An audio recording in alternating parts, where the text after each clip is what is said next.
Ladies and gentlemen, we are getting right into another Gauntlet match today.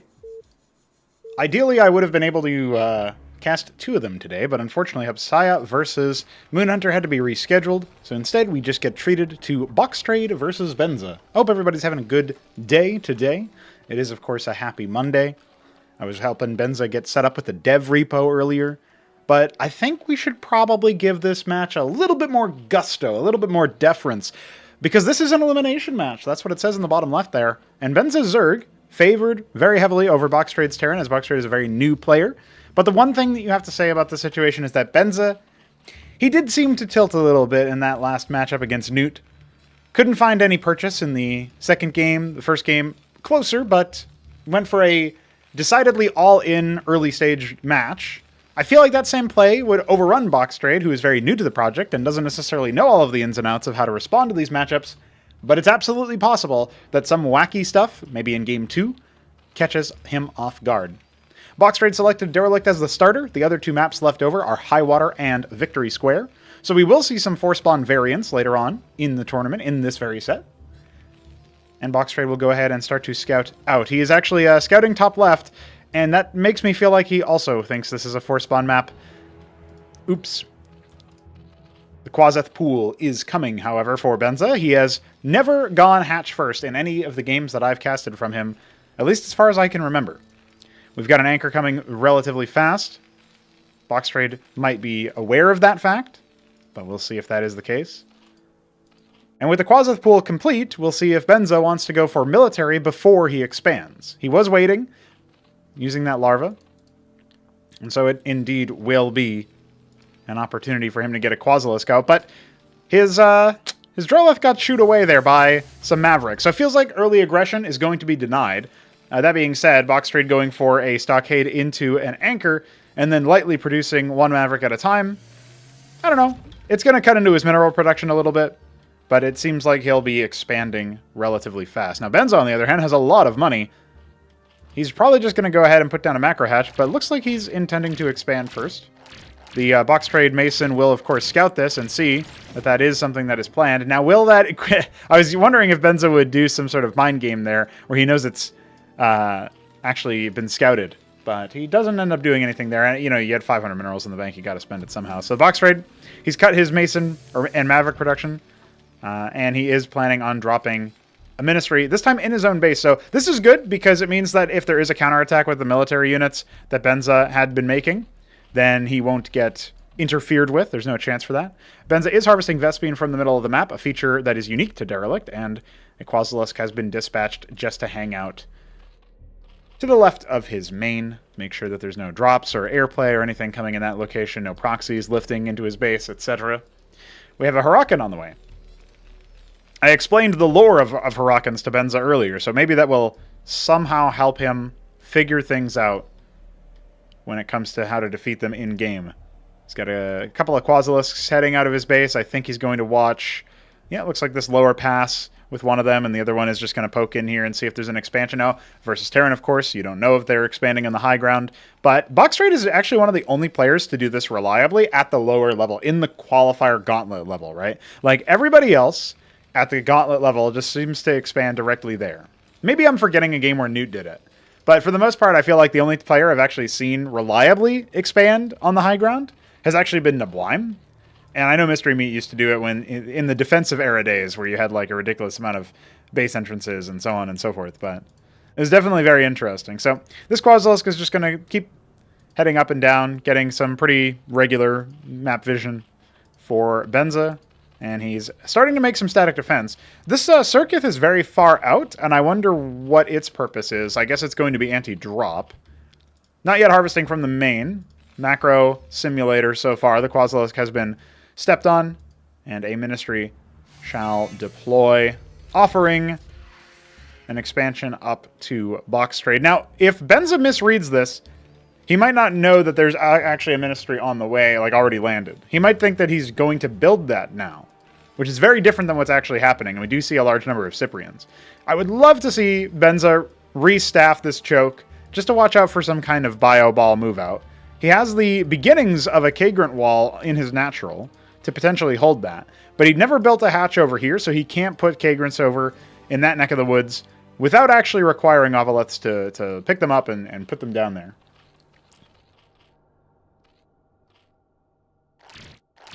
The Mason Scout has been dispatched, providing him a little bit of Espion over here, not going to lie. And a Zork's Shroud is on the way, so Benza has the opportunity to go hard into gas mining in the natural, and then go straight to tier 2 if he so desires, whereas BoxTrade has been spending a large number of his Vespian on Cyprians. He is actually going to have a very powerful ball of Cyprians, and this has not been scouted by Benza, so this is another situation where things could get pretty hairy, but at the same time, there's no star pad, so there's no detection. So Lucifirius can and will destroy a bio ball relatively easily. The question is, can we get there in time, right? That's the open question at this point.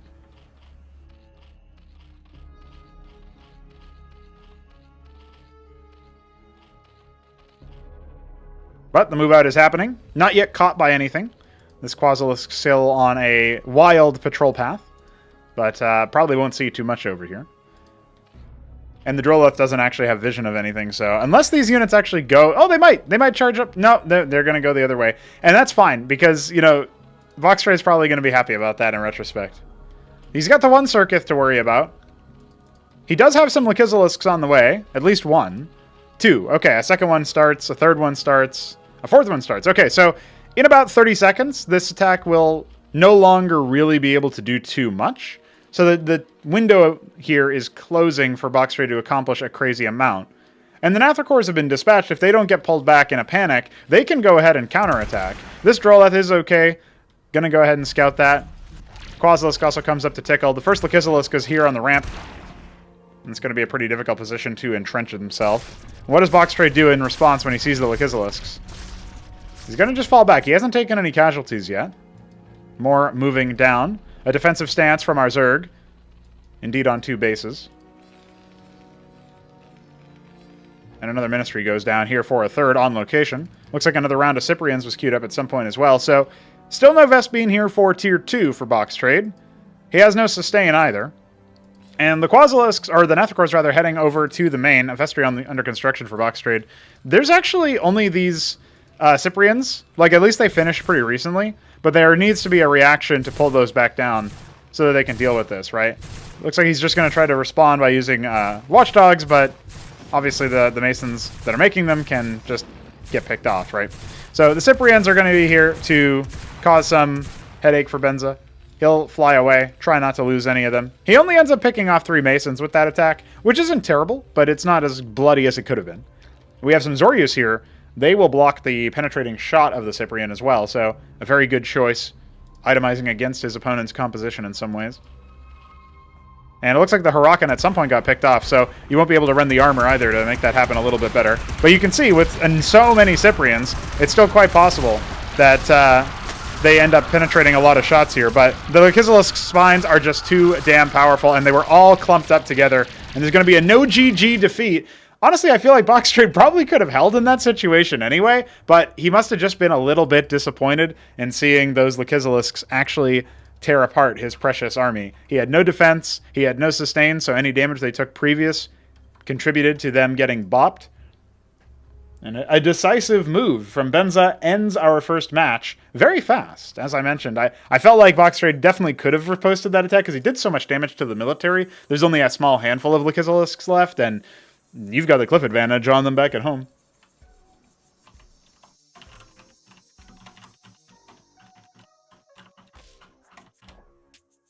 So that will have to be it. And BoxTrade now facing elimination. He just started. He's so young.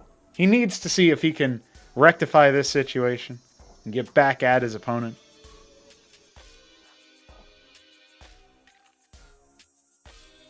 Victory square it is. Selected because he needs a victory in this set. He'll go ahead and pop on in.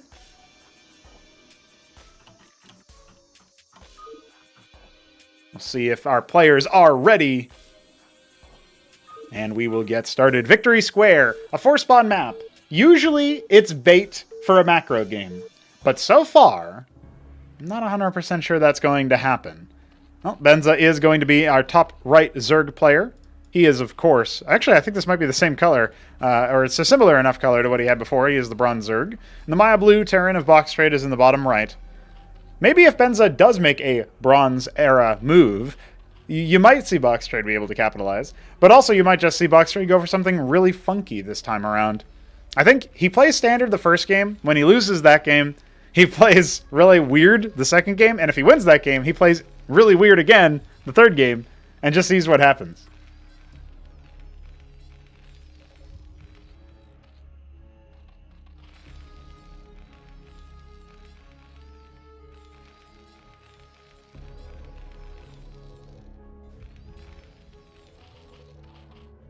That extended sipping break brought to you by the sirens of the police officers outside the house. Always a fan of those coming in at the appropriate times, catching the evildoers. And or finding more prostitutes. Well, the stockade is coming. This time a little bit faster, I think, but otherwise pretty much bog standard openers from both of our players. A repeat of the previous title. However, Benza will scout his opponent first. On 4-spawn maps, I always end up scouting horizontal first. And then if I don't scout my opponent there, it's kind of 50-50 if I end scout or go to the bottom left or, the opposite corner, basically. But in this particular case, Benza ends up going for a vertical scout. The reason why you go horizontal scout, by the way, is usually that's the shortest rush distance. So you can see if your opponent is there, and if they are there, you can maybe do something of a bit of a prank. But it looks like, unfortunately, speaking of prank, BoxTrade wasn't paying attention, and he has lost track of where the worker burrowed.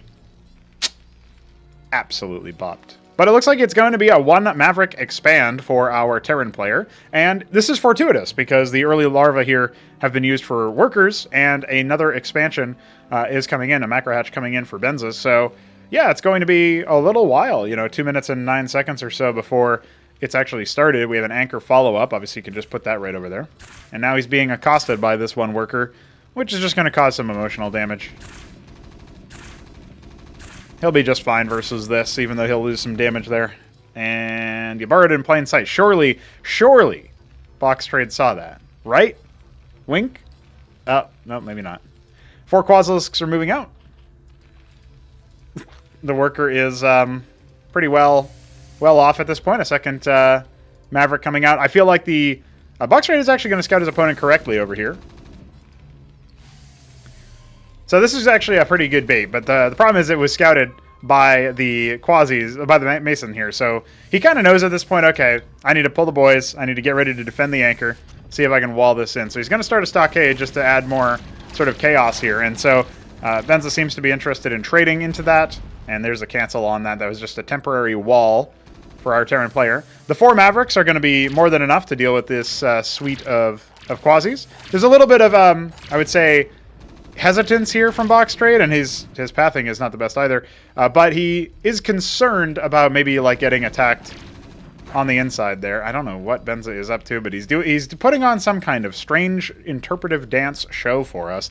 The Ministry now finished. It was just a hair off, apparently. And otherwise, we have some more workers, but no more combat units coming.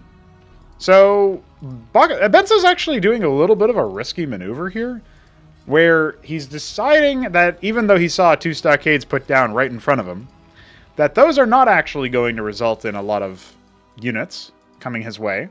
And instead, that BoxTrade is definitely just going to, well, bop him. Instantly destroyed. We've got more Mavericks coming. You unburrow in that situation so you can get a little bit of extra vision from the... before the unit dies, basically. From the unit being unburrowed, because when you're burrowed, you have half vision. So that is a pretty critical moment. Another Mason dies, but this time around it was to scout, and he sees the Quasilisk move out. 3 of them go one way, and 3 of them go the other. Interesting. Either way, though, I suppose this is going to be yet another Bio Ball move out. This time with a lot less Cyprians. He's added the Vestry. He's got a Shaman coming. So that's his early Vespine.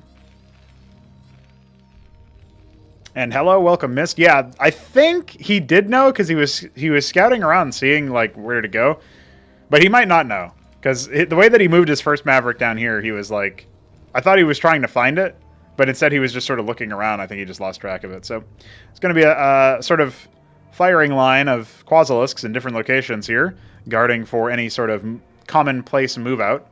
And we have a lot of Vespene coming, and a Zorka Shroud as well, once again. The only real change up at this point is that we have Shamans. But the burst of the Likizilisks, particularly on their return path, if they happen to double intersect with one unit, right? And the units aren't moving, it can still deal a lot of damage. And I feel like BoxTrade might end up struggling for the Likizilisk yet again. But he's going to go ahead and move out at this point, right? The Zorka Shroud is only now finishing. There's about 30 seconds or so before Benza can actuate that tech into Likizilisks, and it doesn't look like he's actually ordered up any right now. Instead, going for a host of Vorvs. We'll see how many Likizilisks he can make right now. Only one in terms of minerals. He does end up queuing it up. I think he's going to make another one pretty soon here. There it is. So, yeah. Okay, so from about at 6:30 or so, that's when the Likizilisks will hatch and be burrowed. So there is a period of time here where BoxTrade could jump on, and when he deploys a Shaman, he will have detection. So that's another thing to think about. He needs to get ready, and he's actually camping the right Hatcheros. He doesn't know it yet, but Likizilisks are going to get ready to come out of this situation. So where's the stim? Both players paying attention to this particular fight. They need to stim right on top of that Likizilisk, and they do. Now the engage comes in. Frontline Maverick staying alive a little bit thanks to the Shaman. That is within the detection vision range, but they're not charging forward to shoot it. Looks like they will now. And there we go. Okay, another Likizilisk down. The other one obviously just going to get punched down again. Do we have any Likizilisks coming from the back? We do. 2 Likizilisks are coming from the natural, but I feel like this is definitely a dead Hatcherosk. We have another round of Shamans and Mavericks coming up. I don't even know if BoxTrade knew that the Shaman gives detection when it's deployed, but he does now. Oh, okay, he doesn't want to chase directly into the defenses, though. One of them does end up getting escaping. He can just end up focusing that last one, but it looks like he doesn't end up doing that either. And now we can have like a little bit of a creep forward here. But more Mavericks are starting to arrive. And not too many of them can actually shoot at this point, so this is a little awkward here for Benza's Likizilisks. Here comes an extra deployment. That Shaman is within attack range. And yeah, you can see, even though he's got 3 of them, right? He's trying to huddle around for warmth. But it's not going to work out for him exactly. He did some good damage to the production, right? He's only on 2 hatch now. So Benza is not really going to be able to like attack his opponent with enough fervor to fully end him at this point. And obviously when you've got the cliff advantage going and you got like a Shaman on the cliff deployed for vision and so on and so forth, like I think BoxTrade will be in a pretty good spot there. But he's got nothing but bio right now. His opponent now taking the 1 o'clock position, gunning after that extra base and rebuilding a macro hatch, this time in a little bit of a safer location. That was expensive. It does delay Benza's tech, and now BoxTrade can think about taking his own tech since he's halted all Vespene spending. And yeah, it looks like he's just going to go ahead and wait. He could honestly go throw a Ministry down behind this as well. Another round of Mavericks. You can see him selecting each individual stockade, not yet fully leveraging the selection improvements afforded by CMBW. Maybe he doesn't want to concern himself with ruining his sort of, what would you say? His Brood War instincts, his mechanical instincts.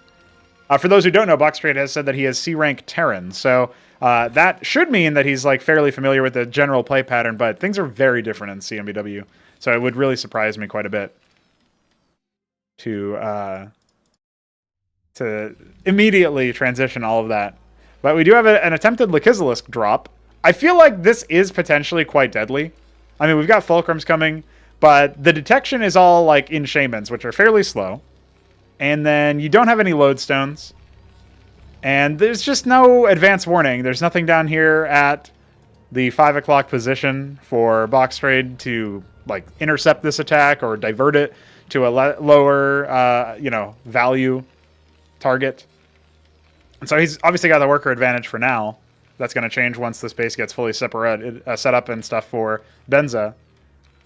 I worry about this situation. He's got pretty much all of his fighting force over here. He's now going to think about taking this. And does he clock the Ovoleths, right? Like as soon as he sees this, right? What's he do? He's not really paying attention to the minimap just yet. He was putting down a mantle. And now he's going to be realizing, okay, there's a drop coming. This is really good for BoxTrade because he now knows, and now he can make a reaction, right? So how slow is Benza to move around here? Is he going to try to drop? Is he just going to sit here and try to contain from this side? This is like the least impactful thing Benza could do here. Is, you know, because like the Ministry is being built on the high ground. Very fast reaction from BoxTrade there, but he was very slow to bring his army up. And obviously he doesn't really want to bring his army up and use Mavericks to bust the Lucifirius, even if he does have detection with the Shaman. But, you know, okay, so he is aware, right? He's going to go ahead and see. But if that gets focused down, which it will, there's now nothing there. Oh, no. Oh, dear. Oh, dearie me. Getting absolutely slapped. He bird it within, you know, attack range of 2 of them. This is another case where knowing that you could step on them might help. And knowing that you could build a star pad for an Anseal would also help. This is tying him up for a long time. I said earlier, I don't think it's very efficient for Benza to do it this way. But at the same time, right? Like...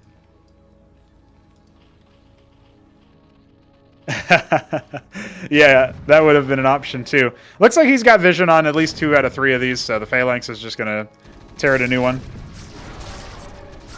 Yep, looks like he also has vision of that one as well. So one more shot will do it from the Phalanx. And we are good to go. Alright, well now he can at least take his 3rd. We do have some Larvosks coming. Nice production multiplier. I'm looking around to see if there's any Ovaleths coming anytime soon. Doesn't look like it. But these are going to be the upgraded defenses. So Benza is going to go... Yeah, here's the Ovaleths. Benza is going to go for a static defense drop. Meanwhile, we have a single Cataphract, which is pretty much just going to annihilate the whole map if everybody is telling the truth when they tell me that they're busted.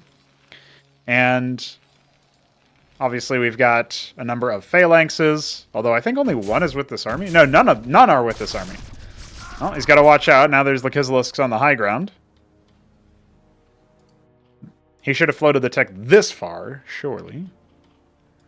So vision is a little funky, right? So he would have to deploy it within vision range and then scout it with a Maverick or something.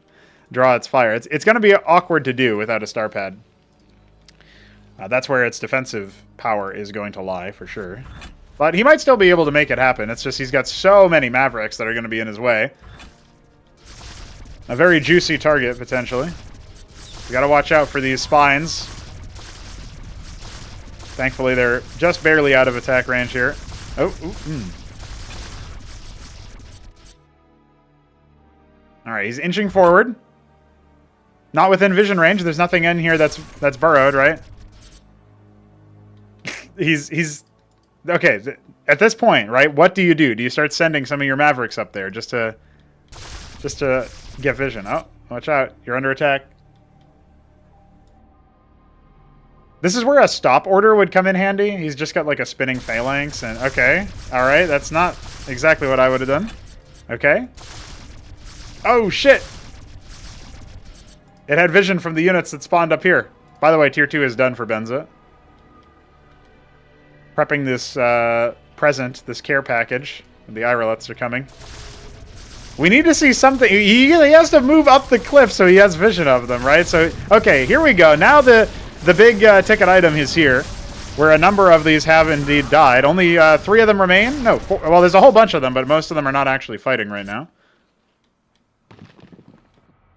We are experiencing some technical difficulties, some Canada moments.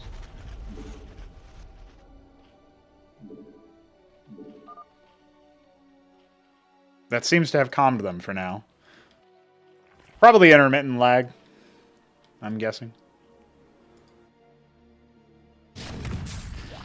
Well, the forward production is under attack. These 2 Lucifirius are likely going to be the next victims. Inching forward using the Shamans is an interesting tactic, and BoxTrade is the only person I've ever seen actually use it in this way. But a lot of those Lucifirius can get a lot of value out of these Mavericks, and don't be surprised, you know, these Mavericks can pack a punch. It's just a question of can they actually engage upon the opponent, and that's why you would want some airborne detection instead. They're going to shred through the Gorgs very, very easily. However, they are starting to fall now that the other Lucifirius are burrowed. We still have 3 of them up here. Some Bactylists have arrived, but not that many, honestly. Just a couple. The Phalanxes can and will take care of them if they're not careful.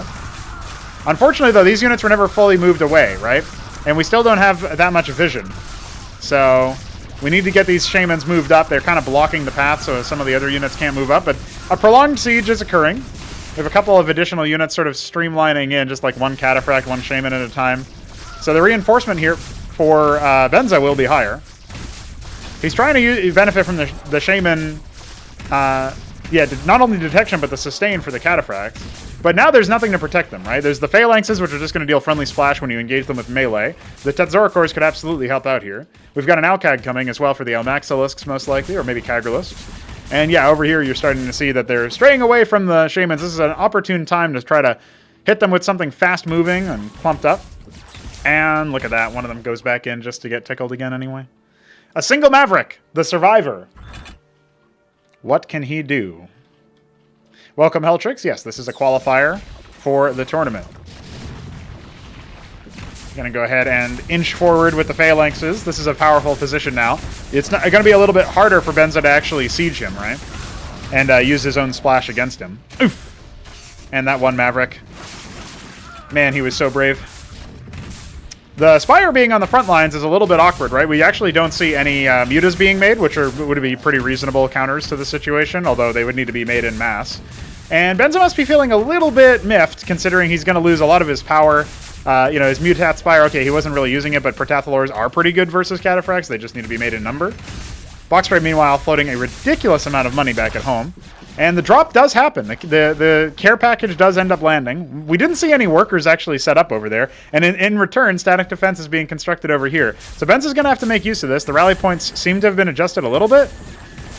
I would move this Cataphract back a little bit, but, you know, a little bit awkward here. There's action happening on both sides of the map, and it's a bit silly. It's silly action. The one Scorchwrath, no, there's actually two of them. In fact, there's only 4 units, right? Of course the Cataphract can do this.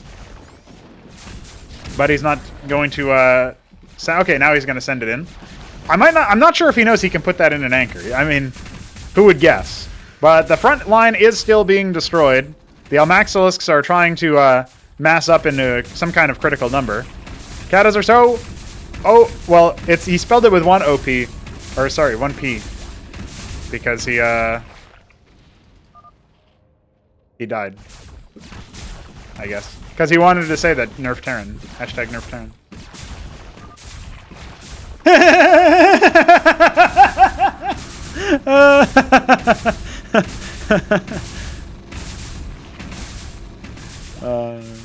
That's alright. We can go to a decider, Benza. That's assuming your stuff doesn't do it up. Absolutely bodied. Oof.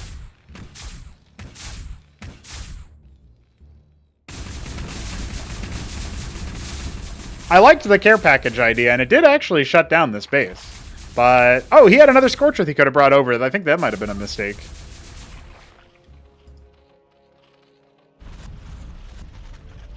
Alright, well, he's down to no tech. He's lost pretty much everything. He's got one base mining. Do you remember Game 2 versus Newt? I remember Game 2 versus Newt. Oh, hey, his Shamans are all the way in the back. He might lose some units here. Yeah, he's only got the 2 Almax. There's too many Cataphracts at this point. And there he goes. The GG-less Benza concedes another match. Hey, so far we've had no GGs the whole way through. I love that. You get to have some typing. You get to have some... I really like BoxTrade's reaction. He lost so many Mavericks to Lucifirius, and that's actually why he no GG'd out of the last match, too. Is... He chose to no GG because he lost all of his fucking Cyprians and Mavericks and stuff to Lucifirius in the first game. This is pretty funny.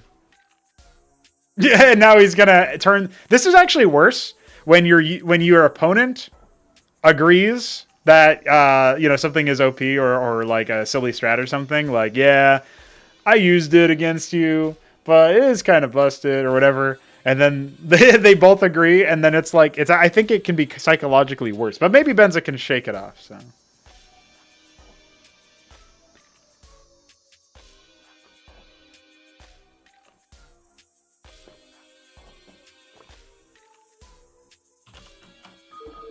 I wonder which counters he was talking about, because his Tetzoricors and Iziricors were just sort of hanging out.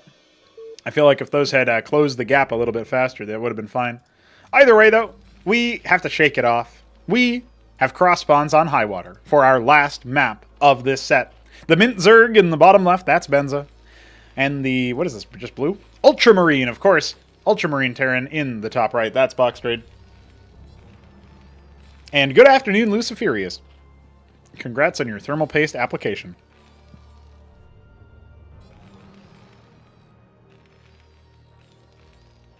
We have a lovely match here today.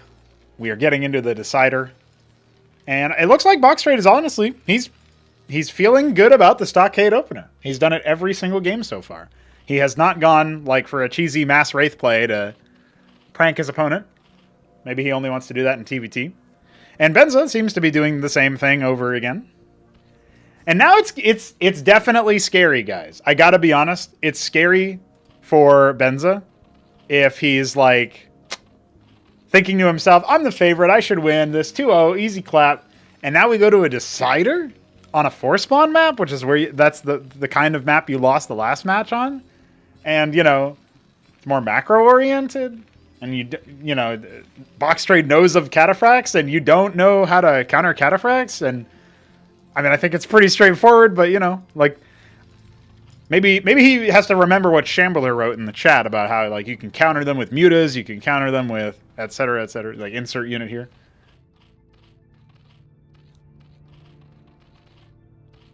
In any event, Benza has completed the first step of channeling his inner Shambler, because he did do some typing. But I don't know if it's going to be enough. He does like his pool first. He is going Nath first. So this is a change-up. And we will have the one fully stocked anchor into an expansion play from BoxTrade yet again, as his scout has left the building. And I guess the Naths are going to be pretty adept at scouting as well. If Benza isn't too careful, he might end up pranking himself with the, you know, revealing his Naths to the Mason Scout. But I think he's going to get there in time and then just dipset immediately out. The other Naths, of course, making their way over to the bottom right. And he's got another pair. So he's gone triple Nath into an expansion behind it. And it looks like that Mason will actually miss the first pair of Naths. And with the Ministry being constructed on the low ground, that's absolutely something that could happen here. Does Benza want to, you know, wait for his other Naths to get there, though? He's going to confirm, okay, he's not here. He's at cross spawn. So does he want to consolidate his power with the Nath? Yes, okay. He's going to group up. He's going to fly into his opponent's base with 6 Naths fairly fast into the game. Whether he shuts down the natural, I don't think that's going to be his first target. He can still go ahead and pick that Mason off on the way out. If he starts here and starts attacking, say, the Vespene Harvesters or whatever, it's going to be 6 Mavericks here available to fight the power. But if they don't approach this with combined arms, yeah, this is going to be potentially quite dangerous, right? Yep, there they go. Okay, now down to just 5. Hasn't picked off any Masons yet. Needs to be a little bit wary of that. There you go. Ends up picking off at least 1 Mason on the way out. Now going to fall away. We've got 2 Quasilisks here to meet this Mason. A little bit of good micro there as Benza realizes it on the minimap. But I think the Mason saw the Kagra, so he should definitely be aware that there's an expansion behind this. This isn't like a 1-base all-in type of play. It does force out some Watchdogs, and it does cause some kerfluffling, but this Ministry will complete on schedule. And that means that BoxTrade will be keeping pace with his opponent in terms of worker production and similar things. It's a very fast play into Zork after. Remember, Benza had to get a lot of Vespene during that time, and is now cooled off entirely on Vespene harvesting. He's just got the 1 Harvester. He's going to be drolling up behind that, using his Nathricors to project some more influence onto the map, watching out for any early move-outs. He'll probably confirm that the natural is in existence. And now we have none of the Mavericks are in the anchor right now. So he might be able to come in here and pick off like 1 guy. You know, he'll cause some pain and suffering. Yep, has to pull that one off and start constructing some workers, some Watchdogs rather. So there you go. He ends up picking off 2 Masons, trades it for 1 Nath. Could have been a little bit better on the micro, but hasn't yet figured out exactly how the Nathricor works. It can be a bit of a jank unit, obviously. But for those wondering how you do it better, you basically come in with the Nathricor and kind of move it so that it's on top or a little bit past the target that you're trying to go at it, and then you attack, give the attack order or right click or whatever. They kind of have to be escorted to the target if it's a stationary target. If it's moving, it's actually surprisingly good at keeping pace, but either way, the 3 Naths will continue to posture around, see what they can find. The anchor was relocated, so now you have it on the low ground. Nothing in it just yet, but can be garrisoned if need be. And we saw some Vespene being harvested earlier on by BoxTrade, but he seems to have abandoned that idea. I wonder if he was going to be going for a Tier 2 switch. I would assume so, since he's got so few units. And we could, in theory, enter into a very awkward situation where BoxTrade has nothing to back up his Mavericks, and the Lucifirius march across the map with enough tempo. Because this is a Tier 2 rush, and I can only surmise that he's going to go fast into Mantles for Cataphracts as soon as possible. The Atlas has gone down at about 545. Nathricors are dispatched across the map yet again, just to continuing to do stuff. And we've got, like, Zethricore, Lucifirius. Obviously, you can get some Vorvs in there. And that is a pretty scary composition for just having bio, having nothing in the anchor even. But that's an easy thing to rectify. We will see a Vestry, so that we'll have some sustain, some opportunity for detection. And the move out isn't happening just yet, so I think Benza is okay for a little bit here, but he is going, like, the longer this game goes on, obviously it favors BoxTrade if the last match is anything to go by. So he's going to see, okay, there's Mavericks out here. It's still only Mavericks, right? Like, he should be a little suspicious, I think, that there's still only Mavericks. But maybe this is the go signal, right? He's finished his Vorvs. He's getting some more. He's getting some more Lucifirius. Like, I feel like this is going to be a pretty okay spot for him. He needs to move out, I think, sooner rather than later. The Atlas is about 80% complete. A second anchor is coming. That's easy enough to bust with the units that Benza has at his disposal. But really, it's a question of how fast he is going to pull the trigger. He's going to go ahead and set up another base behind this, taking a third, grabbing a Spraith in the natural. Atlas is completed. What does BoxTrade do? His immediate choice is indeed the Mantle. Going to go ahead and drop 2 of those bad boys, try to get double Cataphract production up as soon as possible. And the Nats are pretty close to being able to spot this if they end up going further down to the bottom right. So yeah, at this point he should notice. He is going to go ahead and start sabotaging this procedure. And this is actually really good. This could be a decisive move because Benza knows, okay, you tech rushed, you're getting Mantles, and you pulled your army away from the front gates. Well, look at where my army is, buddy. You've got nothing in these anchors, and this is exactly the opportunity that I think Benza was looking for. The Mantles might still finish, but he's going to end up losing a lot of economy. BoxTrade trying to stem forward. He does have the deployed Shaman, but these are not in range. And there goes the Lucifirius, just absolutely making mincemeat of the army. And Benza, he needed to be decisive. He was decisive. He will move on and survive in the tournament. And BoxTrade has been summarily executed and will be seen off, maybe, with his level of theory crafting and his baseline mechanics of the RTS. I feel like he could end up being a pretty solid player. I think he took Benza by surprise for sure in that last match. But that was a do-or-die moment, pretty much. Like, if Benza didn't do it right then and there, he would have had such an uphill battle to fight. He committed a lot of resources to it. And so that will be the conclusion of the set. I'm excited that we're starting on Xcedu. Let's get into it, boys. Hupsaiya's debut match. It's coming at you. His first ever competitive Ascension match in Cosmonarchy Brood War. We've got Hupsaiya, the Lemon Protoss, in the mid-left. And in the mid-right, we've got the Palatinate Blue Terran of MoonHunter. Alright, boys, I gotta be real with you. This matchup is so heavily skewed towards Hupsaiya. But there are a couple of factors that we should bring up, because MoonHunter, who is starting to harvest gas, perhaps for a Fulcrum first and a very early scout, is an upstart player. He's, you know, relatively new. Actually, not as new as Hupsaiya is, but around the same time, they ended up joining the community and checking it out. Meanwhile, MoonHunter's base level of skill, I would say, is far below Hupsaiya. Hupsaiya, for those who don't know, is a StarCraft 2 Grandmaster player, regularly around that, 5.8 to 6k MMR range. If you know, you know. That's fairly high. And he competes with, some of the top players on the NA ladder and probably the European ladder as well. I think he has an EU account. I think they all do at that point. And when you think about that, you have this baseline APM and map awareness. And even though StarCraft 2 is a very different game than StarCraft 1 or CMBW, it still gives you some idea of what to expect in an RTS sense. Now, he's been grinding a lot of games. He's been playing against top dogs like Mystery Meat and the Shambler, and that makes me feel like Hupsaiya will be able to conquer MoonHunter, I would say without too much of an issue. But MoonHunter Scout comes in, this is where we start to shade in those extra details. MoonHunter is a very aggressive, cheesy, unpredictable player.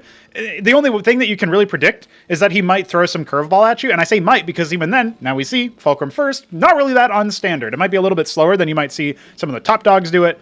You know, usually the build order is kind of like written down, and I'm not 100% sure on the timing off the top of my head, but this feels fairly standard, fairly solid as far as like the opening is concerned, and he scouts his opponent first, he sees that he's going a gateway, you know, okay, we'll see what MoonHunter is made of in that sense. But Hupsaiya, on the other hand, is waking up very early.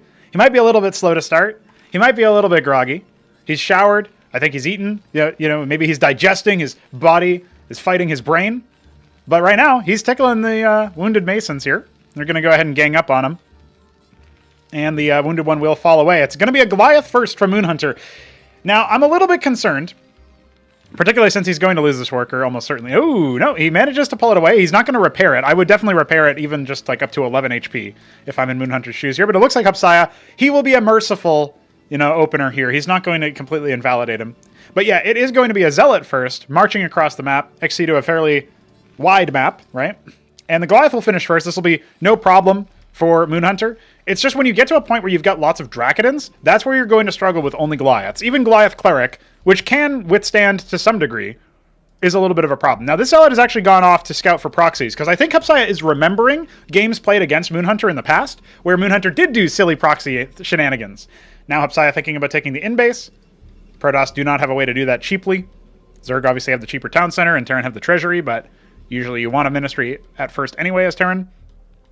And here we have the Goliath starting to take a little bit of a forward presence. Now in Cosmonic Brood War, you get that +2 weapon range when you're firing down a height difference. So that's what cliff advantage gives you. There's no mischance like in StarCraft 1. There's no vision denial like in StarCraft 2. I mean, you can't see up cliffs, but when you attack, you're revealed. So that part is preserved from Brood War. However, with this Nexus started, and just only 2 Dracodons to his name, at this point, it's kind of like an even steal. Now, the problem here is that MoonHunter has not been very reactive in this situation, and his Goliath, it isn't exactly trapped, but it is going to be in an awkward position now, where the Dracodons can commit, and this Goliath is as good as dead. One more shot will do it, and it looks like, well, if MoonHunter focuses the low HP one, which he is trying to, but it's going to be a little bit awkward, I think at this point he needs to fall back with the Goliath and hope that he can escape. I think he should be fine, but he is going to have to repair that bad boy. Now, there's a 4th Goliath coming, and a 3rd completed. Obviously, now with one of them dead, that count is going to total at 3, the magic number. And there is actually a proxy anchor down here that hasn't been scouted, as Hupsaiya has taken the in-base instead. So it's just going to be 1 gate right now. Very low production, but Hupsaiya thinking about what he wants to go for. He's got 400 minerals, 200 Vespene in the bank. So he's probably thinking about maybe a prostration stage or something like that. I know he's been favoring the Pariah. He thinks that there might be one of the best units that Protoss has in the arsenal. And this Goliath is going to favor tempo. MoonHunter not going to be interested in sustaining it, not going to be interested in repairing it, just going to charge off and keep it in the back. We've got 2 Dracodons going to take that forward post that would allow a spot over here for another expansion if Hupsaiya so desired. But it's just going to be, yeah, it will be the prostration stage nice and early. And only one of these Dracodons is actually on the high ground, so this is going to be a little bit of an awkward scenario. Now, if he selects the Goliath, which is now leading, wisely relocated by MoonHunter, there is going to be a potential here for him to immediately reduce the burst area. He is going to add a Warden. He has 3 Dracodons. This is going to be favored, and yeah, the low HP Goliath is actually the one that's going to get picked off fast. Now, what is the reaction from MoonHunter? Goliaths do trade fairly okay over here. It's just a question of, can you produce them at the same rate of Dracodons? And the answer is no in terms of economics. Particularly considering the situation now, we do have double anchor. It will be floating over here, and this could catch Hupsaiya off guard. He's not 100% sure what's going on here. I think he just now saw that the anchors are there. He's going to pull the scribes over to the in-base. There's nothing in this other anchor. It's just a backup / decoy. And obviously the Warden is thus going to be a little bit useless. It is actually taking some pot shots to the Goliath, though. And it's not really moving away. Ooh, 1 shot away from dying. I think Hupsaiya is thinking about diving that because this anchor can lift off and fall away there. Yep, so he is going to go ahead and do that. He's going to clean up the Mason as well before it can produce anything else. And I think with the Nexus brought down to relatively low shields, he's actually trading the Goliath so that he can at least attack from both of them. And now he's sort of threatening the gateway at the same time. But yeah, at this point I think we're in an okay spot here. MoonHunter is adding more pressure though, and the efficiency of workers at this base is reduced. He's got 31 scribes on minerals here, and only 5 mineral fields to harvest from. So he is going to be sacrificing a little bit of potential. He's going to try to use the Sycophants. I'm sure Mystery Meat, if he watches this, is going to just be laughing, because they are not the best unit. But he is going to add a Zealot to the banner, and he is slowly sort of chipping away at the amount of stuff. Now, when you pair the Sycophant with the Zealot, I think you can get some pretty interesting stuff going, but he's going to have to wait for Flash Shielding to kick in now. And here we go. Charging in with the Dracodons first, an interesting proposition. He does have another Sycophant coming. He's just going to try to use Flash Shielding to his advantage to make the anchor burn down. But there is an amass of 3 Goliaths, make it 5 Goliaths, and Hupsaiya's income is not really what it once was, because his main has been shut down. Now, he does need to stop his Nexus from going down. This is a critical piece to the puzzle. I think he's going to try to go for a committal here. One of his Sycophants has been sort of dislocated, and that is going to pop the first Goliath. Now, is there going to be a committal from MoonHunter on the back of this? He has, what, 5 Goliaths charging forward now. And with good micro, he should actually be able to dissuade this, but he does have to get through the Warden. And the Warden is going to start to take some fire. The Goliaths are going to move forward, and they will be able to... Oh, no, they're kind of splitting their fire here. There we go. First one is going to fall, but they're now going to be sort of occupied by this front line, and MoonHunter will fall away. This is going to be a hold, and Hupsaiya will now have a little bit more income from that. Now, there is an Anseal coming from a star pad that was made in the meantime. We have Vulture production out instead of just pure Goliath, and a Treasury coming down in the expansion, which is going to reduce the amount of MoonHunter Masons that can be made. Obviously, the Terran worker count is not going to increase the same rate as Hupsaiya's, who is already up ahead by 15 workers anyway. And with 3 Vultures and 4 Goliaths, this is still a formidable force versus things like the Gateway and Sycophant army. We have a second Gateway coming, but it needs a little bit of setup, and there have not been any mines laid. So MoonHunter is going to be a little bit caught off guard if this attack comes in. Might be assuming that he's done enough to convince Hupsaiya to fall away from this position and, you know, stay defensive. However, the longer the game goes on, the more likely we're going to see, you know, pariahs, for example, a third Gateway coming, and a redundancy pylon just to add a little bit more build space. He's also got one by the natural. I almost feel like all of the damage that was spread out attacking the Gateway, it was good for, like, buying some time, but I almost would have taken this anchor and pushed it over here to the left side. The forward anchor, I think you could have gotten away with that, because then both of your Goliaths would have been attacking the Nexus, and it would have been a little bit more guaranteed that you get the kill. And Anseal is going to be here to try to shield the Vultures, and I think it's going to be pretty effective. Unfortunately, it falls away before its energy is depleted. Now, a Zealot comes in from the flank on the bottom, and some of these Goliaths were wounded from the last engagement. I think the front line will melt here from Hupsaiya, but MoonHunter is going to be very depleted in terms of his overall mech count. He only has the lobotomy mount over there. He's got another Goliath sort of traipsing on in, and now fighting up towards the ramp. This is where the reinforcement point is going to help Hupsaiya clear out this army. And remember, the Terran is very much all in this situation. Doesn't have that many workers, is adding a third Fulcrum, has a Trojan for a drop maybe, but there is now a Warden over here to tie that up. So if he goes after the natural, the in-base, I should say, it's not going to be too significant, right? It will at least be delayed long enough for Hupsaiya's macro cycles to kick in, even if he has his units across the other side of the map. Now, at this point, this one pylon, no longer powering everything all by itself, is no longer a prime target. So you can't even really come in here and sneak in like a shutdown on the production at the same degree. That's the benefit of having that extra sort of support from the redundancy pylons. And there is a pariah out as well, so the next time there's an engagement, the front line is going to be even deadlier. Trojan doesn't have anything in it just yet. So what you're seeing is what you're getting as far as MoonHunter's army. I'm a little bit concerned for him. I do think that, you know, he had a very strong early stage game where he kind of threw Hupsaiya off. He took advantage of the fact that the guy was, you know, waking up still. But there's a lot of Dracodons now. There's some Sycophants, some Legionnaires being added to the mix. Another Pariah coming. The 2 Pariah move out at this point with the rest of the units that Hupsaiya has. I think it will just end up crushing MoonHunter, who admittedly has actually held on long enough for me to feel like, oh, you know, this is more than I thought. He's taken it to him. It's just that there really isn't that much of a follow-up. So he's going to go ahead and unload the 3 Vultures and the 1 Cyclops. But his Anseal's already down to no energy, and it will even be sniped. Now, the Goliaths are over here are just going to get completely rinsed. But the unload is going to be good enough to kill the Warden. There's no micro on that, so unfortunately for MoonHunter, he doesn't get any worker kills. He loses one of his Vultures, and, you know, the reaction is just going to be pretty straightforward here. But now there's going to be a fallback. Everybody is here trying to do the fallback, and I think that makes sense, right? It's one of those things that I would be worried about for MoonHunter is, can he hold? And right now we have Hupsaiya looking around. Is there going to be another drop? Is there anything else? Because those units did get scooped up. But now he can just add another Warden to the mineral line, maybe rebuild the one that was lost. Looks like he's going to do just that. A little bit of a different spot. And yeah, you can see what I was talking about there, where the drop has to be a little bit more committal. He's even actually able to find it and put a little bit more damage onto that Trojan, which is just going to make its prospect of actually dropping additional stuff that much harder. Some more Masons have been made, of course, in the meantime, but now we're seeing a double worker lead. We're 66 to 34. It's just about double as far as how many workers Hupsaiya has. His third base is up and running. His pariahs have been making steadily. I am expecting at some point, for there to be an A move. Sure, he's going to catch the Cyclops and a couple of lobotomy mines along the way, but he's got a Zealot watching the potential third base or fourth base being put up by MoonHunter, who is thinking about taking this base up here. It looks like he will go ahead and drop a Ministry. You can always tell by the construction. The square or rhombus is always a Ministry by comparison to the more circular nature of the Treasury when it's put down. Lobotomy mines have been indeed procced. Just going to slow him down a little bit and alert MoonHunter to the presence of a potential move out. He is going to have to react to this one Zealot, which should actually end up getting a kill there. A little bit awkward. And MoonHunter is attacking his own treasury. He's helping him out. And another one goes down. This Zealot, very, very low. It has 4 frags. Kind of wild. And it still hasn't actually been dealt with just yet.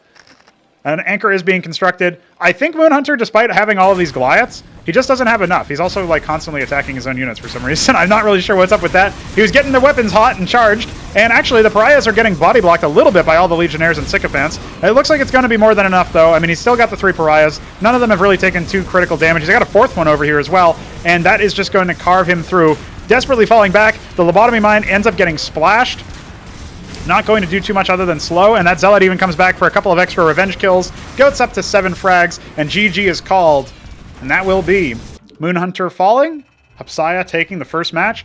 Again, MoonHunter tries to take advantage of that early stages where maybe he can get a cheeky little cheese going. And you saw that first Zealot was made just to scout around. So it was already like in Hupsaiya's mind. He was trying to do that, but definitely a little bit spooky there. MoonHunter not able to keep up with the macro and didn't really have a follow-up to his early aggro. It kind of went as expected, right? I did say at the beginning, Hupsaiya is the more concrete player there. All right, we're getting into Derelict for map number 2. If Hupsaiya drops this, we go to Sideshow for the Decider. I kind of feel like that won't happen, but let's find out. MoonHunter is the white Terran in the bottom left. We've got Hupsaiya, the orange Protoss in the top right. This is Derelict. In the dead center of the map, you got some geysers you can harvest from, and otherwise, you've got a very defensible mineral main and nat, because you have this little cliff here, and this tight little choke here. Let's see if either player ends up going for it. Another thing that you can do in this situation is do a proxy stockade. We've seen that pretty much every time Beaver plays on this map, for example, and Biddy B when he rolls Terran.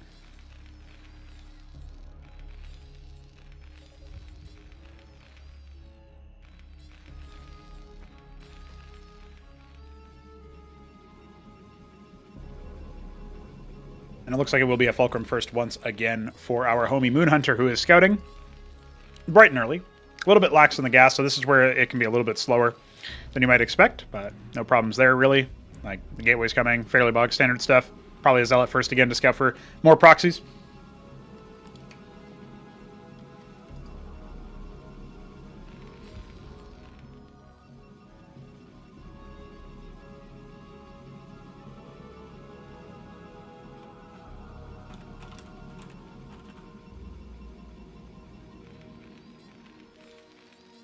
And it will be actually a forward Fulcrum.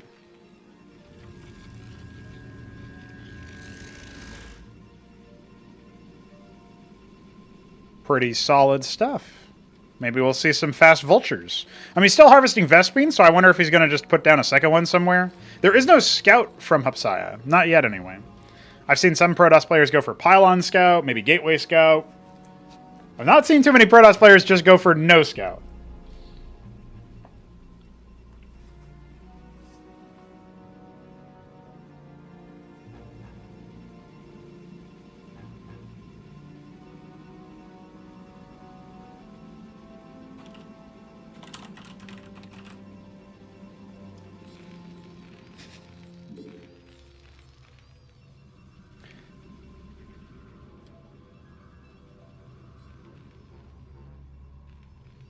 It's going to be 2 Dracodons as the opener. Meanwhile, a Goliath and an Anchor. Well, the Zealot's going to charge in here, and now MoonHunter is going to have something to deal with. What's up, dude? I'm a Zealot. Come on, MoonHunter. Get that drill going. You need to real men drill deep. Okay, he's prepping. This is just going to be so annoying for him to deal with. Now here comes the anchor. Unfortunately, the Dracodon is... well, it's coming. Okay. There's a Cyclops coming as well as the response. No! No! You're losing workers! MoonHunter! Get into the anchor, quick! Oh, the body block! The body block! Oh, not quite. Problem is, you can't control what it targets. And the Zealot is just absolutely ripping shit over here. But it's been fully surrounded. Ooh, All right. And now this aggression has been defeated. And there's a Goliath on the way, but nothing else. And a Mason down here. Oh my god, 5 kills on that Zealot before it's finally put down. It's brutal. He tried. He tried.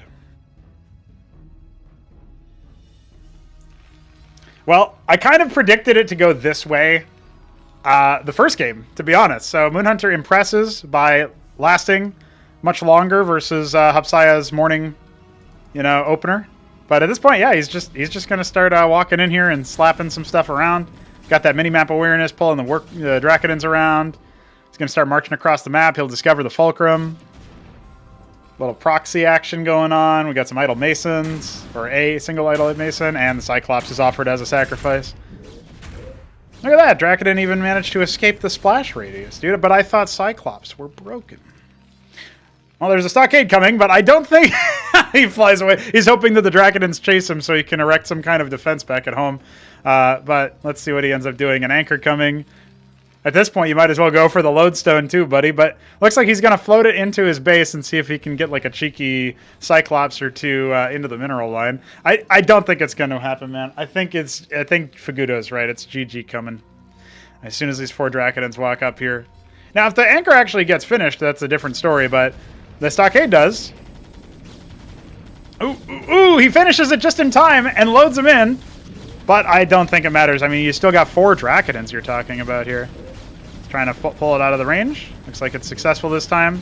And there it goes. Not enough workers pulled to repair. Nobody repairing the Goliath that's already wounded from the last engagement. And a Maverick pops out, but that's going to be it. He does have a Goliath coming on the other side of the map, but it's not going to be enough. He can't pull the boys. The workers cannot support.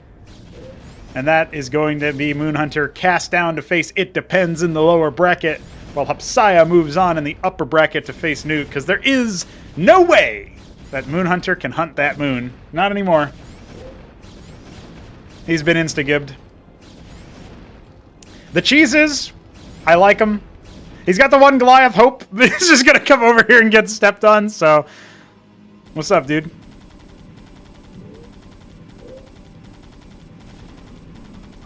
Yeah, there's the GG called. And off he goes. Well, a nice and quick morning 2-0 for Hupsaiya, who is on the West Coast, so it is actually morning for him still. He woke up, he slapped him around, and that was that. Let's go, frauds. Let's go. We're getting into it, boys. We got Veek against Newt in a surprise bracket reversal. Scoler not able to make it to his round 2 debut, so he'll be cast down into the lower bracket. And he'll face Lucifirius at some point, or not, and he'll just be pranked. Either way, though, we have Veek, him 7th. He is the Protoss of glacial complexion in the bottom left of Derelict. We have Newt, the Terran player, Mango in the top right. And boy, oh boy, am I excited for this set.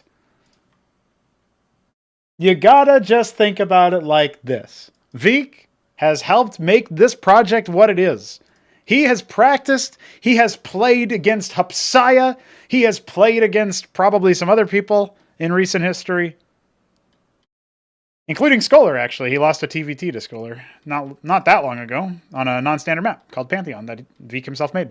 He's going to be a stockade first out of Newt. Interesting. He might be going for a macro-focused opener where he goes for a fast expansion. It's a best of 5, so our players have a little bit more opportunity to feel each other out and figure out what's going on. I am very much excited about this particular matchup. Maybe Mesk will even wake up in the middle of it and we can get him in here. But mostly, I just want to see if Newt can do some damage. Because I think as a new player, obviously new is in his name, he absolutely can do some damage. It's going to be a stim after that. Poor Scribe. Not going to be able to cheese after all. Not that I think Veek was thinking about that just yet. Veek's a funny guy, though. Sometimes he will go for a cheese, but I think he just wants to play standard this time around. Very close pile-on, very concerned about efficiency. Sees the double Maverick, but not really any other information. So can't really go off of too much. It's going to be a Dracodon opener, which of course will be scouted by Newt as his Mason arrives. The Maverick standing guard, Vigil over the ramp.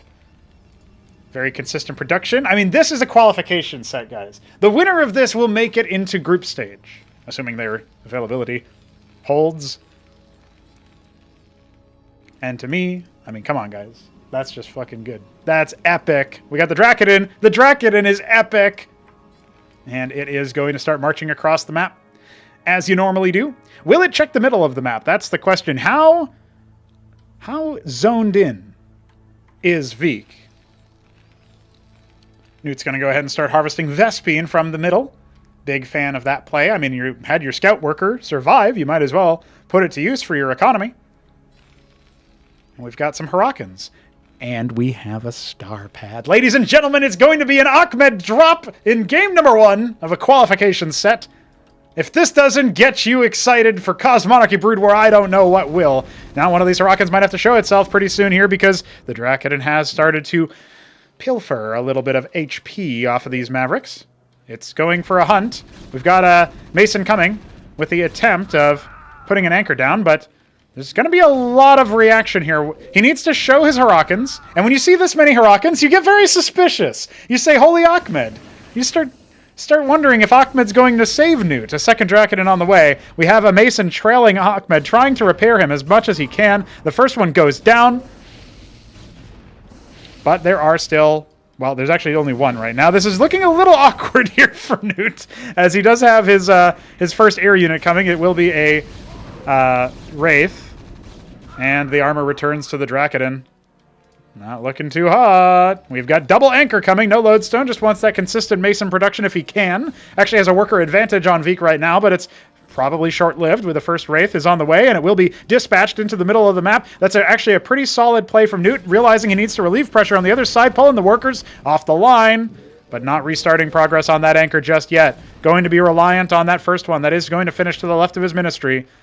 It looks like the Wraith managed to escape, not taking any damage from the Dracodon, perhaps not even revealing itself. And now we have the slow crawl forward with the anchors. You need to see a little bit of an escort here at the same time, though. And here comes the Wraith to start harassing the workers. But the first anchor can't land. It's in the middle of being attacked. And it looks like Veek is trying his best to respond to both things. He hasn't changed the rally point. His workers are dying back at home. He is going to be dissuaded from attacking further, thanks to that other anchor that did eventually finish. This another Wraith heading across the map. We have a number of worker kills already. We've got 3. It could go higher. And a Dracodon does finish with a corrected rally point and everything. However, it looks like the Wraith will fall away with just taking a little bit of damage there, a little under half HP. 4 Dracodons amassing a very action-packed early game. Doesn't look like we'll be seeing a long one out of this after all. Veek, with that expansion up, is going to have the macro advantage. Needs to secure the stockade at some point because that is going to be burning down. Will he commit for it is the question. It's already being repaired. He's not going to be able to do so. But the other side here for Newt, it's not looking too hot. We've got double Dracodon for the defense. No additional worker kills have been found. Scratch that. There is one. And a third Wraith here as well. Node protection at the natural. Can still be pilfered. Can still be harassed. Now all of this mining is shut down for the time being. And again, Newt has actual worker parity at this point. Not targeting the low HP Wraith, though. That is going to allow Newt to escape with at least one of his Wraiths. Meanwhile, the anchors are continuing to be harassed and pressured. We need more Masons repairing this, and it looks like just narrowly there will be enough to sustain the anchor through all of these Dracodons. No, it's not going to be enough. There are only ever 2 Mavericks because 2 more and a Huracan are hiding out in the other one. A Fulcrum being assembled on the right-hand side. The Wraith returning. No additional air units being reinforced. That Vespine in the middle of the map not really playing too much of a part as there's 300 of each resource being floated right now. Desperate to repair his anchor. Desperate to repair his infantry. More Mavericks being amassed. We need to see the unload of that Huracan. Otherwise, it's just going to get unloaded on its own when that anchor eventually falls. But right now, it looks like it's going to be a worker push, trying to just see if he can snipe enough workers here. Newt must feel a little bit we'll say ill-fated at this point. A little bit desperate. We have a Cyclops coming. I don't know if I like the Cyclops in this situation.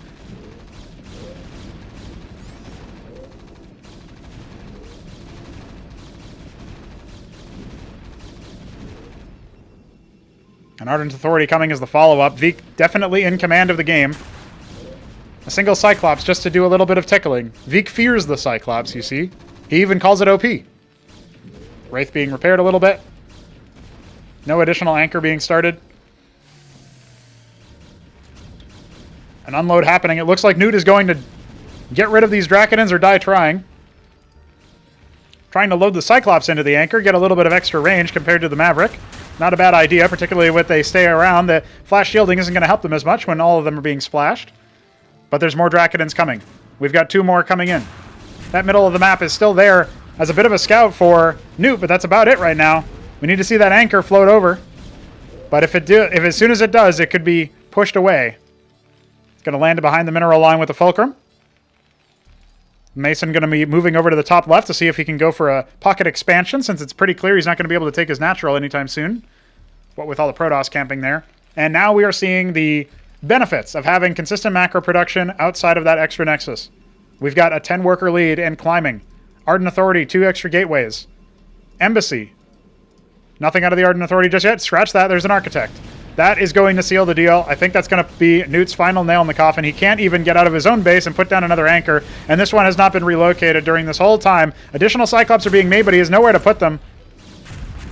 In theory, he can hold versus the Draconins using all of that, but his Ministry is getting attacked, and now he's going to have to start repairing that. The Architect isn't that far away from making it over. He's got a Ministry happening in the top left. He's going to try to do a desperate pull, but his Masons are the ones taking most of the heat here.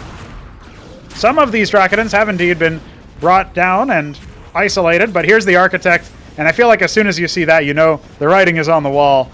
You couldn't really get out of your own base. I like the cheese.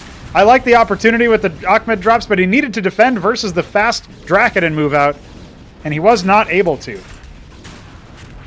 But again, this is a best of 5. Veek needs to win 2 more matches after this one. And there's just not enough repairman on this Ministry.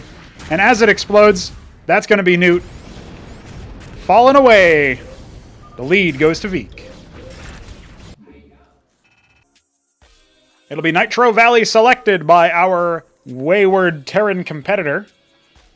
Jumping on into this 4-spawn map, he wants something a little bit different. His early gambit towards cheese, not quite enough. We are getting into this one. Nitro Valley, an time-tested map in Cosmonic Brood War, might actually be the longest-lasting map that we have in the pool so far. I think all the other ones have at some point been introduced later on into Ascension's lifespan, or replaced at some point. The Planet Blue Terran in the top right, that is Newt. And we have vertical spawns here. The green Protoss in the bottom right is Veek. Veek with a 1-0 lead. Looking pretty solid as far as I'm concerned. But what else does Newt have up his sleeve? Another close pylon. I'm not sure I like that gas pathing, but we'll find out over time if it's consequential. Stockade first yet again.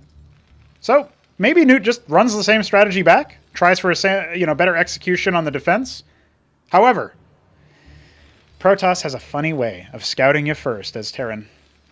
That's exactly what Veek is going to do. Question is, what will Newt do in response? He's going to scout top left. Now, when he knows the scout timing here, he should know that it's a close spawn. So either he's going to go for the top left scout and then an end scout afterwards, or he's going to pivot right here, right now. Looks like he's not even going to bother scouting, instead just going to chase the scribe away with his own Mason. And Stockade does finish. No Vespene being harvested just yet. Veek will take note of that as he starts to harvest his own with the gateway about halfway done. And look at this. Veek even taking him on a wild goose chase all the way to the top left, where Newt is rubbing his hands gleefully, thinking, of course, he's going to lead me back to his home. And Veek, on the other hand, thinking, there's nothing in the top left. This guy's getting absolutely slapped. He's fallen for it. It's going to be a triple Maverick start. I wouldn't be surprised to see an Anchor followed by a Ministry at this stage. We do have the first Dracodon on the way as the Gateway finishes. And look at this. All the way here, and there's nothing. Check that out. You got baited. He's actually going to take the bait all the way to the bottom left now. But Veek is more interested in scouting his opponent once again, just to see what he's got. It's going to be quintuple Maverick, actually. No interest in the Anchor. Wants to just go for steady Maverick and Mason production, and eventually get to the point where he can put down a Ministry on the high ground. You can see that coming. And with, 4 or 5 Mavericks, you're more than insulated versus the Dracodon. But it does require a little bit of, I would say, consideration. What's your positioning like? Where are you at with general unit production?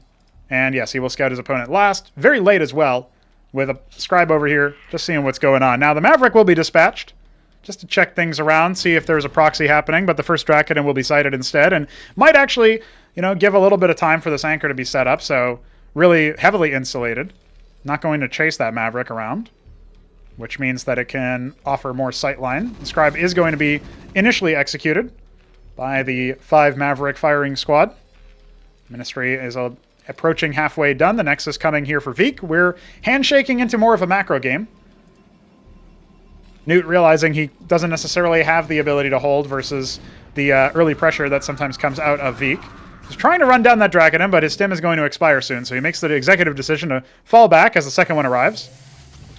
And he'll go ahead and pull his Mason back to work.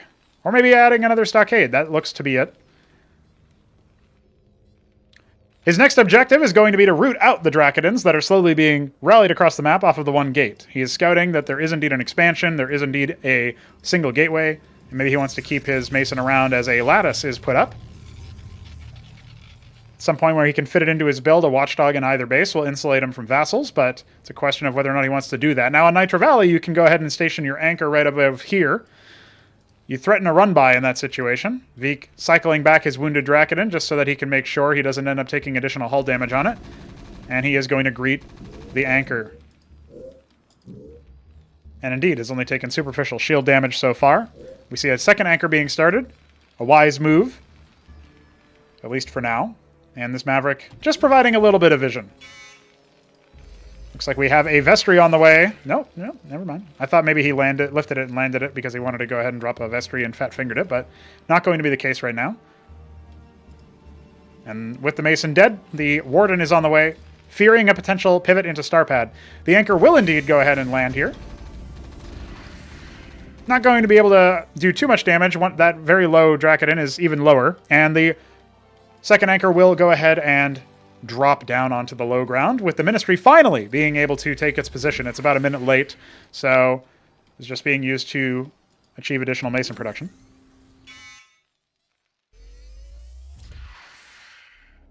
Well, as the Ministry lands and the Hierophant joins the fray, perhaps to insulate versus air, we have a Simulacra coming as well.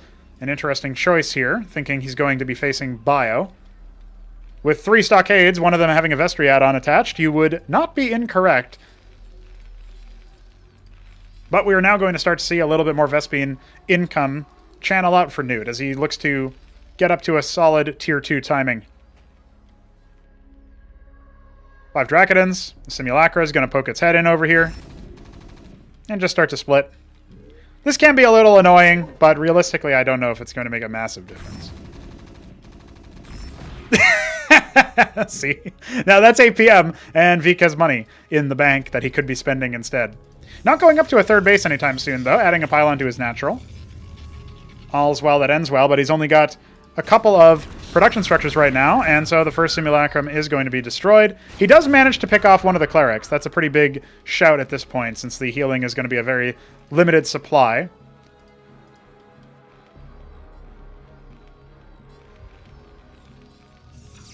And adding a Warden defensively, just so he can move out with a little bit more fervor.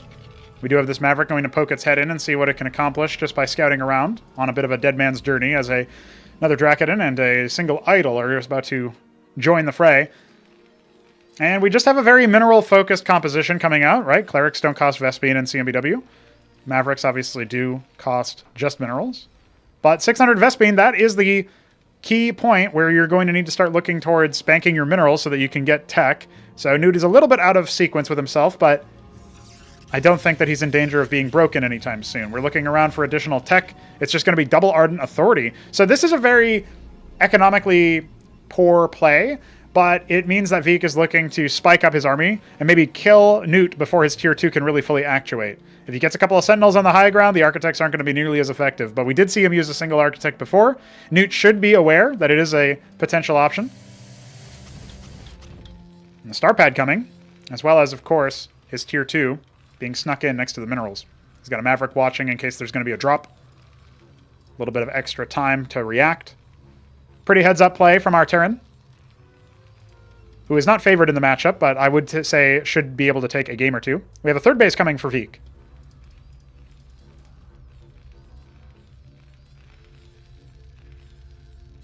And a Shaman on the way as well, so a little bit more gas expenditure as full saturation has been achieved for Vespene. Sans this ridge, of course. And with the Ardent Authorities finishing, we instantaneously have them both flashing to life, going for the Architects. He's about halfway done with this Nexus, transferring workers a little bit prematurely, but just to get them out of his hair. Does Veek have hair? I'm not sure. We'll ask him afterwards. And with an Anseal coming, yeah, this is definitely going to be a handshake type of game.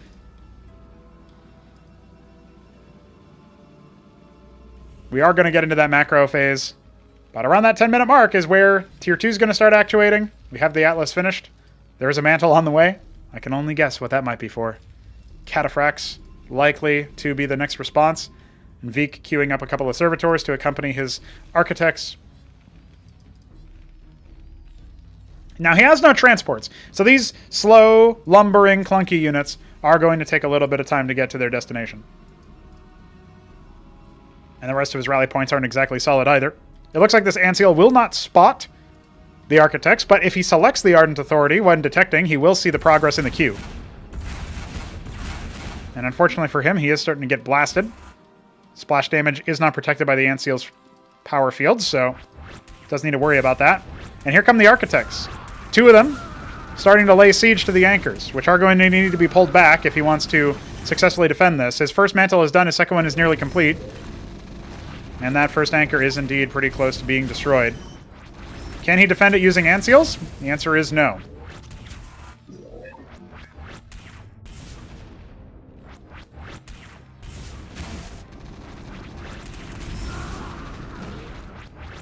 Can't quite get in within range to attack the Architects, but his Cataphracts are about halfway done. He does need to start falling back because his units are getting splashed by the... or getting attacked. Oh, however, Veek has lost control of his first Architect. There goes the first one, and he's going to try to close the distance onto the second one, and that will be a nice snipe. Only one Architect left. That's a huge portion of what Veek can offer. He's going to go ahead and try to pull the trigger, but there's a lot of sustain here. Stim.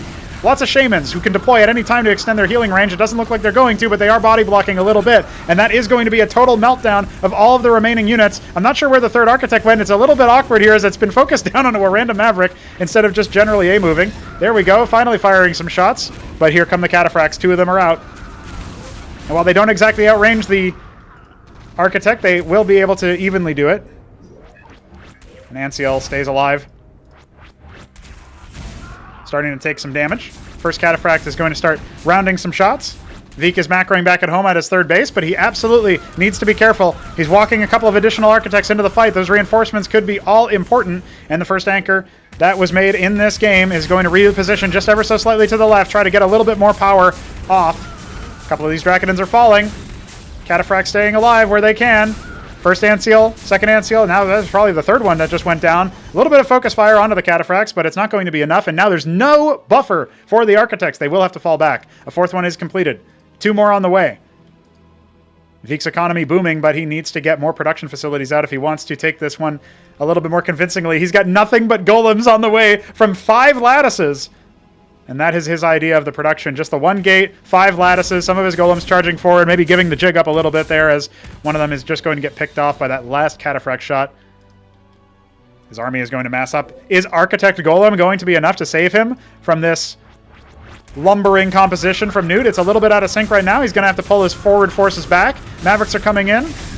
Cataphracts occupying themselves, dealing with these first golems, but a couple of more shots from the Architects, and it's going to be more than enough to deal with that first Cataphract. We had some flanking happening from that other side as well. Some golems just sort of following a rally point instead of actually attacking, but it still sowed enough discord that it doesn't really look like Newt can continue the pressure. He's lost, the Cataphract count is actually fallen below the Architect count. He's going to have more reinforcements coming, but at this point, it does feel like Vik is starting to mass up a little too much. He's going to have 6 Architects, some of them in various stages of HP. A third base has been completed for Newt, and he's going to start flying it over to that 11 o'clock position. Or perhaps 1 o'clock instead, a little bit closer. Camping his forces out at 9. Or I should say 3. Getting them reversed right now. And here comes the Idol and Golem composition to try to continue dealing with the infantry, removing the buffer from the Cataphracts. And in a straight-up fight, it's down to even numbers. No, even less than that. Cataphracts are being felled left, right, and center. We do only have 2 mantles producing. Many more production structures available here for Vik. The infantry is starting to come out again. Anseal's starting to come out again. We've got a single Durandal as well. Can help try to melt through the golems. But that first Architect, the first Cataphract actually is taking a lot of damage. And that Durandal isn't even going to be able to make it in. Just focused down at the very end, taking a stray Maverick with him. Anseal's not being in a good enough position to protect. Can't quite dive onto his opponent. No real front line here to speak of. More units popping in, but it doesn't really look like he's going to be able to defeat the Architects. If he had some kind of buffer, what's the deal? If he had some kind of buffer, he would have been able to use the cliff advantage to dismantle the Architects. And unfortunately for him, it's not the case. Cataphracts are beatable.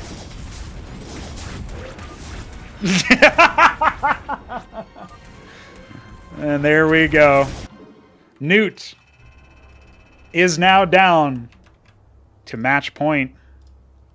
If Vik wins one more, he qualifies for group stage. If there's going to be a run back, has to happen right now. Has to start right now. I think that match was going pretty well for Newt. It's just that he didn't end up building any Sentinels. So he was not very equipped to deal with the artillery. And his scout kind of confirmed it, but it was a little late. It'll be Sideshow for our third map, selected once again by Newt. Our remaining maps for reference are Otherworld and Victory Square. Wait for Vik to download the map, and then we will be all good. This is our potentially final map already. We only just started this set, and here we are. Vik will be the Lemon Protoss in the top left of Sideshow, and the Ultramarine Terran of Newt is in the bottom right. A map that both of these players should be familiar on. I think Hupsaiya might have played most of his matches on this map, actually. And I know that Vik was playing some matches with Hupsaiya. But anyway, it's a map that many people have looked at. Many people have played on. Newt spiking himself up to over 500 APM. I am a fan.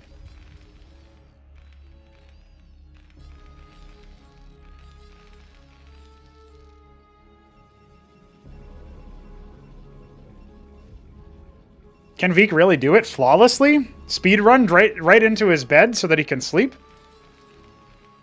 That's the question that we have to ask ourselves.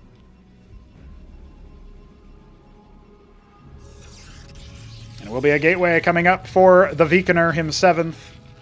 I don't think he'll ever go 7-gate, but I think it would be pretty good if he did, just to get that name value in. It will be a Fulcrum first out of Newt. It's going to delay his scout a little bit here as he gets his first structure up. This is the strategy he has not yet employed. As a reminder, his first match on Derelict, he went for double stockade into, just a single stockade into Huracan drop, but he never got the drop off and had to use Wraiths instead to try to claw back a little bit of tempo. It was not to be, and Vik was able to rush down the game under 10 minutes. And that last match we just saw in Nitro Valley did not go Newt's way either, but he had gone for a mass bio into Mantle support. Try to get that fodder there so that he could keep his war machines alive. Now Veek is on the way, seeing what he can manage to do, seeing what he can make happen. He sees the Fulcrum, and it will be a Goliath first. Now that's an interesting choice. We did see MoonHunter have some success with early Goliaths versus Drakodons, but it looks like Veek has taken a page out of Shambler's book. Veek thinks that, well, Shambler thinks that if you see a Fulcrum first, you add a second gate, and you start spamming Legionnaires. I think you can counter this, but will Newt know it's coming? The first Goliath is out. Not very strong versus things like Legionnaires, mind you. And what is the subsequent unit out of the Fulcrum? That's the question. Will we see any sort of defensive move? It'll be another Goliath. And no scout. Dangerous games being played here by Newt, but he will be throwing down an anchor by the looks of things. So he might be able to hold out versus a very fast move out. And after a certain point, well, his scout does come out, actually, so I missed that leaving the base, but he will have seen the second gate, so he knows he has to play somewhat defensive. Will he expect that he needs to go for crowd control? A second scribe has been dispatched, confirming the scout. Veek is very much interested to see if his opponent is going for a fast expansion behind this. But generally when you go Fulcrum versus Protoss, you want to be able to compete in the early stages of the game. And the anchor is leaving the building. Ladies and gentlemen, this is an anchor with Goliaths floating across the map, and it will not be spotted by the scribe, I don't think. Does he spot it? I don't think so. I think the cliff advantage didn't give it to him exactly. There's no reaction anyway. Veek did not pay attention to that. So he might not have even noticed it. It's going to be a Drakodon and 5 Hierophants, or 5 Legionnaires rather. A Nexus dropping as well. Here comes the Goliath to scare away the scribe. And we have a 4th Goliath coming. But he absolutely needs to be prepared to defend this area. And there is no low ground wall. This is a very difficult situation, I think, for Newt to be in. His second Goliath will finish. He'll have 2 of them in the anchor. It will depend on whether or not Veek decides to delay or any additional units are made by Newt. He could go for, repositioning the Fulcrums and such, but I do think that this anchor is not long for this world. He's going to scout ahead that, indeed, he is going to be under attack very soon. Pulls the boys off, tries to get that repair going. I don't think it's going to happen, though. He's going to even go ahead and lift it. Only the Drakodon can damage it right now. It is being repaired very successfully, but the Masons need to start worrying about being attacked. They are going to start to try to block the surface area from the Legionnaires, but all of them are being able to get those attacks off. Another Goliath is coming. The anchor is positioned to try to respond to this threat. Once again, similar to game number 1, just responding to the early aggression from Veek by getting his own early aggression out. We've got the unload because the Drakodon is dead. It's just going to be melee. There could be a drill over here, but Newt is getting himself massacred in the mineral line right now. Looks like one more Mason might be able to be killed here. It looks like that is the case, and the rest of them will just be the Goliaths. Now, this is left with no military casualties for Newt. What is his reaction? Is he going to send his army across the map to support the anchor? Because otherwise, we've got 4 Legionnaires. The Goliaths are not going to be able to help too much with that. But it looks like he's not going to be moving across. Instead, there's a pylon to try to block it. This is going to force a very... Oh, no! He was caught with his anchors in the air, and he was not able to get the land off after all. Instead, he's just going to start flying it around a little bit elsewhere. Got a Drakodon coming to try to harass this a little bit. And Newt is making the executive decision. He's been in this situation before, apparently. He pulls everything. All the Masons. All the Goliaths. He has the anchor. He's not lifting his other one off. He's actually going to start harvesting minerals again? Shocking. He lands his anchor on the front door. The other reinforcements are not here just yet. And it looks like the anchor is indeed going to fly away. The other mech units are not yet revealing their position. The all-important Cyclops to deal splash damage is on the front line, and this anchor is indeed being spotted. Now here comes the unload, and here come the Masons to repair that anchor. At this point, Veek knows he is in an all-in situation. His opponent has no economy. He warps in an engram back at home. If Newt takes too long to clear this lower area, he is going to get a pick onto this Drakodon. There goes all the range. He is going to move up. He will see that the anchor is starting up. And now these Legionnaires Are they going to allow the anchor to land? It looks like the answer is yes. Unfortunately, it has nothing in it. Drakodins are finished. The boys are pulled. The one Cyclops dealing so much splash damage to all of these units. And there goes another land. He will be able to get units in there. He repairs it. And Veek calls GG. That is a way to get on the board. I don't think that game was over, but Veek decided to call it, not realizing his opponent had maybe 2 workers back at home. We've got a series, boys. Man, are you guys not entertained? That's one way to get on the board. The couple extra workers back at home, I think were mostly for repair funds. Just so you'd have a little bit of extra minerals to work with that. Moving into Victory Square, map 4. Veek has dropped a match. It was not flawless. He will not speedrun into this good night. Top left of Victory Square, the Bistro Brown Protoss, it's Veek. Top right, the blue Terran, Newt. No Vespene being harvested just yet from our Terran player means it's most likely going to be a stockade first. Well, he decides to pivot off, just as we're commenting on that. And it will be a pylon scout. This time, Veek not getting the luck that he had on Nitro Valley. He will be scouting his opponent the wrong way. But it is going to be an end scout. As we can see based on the order lines here, he has queued an order to the top right before moving to the bottom right. And therefore, he will scout his opponent second as opposed to last.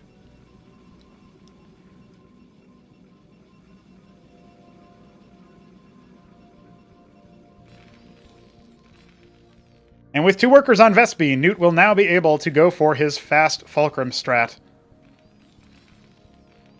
Just needs a little bit more mineral income. Going to go ahead and pull one boy off of Vespene for that particular purpose, as the Fulcrum starts at around a minute.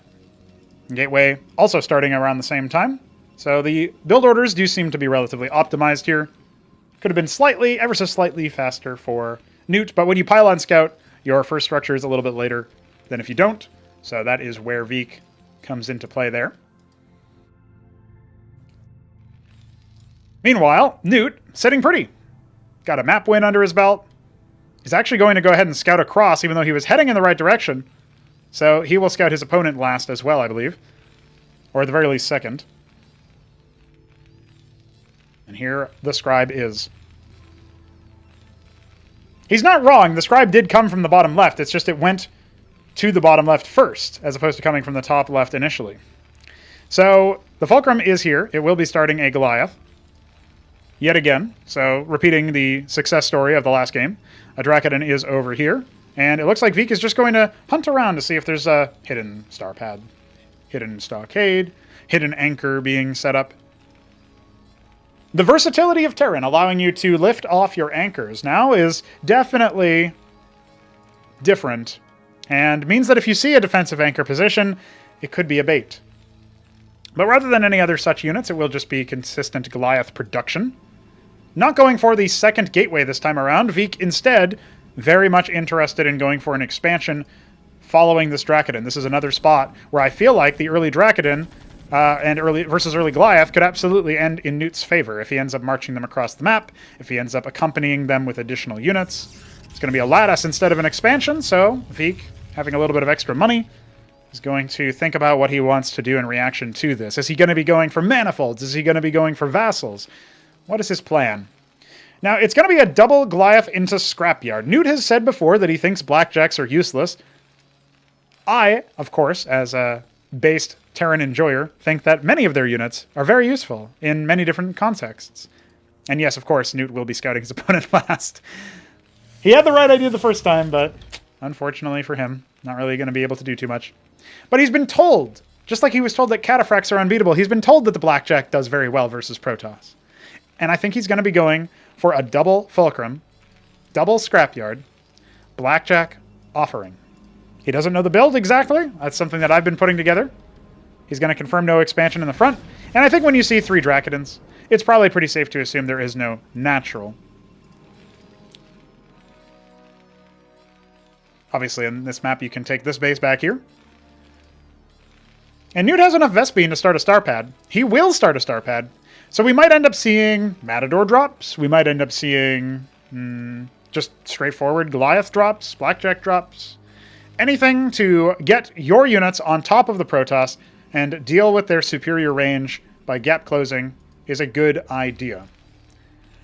Now, the double Goliath and the Anchor, I think, is going to be more than enough to dismantle this Scribe before it really gets too much useful info. But if a Blackjack pops up, which it does, and starts to shoot alongside it, well, that could be enough. However, the Scribe just wanted to confirm no low ground natural, because if there is something building there, then he can pressure with his other units. And it looks like for now he's going to hide out in that little alleyway and consider his options. Double Idol, quadruple Dracodon, and single Legionnaire as a second gate comes. There was, of course, a Nexus dropped in the meanwhile, so Vik will be going up to a 2-base startup. At the same time, yeah, at this point, Scribe is going to be dead. I'm not sure if he heard the sounds of the Blackjacks, but he will have seen them moving his camera over there. And there is indeed a Stockade and a Starpad, the latter of which is already complete and making a Trojan, about halfway done. What is going in that Trojan? That's the question. We have just Blackjack so far, and the Anchor is going to be moving off to the 1 o'clock position. Is it there for defense? Will it be pathed into the enemy's base? We have a Vassal coming into that 1 o'clock spot as well, and 2 Blackjacks already anxious to tear into it. That's not a landing spot, so the Anchor has been planned to move somewhere else. This is fortuitous timing if he catches it.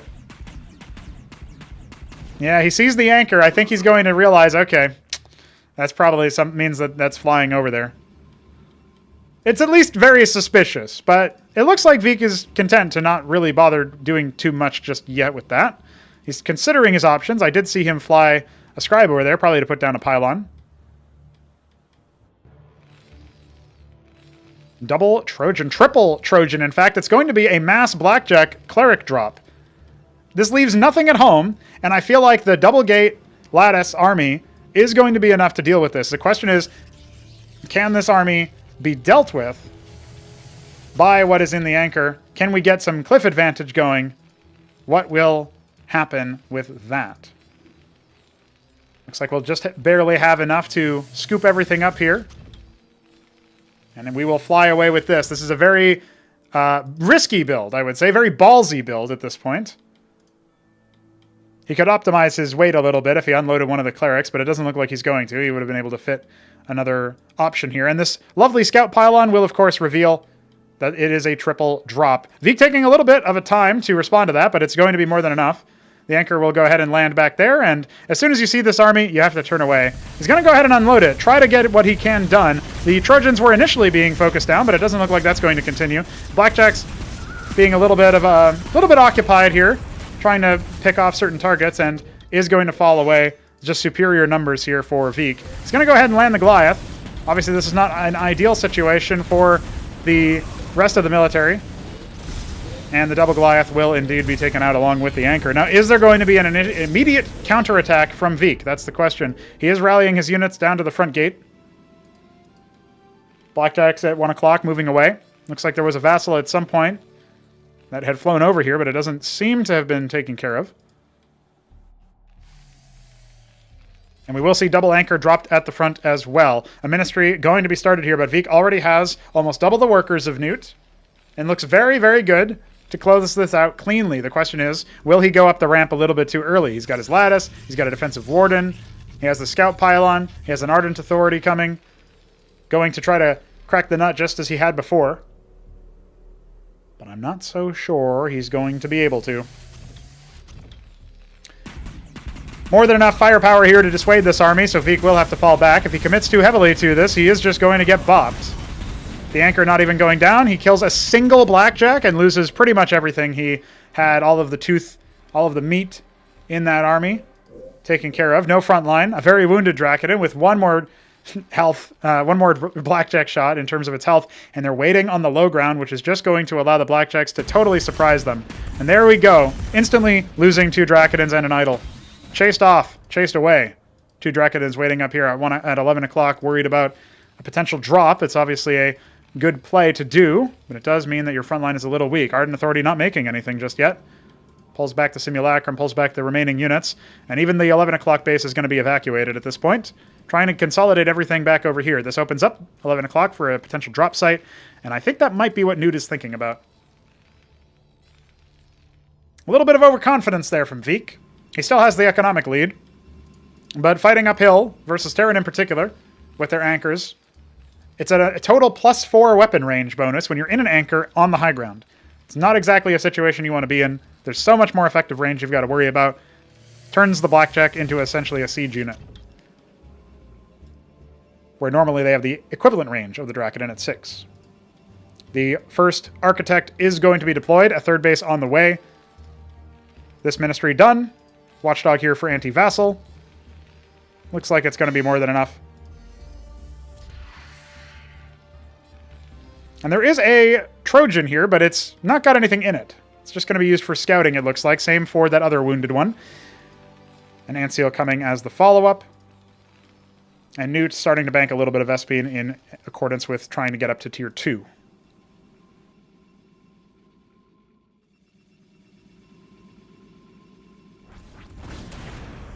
Trojan dies, but nothing in it, so Feek will know that based on the fact that no corpses were made. Another Trojan over here. Now, it's a question of whether or not he overreacts to this position. Newt is not moving it around. It looks like Feek is also not really paying attention too much. And it looks like, yeah, the Warden is just going to dispatch it. Ironically, if he had more map awareness, he would have been in a better position to respond to that and overreact to that. Now here comes the Architect. It is going to go ahead and fire some shots. The Anseal is not protecting that leftmost anchor. That is going to be one of the most important targets here. Clerics trying to heal themselves, and of course the Blackjacks, which are charging on forward to try to deal and dispatch with the remaining units here. We have another anchor ready to be staffed, and indeed it will be. Matadors taking to the front, absorbing a lot of this damage. One of them does go down, but all the Dracodons are pretty much moot at this point, and the Architect has to fall back with only 2 kills and a lot of damage to its name. Third base has been completed. We've got double Warden over here to make sure that drops are taking the direct path are going to get shut down or at least severely damaged on the way. A third Ministry has completed, and Newt floats it over to his natural location.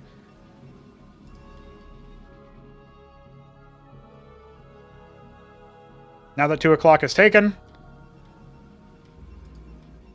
maybe Newt can mount a bit of a comeback. He does need to get back up there in terms of his worker count. His Atlas is on the way as well. Once he gets a good saturation going, and maybe some Vespene harvesting as well, he can start to think about maybe going into a fast amount of starports, perhaps. Anything of the sort. Maybe he wants mantles instead, sticking to what he knows with the Cataphract.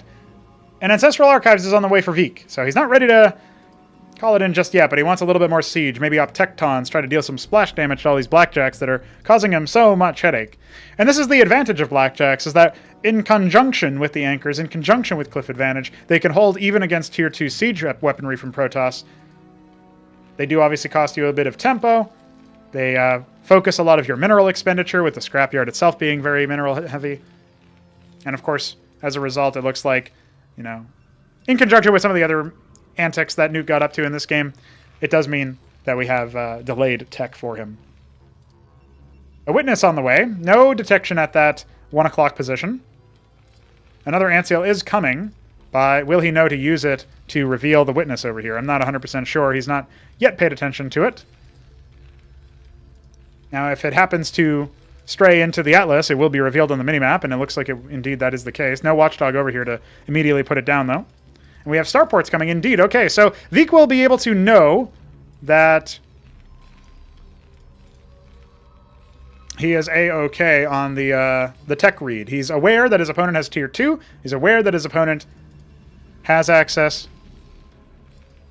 to starports and is on the way, but he's got his own Acantor drop heading to the top left. If he can evacuate enough of the attention away from the front gate, he can then bust it down. That's his threat. First Acantor shot goes wide, ends up killing a single Mason. The second one on the way as well. And right now the engagement happening at the same time. So he's guaranteeing himself some economic damage. Shaman's deploying to make sure that they can stall this out, but at the same time we've got 9 kills on the Acantor. A deadly drop happening over here. There's Trojans available if he wanted to counter drop and see if he could get rid of the Acantor itself. It's very committed to this position at this point, but there is no reaction yet from Newt. He's now pulling it away, but it's gotten up to 14 frags. Make that 16 after it deals with that Watchdog. Some units are being dispatched over there to try to deal with it, and his Anseal, meanwhile, is going to go ahead and confirm that there is a third base on the way, or already up for Feek. Dropping down a good number of Uh-oh. This Cyclops is within the firing line, and there it goes. Well, there you go. He does end up clearing it out. And does so with a minimal number of units. He can now transfer more workers back over there if he so desires. We do have rotaries up, so this is a bit of a gambit, but he is going for Sundogs.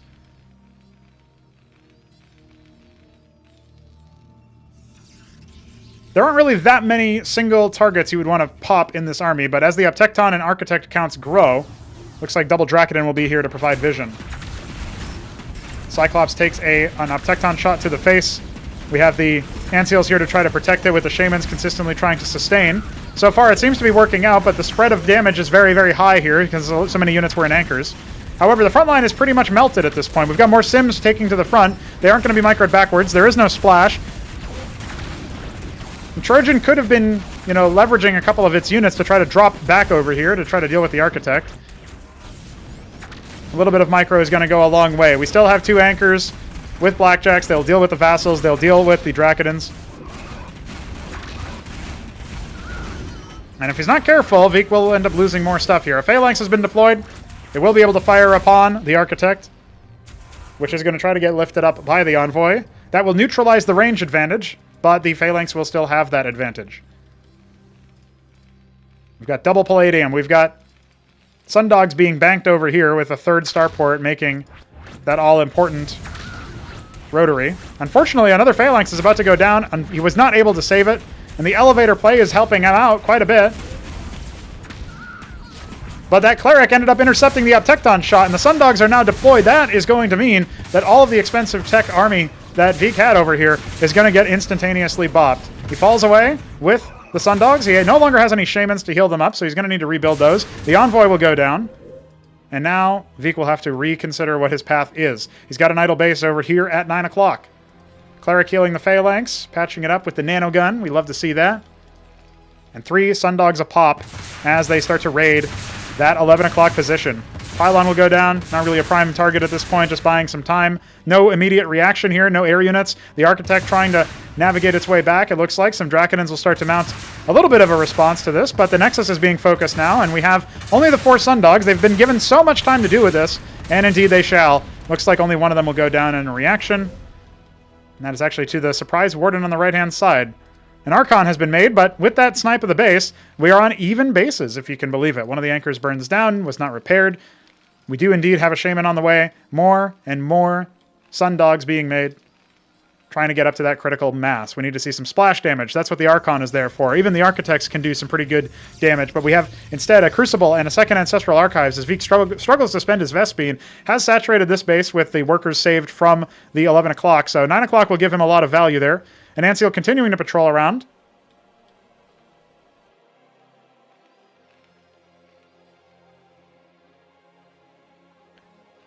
This position looks pretty good for both of our players, if I'm honest, but at this point, you have to start to favor Newt as the count of units goes higher. The Archon finding some pathways into potential death, almost got focused down by all of the Sundogs. And with Shamans here to try to repair them, you can absolutely see some value here. Salamander's in. Will they go on the offense? That's the question. I'm not so convinced that that's a good option, but they could absolutely help with the defense. Absolutely annihilating anything that comes up here. Yeah, he's gonna keep the Salamanders there. They move a little slower than the Sundogs, which have not actually been fully patched up. And there was an Archon there, scouting out that there was indeed the Sundog move out. The Anciel spying this base. There's going to be an engram put down, but unfortunately these are just going to get focused down immediately. No opportunity for a cancel. Not even on either of them, so that's an instantaneous loss of 600 minerals. He's got plenty of Vespene, but the workers are being picked apart, and now the front gates are totally open for Newt. He can do whatever he wants to. The Anciel will catch vision of the Archons. His reaction time, a little bit lackluster, but he is going to pick off the Nexus. He'll even kite backwards and maybe even take care of that Archon, as the rest of the army too busy attacking the Anciel to help out. He's going to go back in for it. And there it goes. One of the Archons has blown up. A couple of units could have been focused down there, but it's not going to happen. Instead, Salamander count growing. Newt wants to finish this at tier 2, using his superior air power, constantly producing mech. If this happens, he'll be on track to potentially reverse sweep Veek, who took the first 2 games, I would say relatively convincingly. And now a random stray Archon caught out in the middle of the map. Reaction time, not exactly there to get more than a single shot off, and that will be the expungement of all Protoss forces on Newt's side of the map. I'm a little worried about this engram as well, since it could theoretically be picked off from a distance. Vik has a lot of units, but isn't actually using them anything other than defensively. That Anseal that stayed alive from that army accosting it earlier once again confirms that the Nexus move out is legit. And the Shamans are now doubled in size, so there's 2 of them healing up quite a bit. All of these Sundogs are full health. Can Newt extend this to another game? Is it possible? He's got a lot of minerals in the bank. He's going to charge headfirst into the army if he's not careful. Well, the Shroud was spotted there, but Vik not able to reveal it. Not able to get close enough. It goes back in just to pick off a single unit. He's going to try to do a little bit of kiting, but there's enough Architects and enough Idols here that that's a little bit ill-advised. He does know that there's the base at 9 o'clock. He is going to go ahead and task his Sundogs down over there. Getting a lot of minerals still banked up here. He's floated another Ministry out. Going to try to see if he can go a little bit higher. One of the Sundogs does end up getting bopped, the second one as well. And the Nexus is canceled. The base shut down yet again. For the price of 3 Sundogs, he is able to deal with the engram, deal with the Warden, and force yet another reaction out of Vik, who's finding it very difficult to respond to this threat. But he is starting to field Patriarchs, which deal splash damage. The air units will not be very effective against such a thing. Vik has been very slow to react to the presence of air. His opponent playing with fire. A massive, massive deficit in the early stages of the game. But was able to get a lot of risks, and Vik did not respond very efficiently. The Salamanders are here. They're going to put down a lot of consistent damage over here. The Sundogs are not with this army. They're cycling out from 6 o'clock. More of them coming out of the rally point, but the Salamanders are being torn to shreds by all the splash. And there's not yet enough. Not quite enough here. Looks like the splash is going to just immediately capitulate all of the Sundogs. And there it goes. There's really not that much left at this point.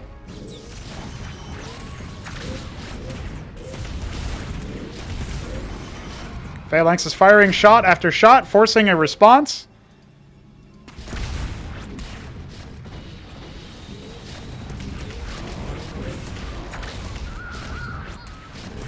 It's a little bit hard to call. More Architects. Taking to the high ground. This is a good play out of Vik. He's got his Optecton, he's got his Architects, and he is going to be able to shell down a lot of these shots. Shaman's taking a lot of damage. This is going to force an unsiege.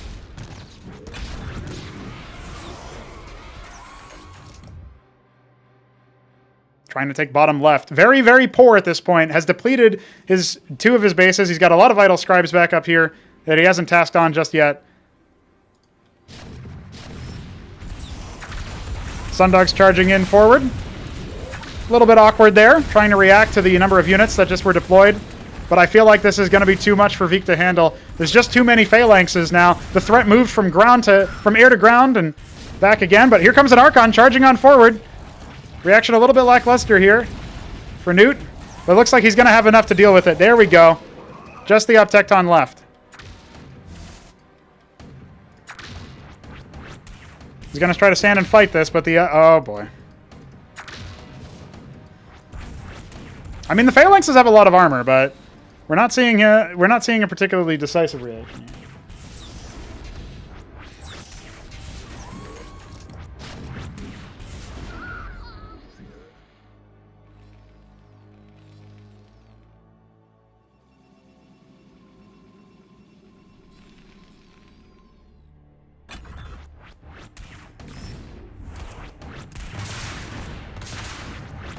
Yeah, more Sundogs picking off the Architects here is not going to be too solid.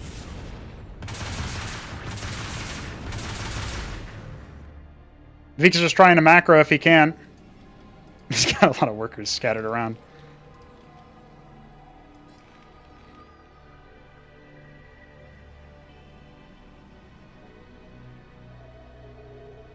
I think we did end up getting a hash, though, so that will have been... Is that me, or is that... No, that looks like that is Newt in this case. But we'll see. We'll wait for the next battle to play out, and then I'll rule based on that, because it's a little bit too close to call right now. I definitely favor Newt's position. There's just a lot of miss macro coming out from Vik. It's weird, because Vik is actually player 2, as we can see when we select his units. and player 1 was the one who ended up hashing. But somehow, Newt looks like the more active player. There's all these workers in the top, so... Yeah, I know Veek looks decent, but it's not him. He's actually the one that I'm connected to still.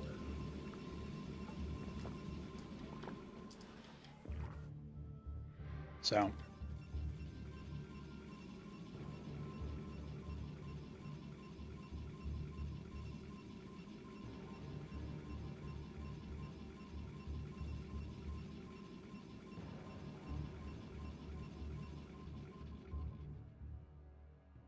Well, normally it's pretty obvious who's winning. In this case, it's actually not very obvious, right? So I think we'll end up having to redo this one. Which is pretty unfortunate. That's why I was saying I wanted to wait for the next battle, but I think it might have already been too far gone. They're both looking over here, so maybe I'm the one who's out, actually. Let's wait for... I'm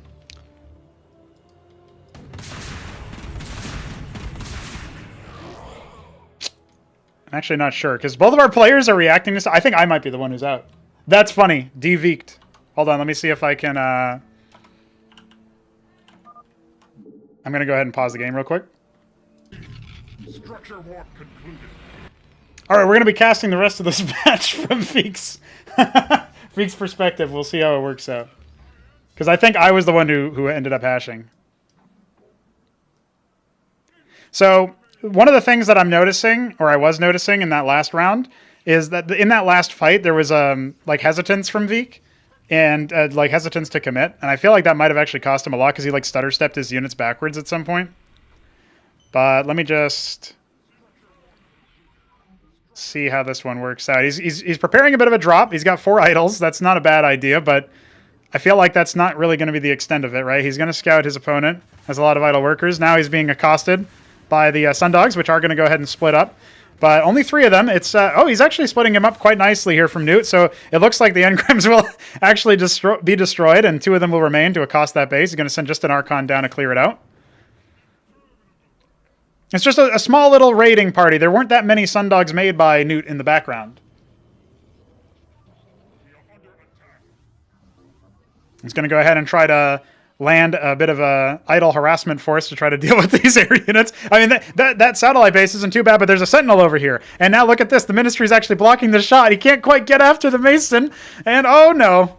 The Masons on this side are just doing battle Mason tactics. We'll see what the reaction is from Newt in the meanwhile, but that sentinel definitely doing work. He's even adding a sentinel down there. Veek trying his best to make sure if he can win here, he will qualify, remember. So this is a very... tough situation for him to be in, as he was 2-0 up in the set. He's going to go ahead and load 2 simulacrum and an anchor, and just A-move the rest of them down there. But I feel like this is like too little too late. He doesn't really have a consolidated force anywhere, and his opponent is taking up the whole right side of the map.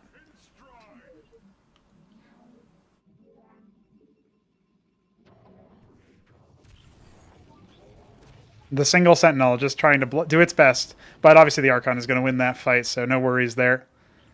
I mean, it's only 1 sentinel, guys. He needs to build at least 3. But here comes the big bad Cantor. Remember, there was one that had like 19 or 20 frags to its name earlier. Sundogs accosting the Simulacra. They should actually be pulled immediately away from this just to deal with the Cantor, but looks like Newt's taking his time to confirm that. A lot of Veek's army is actually at 12 o'clock. We can see him constantly looking back to try to macro, but he's obviously had to, evacuate the base over there at 9. I don't think he ever ended up resetting that up. I think the Sundogs just abandoned it because the Archon cleared them out or like forced them away. And there you go. The Envoy is going to go ahead and die down there in the bottom right. Natural. Now going to go for another charge, but look how many Phalanxes there are. Just too many of them for a ground army to pierce. And we need to see Veek switch out. He's got enough for a Monument of Sin. Could absolutely go for it, and then indeed he does. Now, crucially, he's not putting this next to his Crucibles. That is going to be a bit of a problem for him if he wants to get it out fast, because he's got double Crucible right next to those Ancestral Archives, but it's not going to be quite enough to power the rest of his army and the other production. He's going to go for some Matrices right now. It's not a bad shout if it's going to be small raiding parties of Sundogs, and it doesn't really feel like there's going to be consistent air pressure at this point out of Newt, right? So we are going to be a little bit worried about that.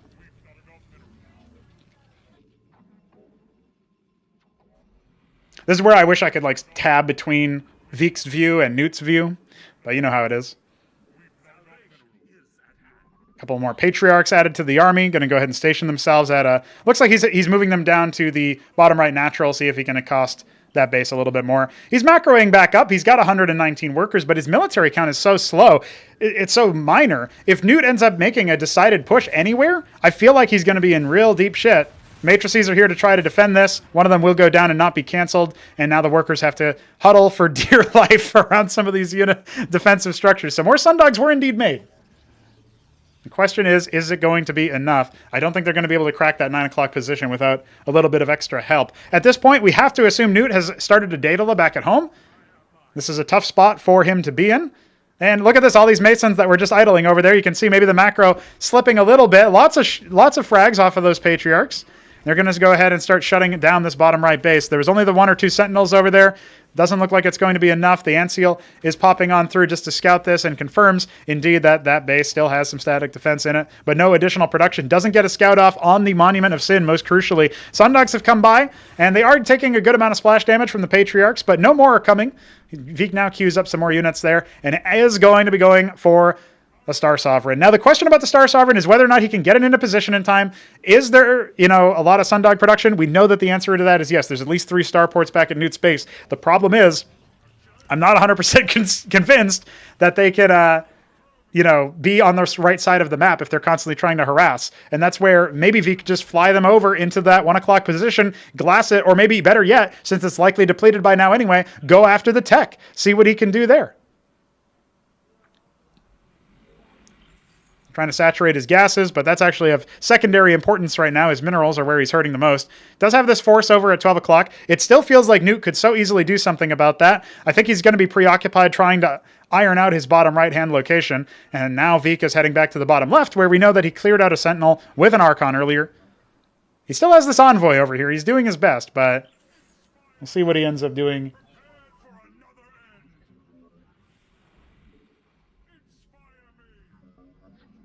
I'm a little concerned here. If Vik doesn't end up finishing this off, we have to go to a decider. And I have to go to work, so I don't think I can cast that. I'd have to leave you guys in suspense and get the replay afterwards. That's a question of whether or not Newt can finish him off. Magnetars have arrived. Instantaneous cancel on that base. There's a lot of potential damage with Yamato Gun. Remember that our players are not playing on pre-release, so the change in how it's handled internally is not yet in. And here come the Magnetars. They are going to be able to cast Yamato onto this 9 o'clock base. The reaction is to bring down the bulk of the military. He can't breach that base in the top right.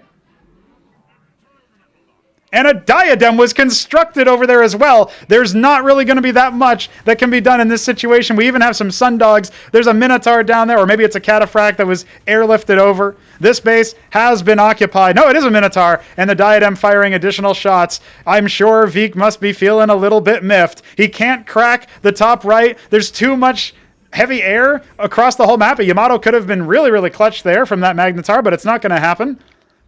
And Vik now trying to get some Argosies out so that he can go air of his own, but he doesn't have the Sim City. It's not going to work out too well for him as he's trying to get more than one installed anywhere. He flaps around. I think he actually revealed that there's more build space above him, that he could be building them, but no, at this point the frustration's setting in. You can tell he doesn't have the military. He can't break the position that Newt has installed. He's losing 9 o'clock to the diadems. He's losing all of his military. He has to call GG. And that, my friends, that is the game. We are going to a game 5. Vik says it was his first time playing that map. We settled the score on Otherworld. I'm going to BRB because I have to call work and let them know I'm going to be late. All right. I'm back. I have notified the relevant parties. We are going to game 5. The winner qualifies. The qualifier. Winner qualifies to group stage. This is the be-all, end-all, right here, right now. One of our players will move to the lower bracket, and the other one will move on to group stage. Pretty based. I agree that last game was not over, but neither was the other one that Newt won. So, now you know, dude. Now you know. Don't fuck with Newt. Don't let him reach the end game. He's got that killer instinct. He's got it. He's got it. But maybe Vik's got it. This is Otherworld, a 2-spawn map, an aggro map. Just need Newt to say ready.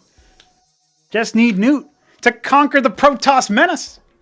Just need Newt to stay ready, and here we go. Game 5, Otherworld, is our final battleground. It's going to be Veek, or it's going to be Newt. Only one of them can make it out today. The other one has another opportunity. It's not do or die just yet. The Electric Blue Terran, Newt, top right. And Veek, the Beaster Brown Protoss in the bottom right. To say I'm excited about this match would be an understatement. I am absolutely pumped. I think this has been such a great series. The first 2 games looked fairly convincing for Veek. The second one took a little bit more effort. There's a little bit more back and forth, but that first one was a failed cheese gambit. Started Newt off on the wrong foot in the whole set. And he clawed his way back. On Sideshow, he was dead to rights. A Mason pull got him into Game 4. And after Game 4, the longest, most drawn-out PvT match we've seen in the qualifier thus far, we go to Game 5? We let Veek get tested late at night in Poland? Newt's sitting pretty. His opportunity to shine. The newcomer, his first showing in any sort of capacity was this tournament, was this qualifier. He wants to make it to groups. And he didn't have too much faith in himself. He kept saying, I keep losing everybody, but yeah, I guess I'll sign up. Well, I guess you'll sign up. I guess you might fucking qualify, buddy. You're 1 game away from doing it. Fulcrum first. Center yourselves. Gate first. Bog standard. Got to keep that energy in check. You got 1 more game in you. We could go to the other world. Or we could end it in 10 minutes blazing fast. Veek a little bit ahead on the scout, but he does it with his gateway. He's going to start tickling the Mason. A little bit of levity here as he starts to lead the repeated pattern. And it'll be Goliath again. Last game, it was Goliaths into Blackjacks, if you can even remember how far back that game went.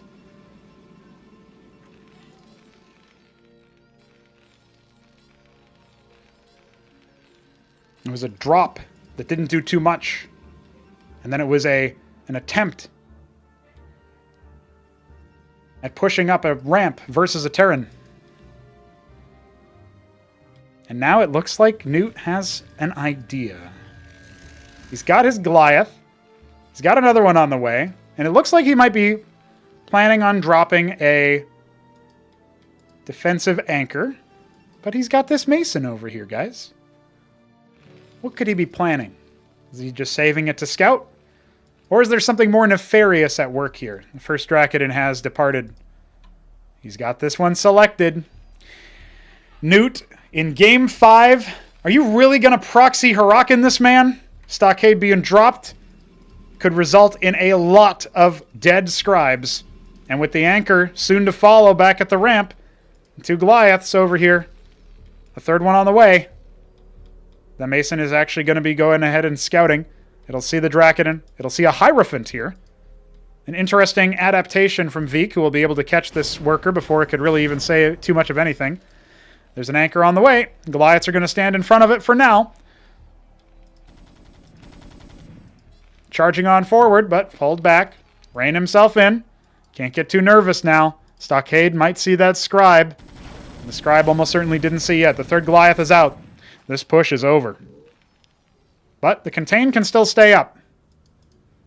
Moving back to his own corner of Otherworld. A couple Huracans being added over here. Scribe tantalizingly close, but not spotting anything just yet. And Veek, in a rare moment, is ceding control with the second gate. And the Nexus on the way. And here's an anchor, why not? If you cede control versus this push, you can easily be overwhelmed by the Mass Goliath strategy. It's going to be Vultures after the 4th Goliath. Another anchor soon to be put down. Cutting a lot of workers over here.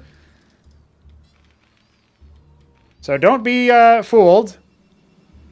There has to be a play made. And it looks like Veek is considering the Otherworld as his ploy. His path to victory. I think it all hinges on what he ends up doing with these 2 Dracodons that are popping out now. Because Newt seems antsy to go. Back at home, setting up a second anchor. But not climbing in the worker count. Cyclops on the way. He can hold just fine versus just about anything. But if these Draconans stick around, they will stop this push dead in its tracks. He has no Mason Scout. That's not what he's going to be doing. It's all down to timing, and it doesn't look like these Draconans are going to leave the building. They are going to stick around and defend. Minimal scribe losses, almost certainly, but the reaction time is not there. Despite having the forces here, Veek is not able to do anything. He has been massacred. Almost no scribes are remaining. Ahmed might have just gotten Newt into the qualifier. This is going to force Veek's hand. He's got 3 Striders on the way. The Vultures and the Goliaths are standing tall. One of the Draconans has already died, and he needs to trade efficiently. He's down to 8 workers, but he has the second Nexus. Here comes the Hurricanes entering into the anchor. That will mean that the Nexus will fall if it stays alive for too long, and Newt has done it. The shock upset, the reverse sweep. He makes it into group stage in style on the back of Ahmed. My God. My God, man. Who could have seen that coming? Seriously, who? Who could have? Who could have seen that coming? Shocking. Absolutely shocking. Well, that means Veek will await a little bit longer in the bracket. Moving down to losers round 4. But welcome, Newt. All right. Our first map is XC2. Can you believe it? Let's see what happens. We've got Lucifirius in the bottom left, or the mid left, I suppose, of XC2. He picked this as the starter, as he was the lower seed, against the Royal Blue Terran. On the right-hand side, that is Scoler. Now, I don't know about you guys, but I'm a big fan of Scoler. I think he knows how to XD.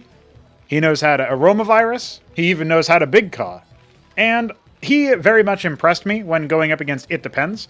Not because I thought that ItDepends could match him in the context of like a conventional match. I thought ItDepends had a puncher's chance at like upsetting him with cheese, but or some other unconventional strategy. The problem is, Scoler just played it so straight-laced. He just knew how to execute certain strategies. It was really like he had been playing or studying up on the meta and like really took notes about what certain Terran players might do.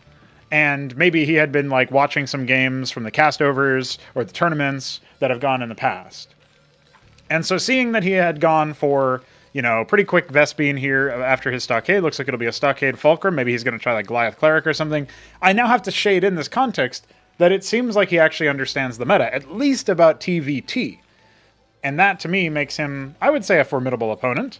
I would say Lucifirius is not the favorite in this matchup, by any means. But he is harvesting some Vespene for himself, and he is building a Fulcrum by his ramp. So that will be his acquisition. It'll be up against a Maverick first, with some gas being banked. And I think we are eventually going to see Scoler Scout, of course. But not only that, I think based on the fact that the Vespene has continued to flow, this might actually be like Bio Starpad or something. I wonder what he's thinking for this first match.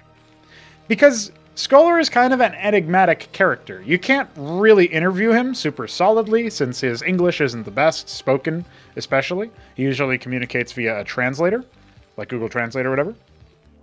So I can't really pick the guy's brains. I can't get a good read on the man.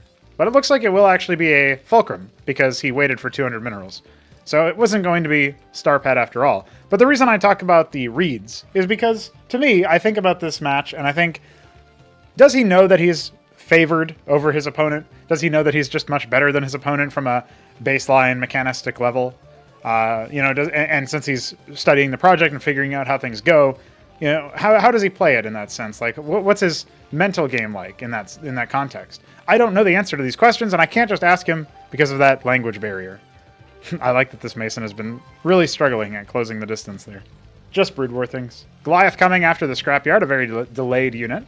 Maybe Lucifirius feeling a little unsafe at the moment, as he had gone for a very risky opener. You know, you just waypoint one Huracan or one Maverick across the map, and you can start to do some damage and cause some harassment while that Scrapyard is being built, and, you know, thus can't actually offer any units. But it will be a very fast Scrapyard of his own. He's not building any mech units, just going to sit behind the bio. And this Mason has decided to pursue his opponent, so a single Maverick will be dispatched just as a move command. Oh, look at that. Fighting. Punch, punch, punch. That's what Scoler is saying to himself. I also really like when he was fighting against It Depends, and I told Scoler that It Depends habla español, and then It Depends just said, no, I don't, and I called him a liar, and then Scoler just typed, Protogo is God, while moving his bio out. The guy's just a character, man. You can't really explain... you can't really explain what's going on, because I think like it's the combination of him being an eccentric individual and somebody who doesn't necessarily speak the best English. So it is hard for us to communicate, but what does get communicated is just super wacky and interesting. So Lucifirius made the scrapyard and then just went straight into Goliath production. For those who don't know, the scrapyard does not offer you Goliaths. Goliaths are trainable as soon as you make the fulcrum. So he delayed his Goliaths by 100 minerals for some reason. I don't know why. But hey, at least he's got the flexibility. Obviously, the military is looking much better for Scoler, and you can see the macro cycles favoring him as well. He's currently up by 3 workers. And that is unlikely to change anytime soon. Maybe it'll get worse for Lucy. But yeah, this stack of Bio and Matadors is looking pretty meaty. He can obviously lead with the Matadors, force the Goliaths to have to kite backwards, and then that gives a lot of ground up for the rest of the units. I think there's at least one Huracan with this military. Yep, there is. So it's going to be Huracans straight the way through with these stockades, and Nicholas is just going to try to do a concerted sort of like timing attack here. Under normal circumstances, I wouldn't say that this ends the game, but because Lucifirius only has Goliaths, he'll have 6 Goliaths by the time the attack hits. I think that is going to be enough to stabilize, but he might end up losing a lot of military. And the additional production facilities here for Scoler means that the longer the game goes on, if the rallies are good, he'll have more units streaming in. And at the very least, he can kind of soft contain his opponent. Now, there was a stockade built at the in-base, and it is now going to fly over for the purposes of Huracaning the in-base over here, which is being occupied by a treasury. First attack rings out. There is no sustain with this army, it's worth noting.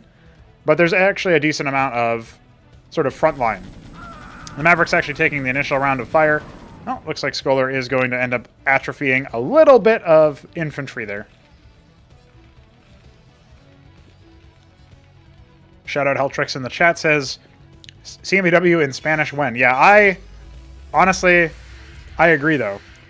Like, fan translations would be pretty based. He sends another couple of units out there. I don't know if it was intentional or not, but they do end up getting firing squatted. And of course this, if he starts harvesting Vespene from this location, he is going to see the situation here. But the proxy stockade, I think, it should get a Mason kill here, but I don't think it'll get too much more than that. There's a couple of stray units that are going to waddle on over. And so, yeah, there goes the other Huracan.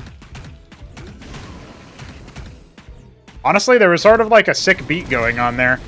I should use that as a bit of a remix. Now, at the same time, the Matadors here are laying into the Goliaths. They do have the armor pen necessary to dish them out, and it doesn't look like they were focused down. A little bit of a missed opportunity for Mr. Lucifirius to focus fire some of these units, but either way, he's going to try to see if he can repair the Goliath that's very low HP and precariously perched on the front.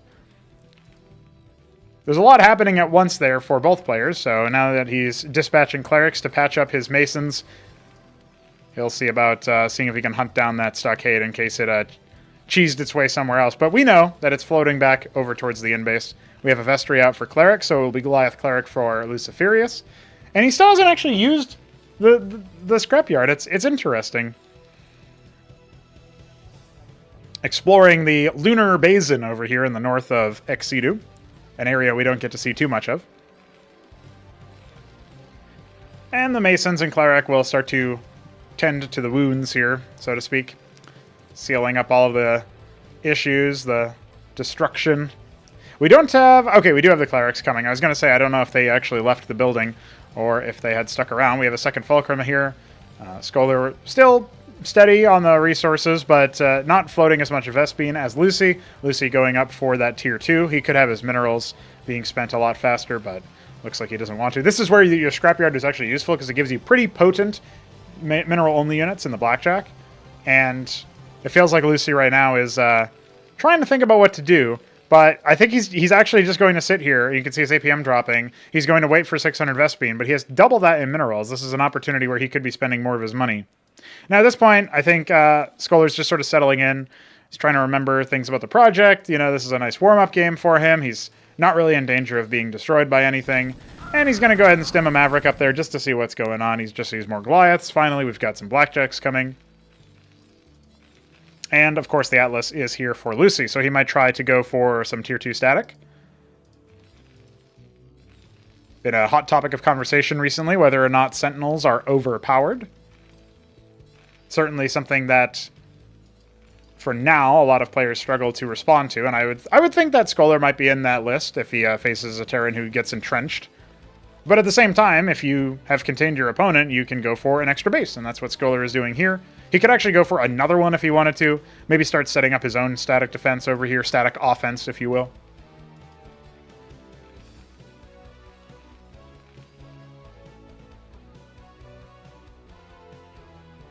And we've got 3 Hurricanes with this military. A large number of Matadors. I feel like that's actually the scariest part here. There is no crowd control with this army. It sans the couple of Hurricanes that can at least eventually burn down the Matador armor so that the Cyprians can do something. Because obviously the Cyprians are turned into single target when facing anything with 2 or more armor. So that's where it's very, very critical to have some kind of armor rend with your comp. A 4th Fulcrum coming with 3 of them here. And the Atlas is also on the way. So all in all, Scoler is not actually that far behind in tech. Lucifirius has a lot of resources with which to actuate that if he wants to. His Atlas has been done for some time now, but it doesn't look like he's immediately turning the gears there, right? He's not immediately starting to use that. So we're trying to figure out what he might be doing. I'm judging by this is a Sentinel on the way. We've got Cyprians coming in, and of course, we have the first Sentinel, maybe of many. Some Cyclops. More Matadors. The 3rd base out and Vespene being harvested. Some anti-air adding. Wants a lot of Vestry so he can just queue up Mass Cleric if need be. And he pulls the trigger on the engage. This is actually coming before the Sentinel finishes, but it comes online just in the nick of time. Most of the Goliaths are kind of spinning out over there, but they have enough of a range advantage that they won't be pushed back just yet. And again, look at this. 1,300 minerals here. Lucifirius trying to leverage the in-base. So far, it's kind of going pretty well, but you can see here that the Matadors are staying alive pretty long versus the Cyprians, right? So this force will eventually get cleaned up, but as much as there's all these Goliaths, it's not exactly the fastest moving unit in the game. And we've got a 4th Fulcrum, we've got, you know, again, triple Stockade. I wouldn't be surprised to see a lot of Palladium start coming. And wisely, I think Scoler realizes, all right, I'm going to need to relocate this because otherwise my rallies are going to get fucked. Actually, he should probably self-destruct this scrapyard and then move this Fulcrum as well. And move this one when it's done, because this particular add-on placement is going to make it really hard for other units to pop out. So hopefully he logs that, because I don't think that Phalanxes can actually fit through here. But I could be wrong. We'll see. I've been surprised by CMBW before. We do have, of course, the double anchor, a 3rd one coming. The pressure coming out from Lucifirius. He's doing his darndest to... you know, get some map control himself, but he's not immediately diving into a 3rd base, instead going in for triple mantle. I suspect this will be Cataphracts, but right now there's only a Durandal coming. A Sentinel being put down behind the anchor, I really don't mind that at all. Obviously, you can have more effective range out of the Sentinel.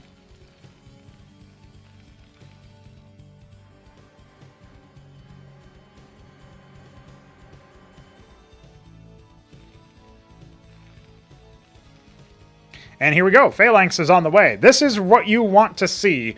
In this sort of situation, I think when you look at this, you've got 4 Fulcrums all being able to make Sentinels, Phalanxes and Madrigals. It's going to be really, really hard for Lucifirius to break. And he's starting to set up a 3rd base.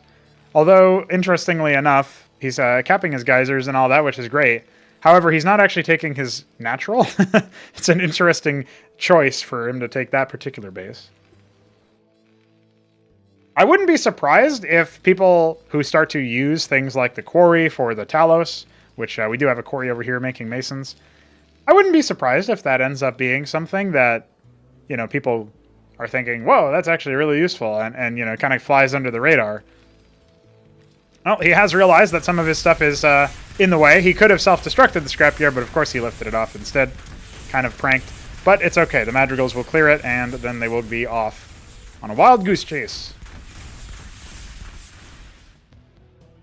I'm still very curious as to what Lucifirius' game plan is here. He obviously has capped his geysers, but that's just going to allow him to sustain the Vespene required to keep full throughput of his mantles. They do sometimes say your paladin is ready, even though they aren't a paladin. So maybe that's why Lucifirius likes them so much. Notoriously a big fan of them.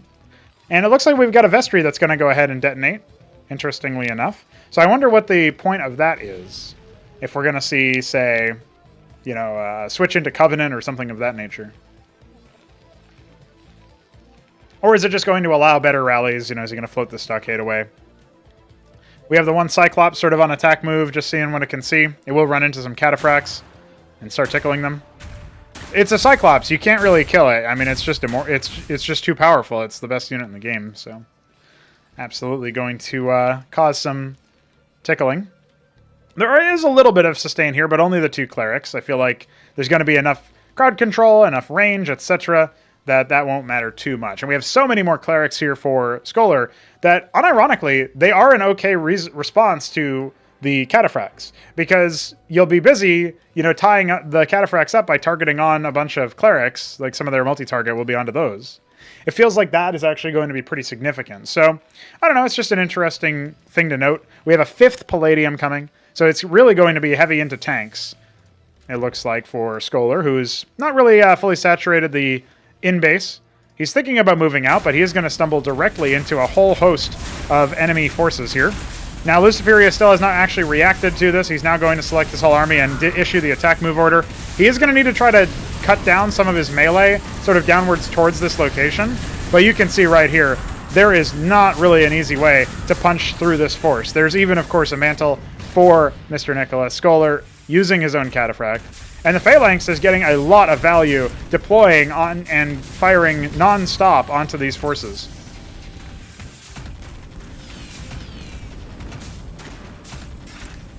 Getting a couple of frags on the way out. Scoler not too perturbed here.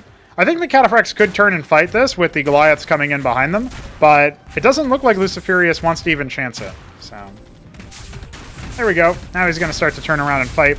He is going to start losing some of these Katas, and the Goliaths are sort of out of sync with the rest of the army. I feel like he actually waited the maximum amount of time and then decided he would go for it, because this is when the Phalanxes aren't deployed. But here's the deployment. They do fire off their shots. They deploy marginally faster than in StarCraft 1. They are a little bit faster in that respect with their animation timings. And a wild Durandal appears just to say hi and then say die to itself. But the Cataphracts, once again, sort of tying up the Clerics. Those are forced to move backwards. Additional salvos coming out here. There goes the Goliath. There's still one left, but there's mostly 4 Katas, and they're not split whatsoever. So the Phalanxes are doing a huge number on them right now. Now, admittedly, there's no armor on the Phalanx, right? So the Cataphract could still be good at attacking sieged Phalanxes, but again, once they unsiege, then you've got to deal with 4 armor. Suddenly, you're only going to be, particularly on group stage patch, you're only going to be doing 8 damage a shot. It's not going to add up too much. Right now, they'll deal 10 because they still do have that armor pen. Madrigal has been deployed, but it's a little far away from being able to affect too much over here. A Cyclops is going to move over there for some reason. It actually is kind of tying up the Cataphract a little bit, but GG, you pick next map. Whoa, you're supposed to pick the next map, Lucy. You can't just offload it. But that will be Scoler taking the first match. Lucy not feeling comfortable apparently selecting the next map either. He wanted to give his opponent the opportunity. Okay, all right, Lucy. We'll see if that's gonna bite him in the rear end. We are going to go to Otherworld for this match. It will be Lucifirius with block capitals and a space bar. He is in the bottom right, the Beaster Brown Terran. And in the top right, we have Mr. Nicholas Scoler, the Snow Terran.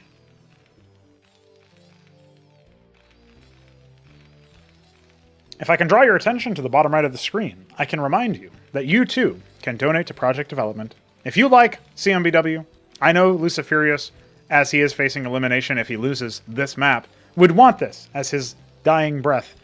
He might have one last gasp in him, and if he did, it would be to say, you and probably also shill.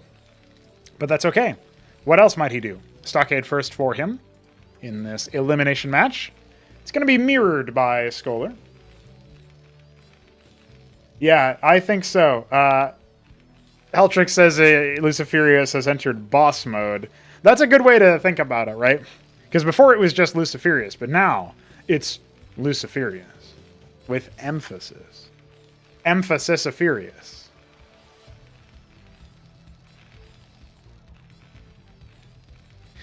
The real question is what the follow-up is going to be. There was a little bit of sass exchanged where Lucy tried to go for the floated stockade. He got one Mason out of it, but otherwise ended up, losing out on 150 minerals from 2 Hurricanes and the throughput of the stockade. It will be an instantaneous queue of 2 Hurricanes, and now Lucifirius will think to himself, what am I going to do once these Achmeds arrive? Is he just going to waypoint them across the map? It's entirely possible. Especially since, with Scoler harvesting Vespene, he's clearly angling for a Fulcrum, and we'll go ahead and drop that relatively fast. First Huracan departs, but it's going to get caught up on this Mason. I personally would just say, hey, go and attack the... right-click to the base. I don't need you to attack the worker. This is wasting your time and mine. And that's exactly what Scoler wants it to do.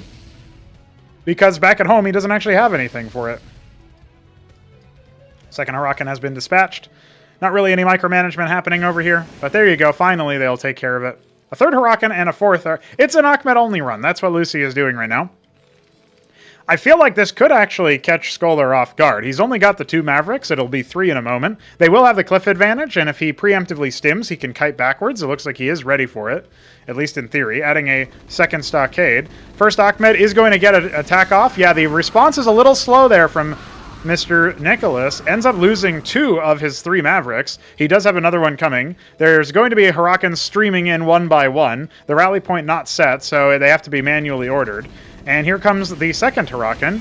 That is going to be able to get a couple of shots on, but not enough to do too much damage. The scrapyard, of course, will be started.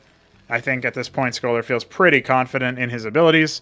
And yeah, the Huracans are going to return home, or Huracan singular, because there's 2 more back at home. I feel like that could have been a lot more deadly. Unfortunately for Lucy, though, he wasn't really able to capitalize on his opponent's weakness. He dilly-dallied around a lot with the first Huracan when he could have just right-clicked it across the map and probably got there around the time that the second Maverick was about to finish, which meant maybe he could have dealt with the first one or at least tied him up, forced him back, etc., while his second Huracan made it across the map. It's just a question of if he can right-click across the map fast enough, because at this point, Scoler feels so comfortable, he's going to drop a Vestry and then not use it. He's going to drop a Scrapyard and then not use it. He is totally fine. He's feeling pretty good. Now, no Vespene has been harvested just yet from Lucifirius. This is his Achmed-only run. He is adding a Ministry for the low ground base, and for now, he's just going to add a second Stockade and continuously queue Huracans. It's not a bad idea, per se, but it is a very, I guess, one-note strategy that I think Scoler will be able to riposte. I mean, he's got the Cyclops, he's got the Matador, so, with that said, he can pretty easily, I think, wrangle this. Cleric is going to patch up his 2 wounded Mavericks, and they'll be good as new. Now, Lucy thinks to be suspecting, yeah, I can just go for a macro game here, a third Ministry on the way, starting to harvest some Vespene. When you go from not harvesting any Vespene at all to harvesting Vespene off of 2-3 bases, usually as Zerg, if this happens at all, you can surprise yourself with how fast you can, balloon up to tier 2 tech. But it looks like for now, Lucy is content to just bank that Vespene. Maybe that's exactly what he's planning. And then the question is, what is Scoler going to plan to do? I haven't really seen him use drops or star pad at all. I feel like that's an area of his game that I just wasn't... I'm not seeing actuate just yet. But I could see him start to play that against, say, Zerg or Protoss in a situation where maybe he ends up getting contained in the early stages of the game and needs to find a way to escape. Otherwise, he can just build up a pretty big force of units and get ready to attack. He's thinking about going through the other world as he sets up an anchor on his ramp. A second Mason was made there, but just rallied over there. So that will be rectified. 13 Huracans make it 15 as additional arrive. Dude, is any one of these an Achmed clone? Only clicking will tell. Nope, not yet. We will keep monitoring this situation and update you as time progresses. It's actually a pretty spooky situation to be in for Lucifirius because he has no idea that this attack is coming, and he invested entirely into Hurricanes. Admittedly, that's a very healthy number of Hurricanes. But if they don't have the advantageous position of being near the ramp or being able to fall back towards the ramp, then he could just get totally bamboozled, and that would kind of be that. Still no Ahmed clones coming out here for Lucifirius. That's obviously the main thing everybody's all interested in. A secret name, a 1 in 256 chance to have a prank name. But it looks like Scoler will indeed be able to sneak in to the backside, and Lucifirius will be none the wiser as he starts to get bopped. What is the Hurricane response? First attack comes in that will notify Lucifirius that he needs to scramble his 21 Hurricanes, and instead of trying to use them to attack the force and defend his base, he's going to use them to attack the enemy. Remember, he is Terran, he can fly away, but Lucifirius has units that can only attack ground.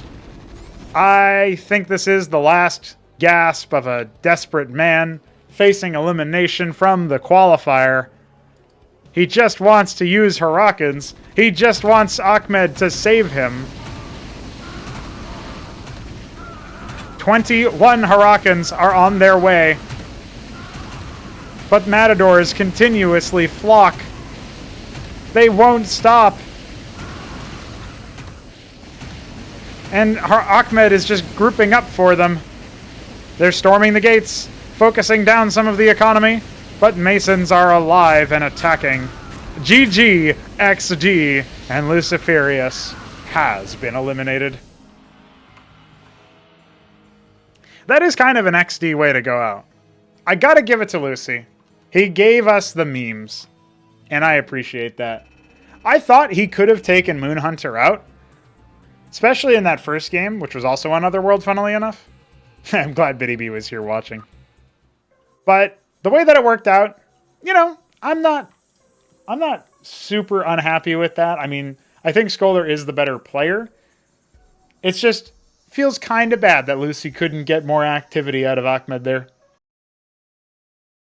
I don't know what SYPIAC's prep was for this. I guess the one thing to say is that SYPIAC did impress me in the second game against Igor, iSarCasm. I look at this match and I think to myself, yeah, this could absolutely go in SYPIAC's favor. So we will start on Derelict, and we will see where things go from there. So we have SYPIAC as the Beaster Brown Zerg in the top right, against Smrtycakes as the Lemon Protoss in the bottom left. This is Derelict. This is an elimination match. And Biddy B is always here. But were you watching this one, Biddy B? No, it was Shambler. You lied! Big sip time. Smrtycakes is a cool guy.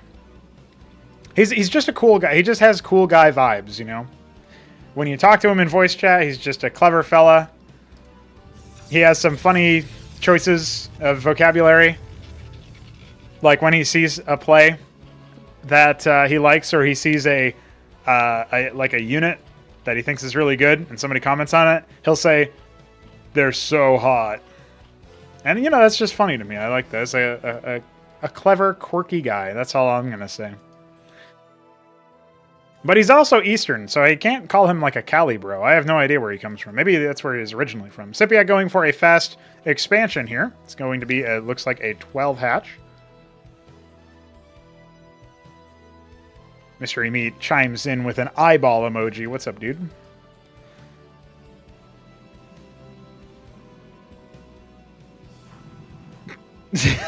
Okay. Instantly burrowed. The rally point not on it, so it looks like Smarty will be... oh! No, he's like, hey, wait a second. I saw you burrow over here. Where you at? Where you at? You know, back in the day, and I think Mystery Meat will remember this, and maybe some other people. It's 3 idle workers right now. Smarty, what you doing, bro? Oh. Where'd he go? What happened? You used to not be able to see the units while they were burrowed. And then we, at some point, had changed that. But before then, you would have to start construction to force them to unburrow.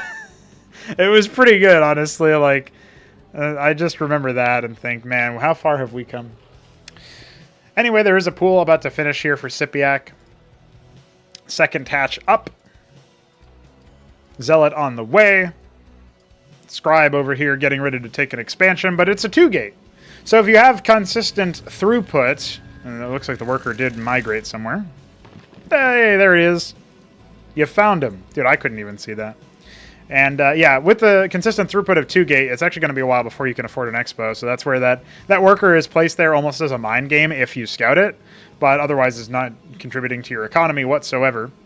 So despite SYPIAC being down in by 1 worker, he's actually kind of like up effectively, or even, since one of his workers is chasing SYPIAC scout, and the other worker is sitting here doing nothing. And the Drakidans came back for a moment. And, okay, now they're going to finish the job, but I think they were worried about the Zeth run-by. Vorvs are being made back in the natural. More Zeths being made, so staying on 15 workers for now. I wonder if anybody who plays Zerg has, like, come up with an idea in their heads of, like, okay, this is what I want in this context. It's like, I want to see, you know, XYZ thing where the like at 16 workers or 15 workers or whatever, I can get a lot of mileage out of just that many, and then sort of like doing the math about how much eco they can do, like how many hatches they can sustain and stuff. The Vorvs are already activating, and this is actually really risky from for Smrtycakes' position. He's only now starting the Warden 30 seconds out, and he has to call GG. He was banking up a lot of money for the Nexus. But despite with his Zealot scouting out that there were no workers at the natural, I don't know if it got into the main, that's a 4-minute Zeth rush. That's just a classic as things can be. I didn't even bother, like, sort of touching on whether or not that would end the game, because in my brain, it was kind of obvious that it was going to be heavy military, and you've got 2 gates. Of course you can hold that, but just getting a little bit surprised by how many there were. SYPIAC is going to charge in and fight the power. That means we got 1 more match left in this, unless Smrtycakes can bring it back. That will be on infinite velocity as soon as I let my dog out of my room. What's up, dog? That was a big caw. Dude, shout out Fagudo. Ultralisks is an old school member of the server. He's still around, although very infrequently. And yeah, he used to just burrow Zeths around the whole map and then make you, like, unburrow them. Based. Totally based, honestly. So we're jumping into Infinite Velocity 2 for our second map of the set. SYPIAC will, of course, be on the right-hand side as the Zinwaldite Brown Zerg. He's going up against Smrtycakes, who is the T-Green Protoss. On Desert and on Ice World, you don't really have that many colors to pick from, so you'll see a lot of repeats, because a lot of shades, a lot of tints are actually unreadable in the tile set, basically. So when you move into Space Platform and Jungle and such things, you're going to see a lot more exotic colors, which is always cool. But iSarCasm in with the big caw, absolutely appropriate, considering his countryman SYPIAC is able to find the first victory against Smrtycakes. I guess there was actually a longer game that was played on Derelict, and at some point there was a desync and they ended up remaking because they couldn't resolve the game before it happened. Unfortunately, I don't think Smrtycakes was playing on, like, the most recent update or something, or if he was, he wasn't playing with the logger. So either way, I didn't get any debug info from it, but it'll be a lot easier to track down the root cause of those now that we have that. Now, there will, of course, be... This is actually the first time I think we are seeing the updated Infinite Velocity in action here. We've got a whole new middle. We've got, obviously, very different base down here at 6 o'clock, where you use flying workers to get after it. That's pretty cool. And besides that, we've got a little bit more deliberate construction of the, like, 3rd and 4th bases that you might take on this map, which I will talk about if we get there. Otherwise, it's probably best to save that for later. It is going to be an expansion into a pool once again. This is SYPIAC's favored strategy, I would say. He just seems to be pretty interested in this sort of thing. Meanwhile, I'm looking around and wondering, what is Smrtycakes planning? It looks like he's going to do maybe proxy lattice for the vassals. He could just drop double lattice here. And he's not being scouted. At 4 minutes, these atlases are going to detonate. And when that happens, the Niduses are suddenly available. I don't know if SYPIAC is the type of player to use that. He does seem to have that switch that he flips, where he tries to go for that early aggro. And yep, here are the double lattice. He's adding a pylon back at home, probably for a warden. He's idling a lot of his workers here as well, though. I feel like he could tune up his play there in particular. I almost wonder if Smarty was like feeling a little out of it or something. I know he came in from work and then immediately started playing, whereas it was very late for SYPIAC, so it was kind of like an equalizer in that front. But the only reason I mention that is because, like, Smarty usually plays a little bit more sound than that. So I don't know if it was like he was thrown off because of the first match being a hash or what. Or maybe just thrown off because of the fact that, oh, well, hold on. Hold the phone. We do have some Zeths coming. There's some Forbs coming behind that. Now, the Warden is done. And the Lattice is just finished. This is a little late here, but they are going to be making Vassals. You could easily add, like, more Lattices at this point, but it looks like instead... What did he end up spending? Oh, he just queued a bunch of... Okay. Well, the Pylon needs to be protected here at all costs. The Anvil, the Atlases are going to fall 3 minutes in instead of 4. The Zeth army is here. The Scribes do need to be put together and pulled onto this. You need to be drilling onto this. Looks like they got caught onto a Vorv. Oh boy, this is going to be pretty deadly potentially. The other Warden now taking some of the auto attack aggro. So actually it looks like, oh, it wasn't cancelled. Smrtycakes is in trouble. He's not using this Scribe over here. He can just finish this job over here, but instead moving in with 3 Vassals to try to pick apart his opponent. And I still feel like he might be in an okay spot, right? The Zeths are kind of navigating in a weird spot. It feels like they went the wrong direction. And yeah, now look at this. He's back at home and currently Zeth free. We do have a couple of units burrowing here and there, a bunch of workers dying. And look at that. The Kagrant can be focused down. 6 Vassals is enough for it. We've got more on the way. Remember, he queued a bunch, so even though he had no money, it didn't really matter that much. He's actually just going to concede the main base, I think, at this point. And this isn't looking too good for Smarty. I feel like he was trying to do a couple too many things at once. Now he's got to deal with the Spraith with 2 armor and 300 health. It's just not tenable. He doesn't have enough. He doesn't have any income. His Nexus is starting to fall, and I think at this point, SYPIAC has outlasted him. This is probably the fastest set that we've casted, I think. Yeah, I think this was even faster than like Hupsaiya versus MoonHunter, which is a very lopsided matchup. And I think, Smarty, if you were going to try this after going up 1-0, that would be different. But now, you don't have anything back at home, and you're going out you're going out with cheesy glory, but not with anything else. He doesn't have any money. He doesn't have any way to return any resources. He's just got the lattices. And so far, he's realizing. The reality is setting in.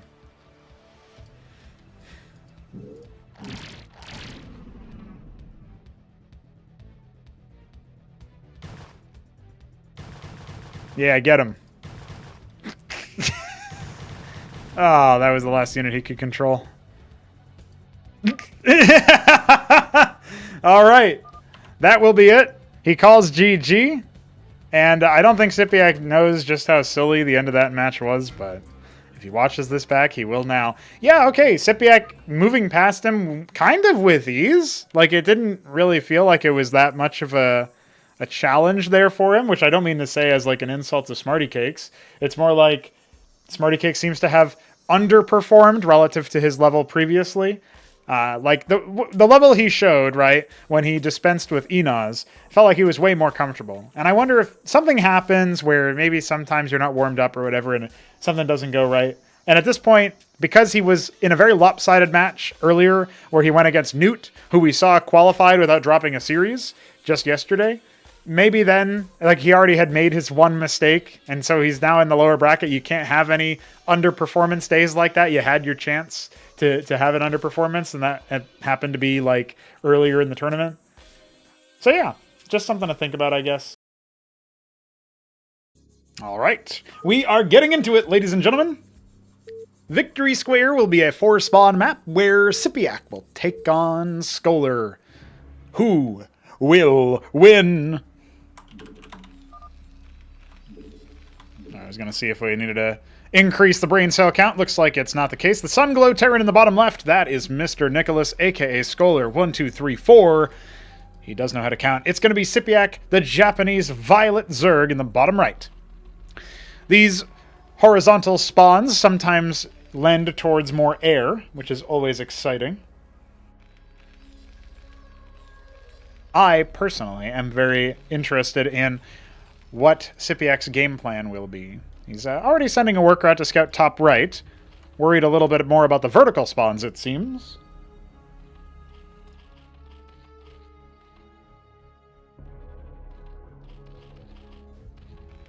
And a stockade coming. Mr. Nicholas fighting against Zerg for the first time in a bit.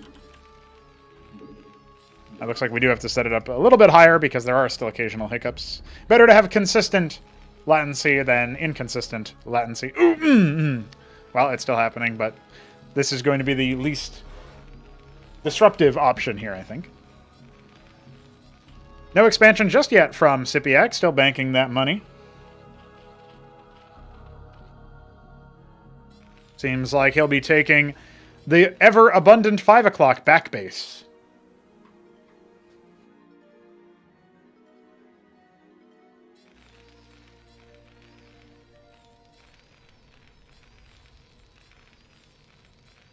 A second stockade coming before any military units are even trained here for Scoler. He seems to be pretty confident that his opponent isn't going to be going for a fast set of Quaseth units, at least not immediately.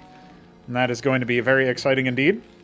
As a reminder, this is a best of 3. This is indeed going to be a significant amount of stakes, because if either of these players does not score 2 wins in this set, they are eliminated! And they can no longer progress.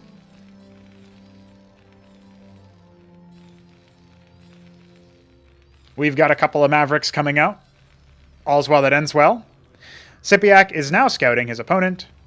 It is the first time that he is going to be scouting, and Mr. Nicholas has not left the base with anything just yet. So he kills the first worker, and that might remind him, oh yeah, I should probably scout. But he's banking up a number of Vespian. I wonder what he's thinking right now. If you remember what I had said when he defeated Lucifirius, it was that I haven't really seen him try anything too out of character, out of the ordinary. It's just been pretty consistent production of, you know, stockades, fulcrums, etc. He hasn't once built a star pad, to my knowledge. He's adding a vestry now, but that's his sole gas expenditure thus far. And he's banking a lot of it too. So if it's going to be star pads, they'll be a little bit later. If it's going to be tech, it'll be a little bit faster. It could be a 1-base tech push, but I just saw his camera pass over his natural expansion, and I feel like maybe he's thinking to himself that he can go ahead and do that. Falling back with the Hurakan. Great opportunity to punish the Zeths, but it doesn't look like it's going to happen. Instead, he's just going to sort of let them run circles around him as he tries to navigate away. Ooh, gets intercepted on the way, and that will mean that the poor guy is completely toast, like his victims often appreciate being.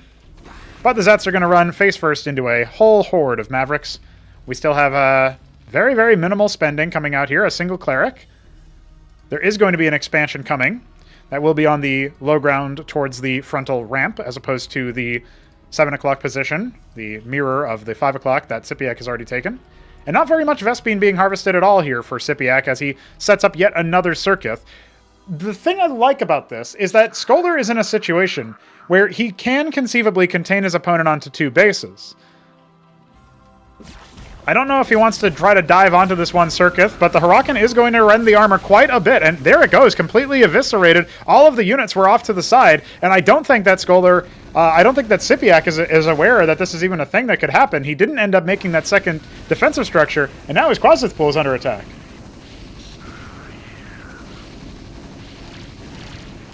Maybe needed to try to time his re-aggression with the 2 Quasis that stayed alive with the spawning of those other 2. But as it currently stands with the Cleric healing them up, this was a very heavy amount of damage taken. And look, it's still not actually over. There's still 2 more Quasis. We have more hatching, so I think this will be reposted, but I don't think he can save the Quaseth pool. It will indeed fall. And that could mean a follow-up would be really deadly, but we've got a Fulcrum coming, and we've got the expansion. So Scoler isn't actually going to go for a very aggressive follow-up. And these Quasis, now that they're finished, they should try to focus fire, but it looks like they're not going to do that. And instead, they will end up mopping them up no matter what. The Circuit remorphed.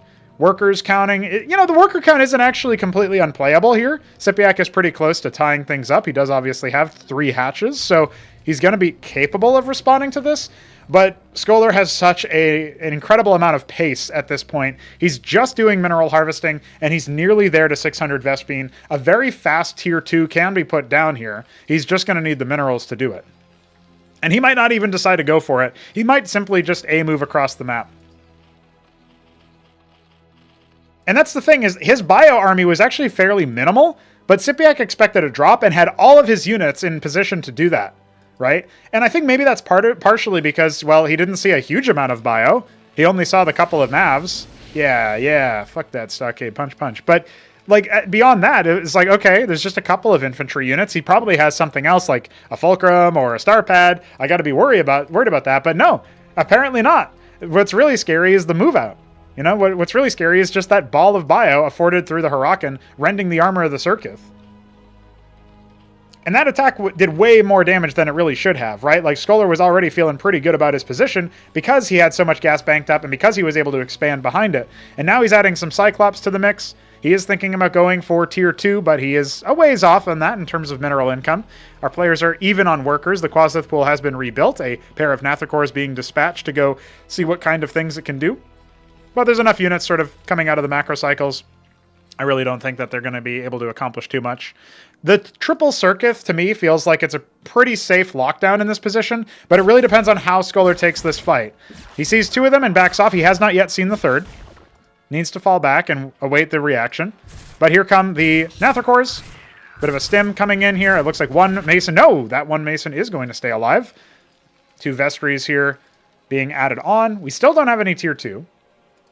So Scoler, I feel like, is maybe a little bit lost on what he wants to do now. Because at this point, you could just take all the workers off of gas, send them all onto minerals, bank up for tier 2, and then send them back if you really wanted to. It's a bit of APM overhead, but it's absolutely something you can do.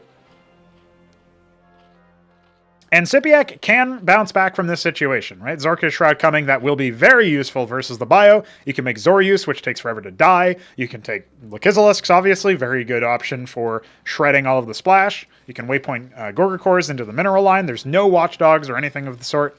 Finally, we do have the Atlas coming. And there's still 400 gas and more to bank with. So, Scoler is thinking about charging on forward. There's actually not that many units over here, but the Cyclops is already dead, and yeah, this is going to be pretty disastrous. He manages to pop 1 of the circuits, but none of the Hurakans really made too many connections, and that, I think, was probably the biggest problem of that assault. He had no real way to get it. If he had, like, maybe 6 Hurakans instead of the 4, I think he probably would have been able to get there, do a little bit more damage, but instead, you know, he wound up getting bopped, and this is going to open the opportunity for a counterattack. Remember, SYPIAC did save most of his workers when that initial hit happened. He was mostly set behind by the Quasith pool. And so, at this stage, with a Fulcrum coming, and an Atlas about 80% complete, we will eventually see Cataphracts come out, but the question is, can they get there in time? There's nothing in these anchors right now. They're just for show. But of course, they can be leveraged a little bit later on. Unfortunately, the Zorius blocking the Quasis, that is going to allow Hurakans to get on top of it and rend all that armor. These Zorius are normally very difficult for a Bio and Cyclops army to deal with, but right now, that is not the case. And with a couple of Clerics here to sustain, one of them even in that anchor, we should be more than capable of dealing with it. Look, this one has a Cleric and a Mason.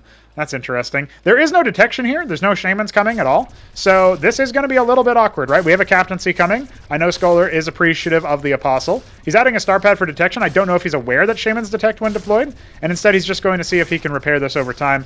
This Watchdog is over here. You can land the Watchdog on top of the Lakizilisk and force it to unburrow that way. It's pretty funny. But it does work. The second one is on the way. And yeah, Watchdogs do not detect. So I don't know if he's trying to get that to happen, but it doesn't work. It is drawing some of the fire, though. So, you know, it's not completely useless. Trying to add more Masons to repair this, but at this point I feel like he's... it's kind of like a losing battle. Oh, look at that. The Cleric actually drew some fire. And continues to do so.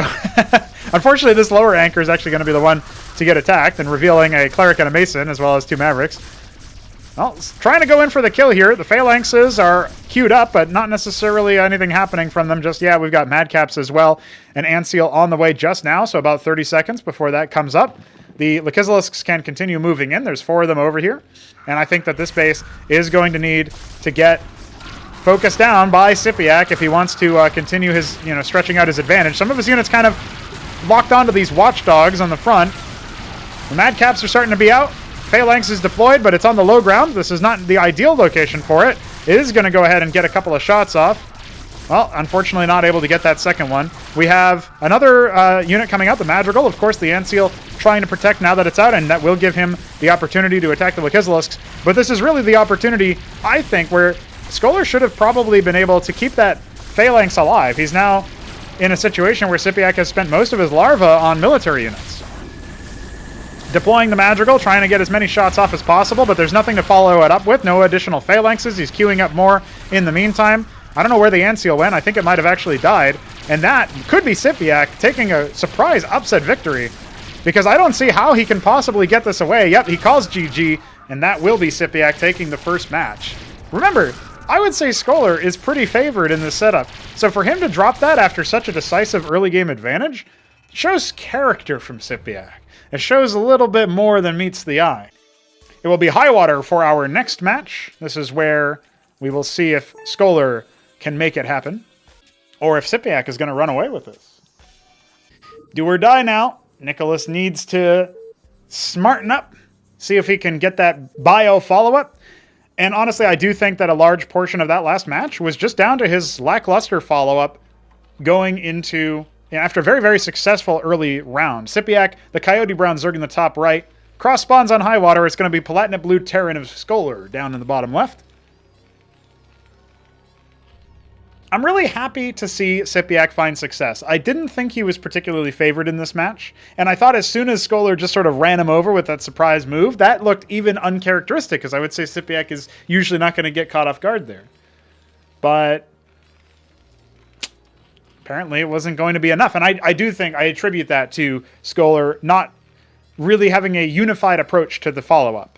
He was trying to expand. He was trying to tech up. He banked so much Vespene, didn't spend any of it immediately. He could have just flipped the switch and said, oh, you're going to let me in with one Huracan and like 5-6 Mavericks and one Cleric, and you're going to let me do that much damage to you? You're going to let me kill a lot of your units, force a lot of larvae into not workers, and kill your Quazeth?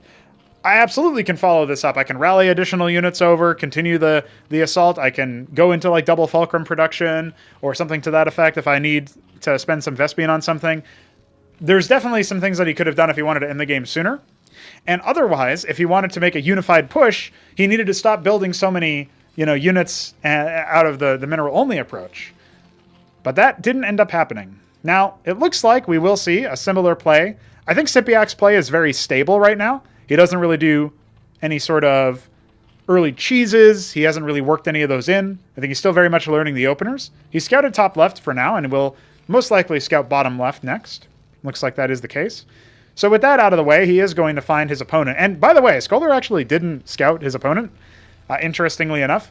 I think he intuited his opponent's location last time because that's where the units were coming from when he was like sort of posturing around the ramp, and then had obviously sent his Huracan out to scout. But with a worker, he did not. So we'll see if that ends up... Yeah, he's going to go ahead and scout top left, and then presumably scout top right after. Although if he goes for an end scout, he'll scout his opponent last, and that will be a little bit awkward there.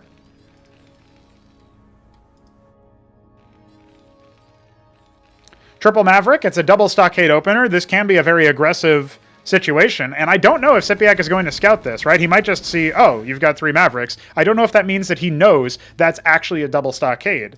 Is he going to immediately flip that switch and start thinking about defense? I think so based on the pathing of these workers, right? I think this is going to be a double Kagrant. Yep, he's instantaneously pulling that switch because he wants the low ground defense. He wants to be able to expand relatively safely. But that is going to come at the cost of his economy, so he has to keep that in mind. He is making a pair of Quasis, a second pair on the way now, and Scoler will be enjoying a worker advantage for the meanwhile. Actually, cutting workers a little bit to afford all of the stockade throughput, making sure that his lights are flashing as often as possible with Huracans and Mavericks. I think moving out with like 3 Huracans and 6, 7, 8 Mavericks is definitely a good play.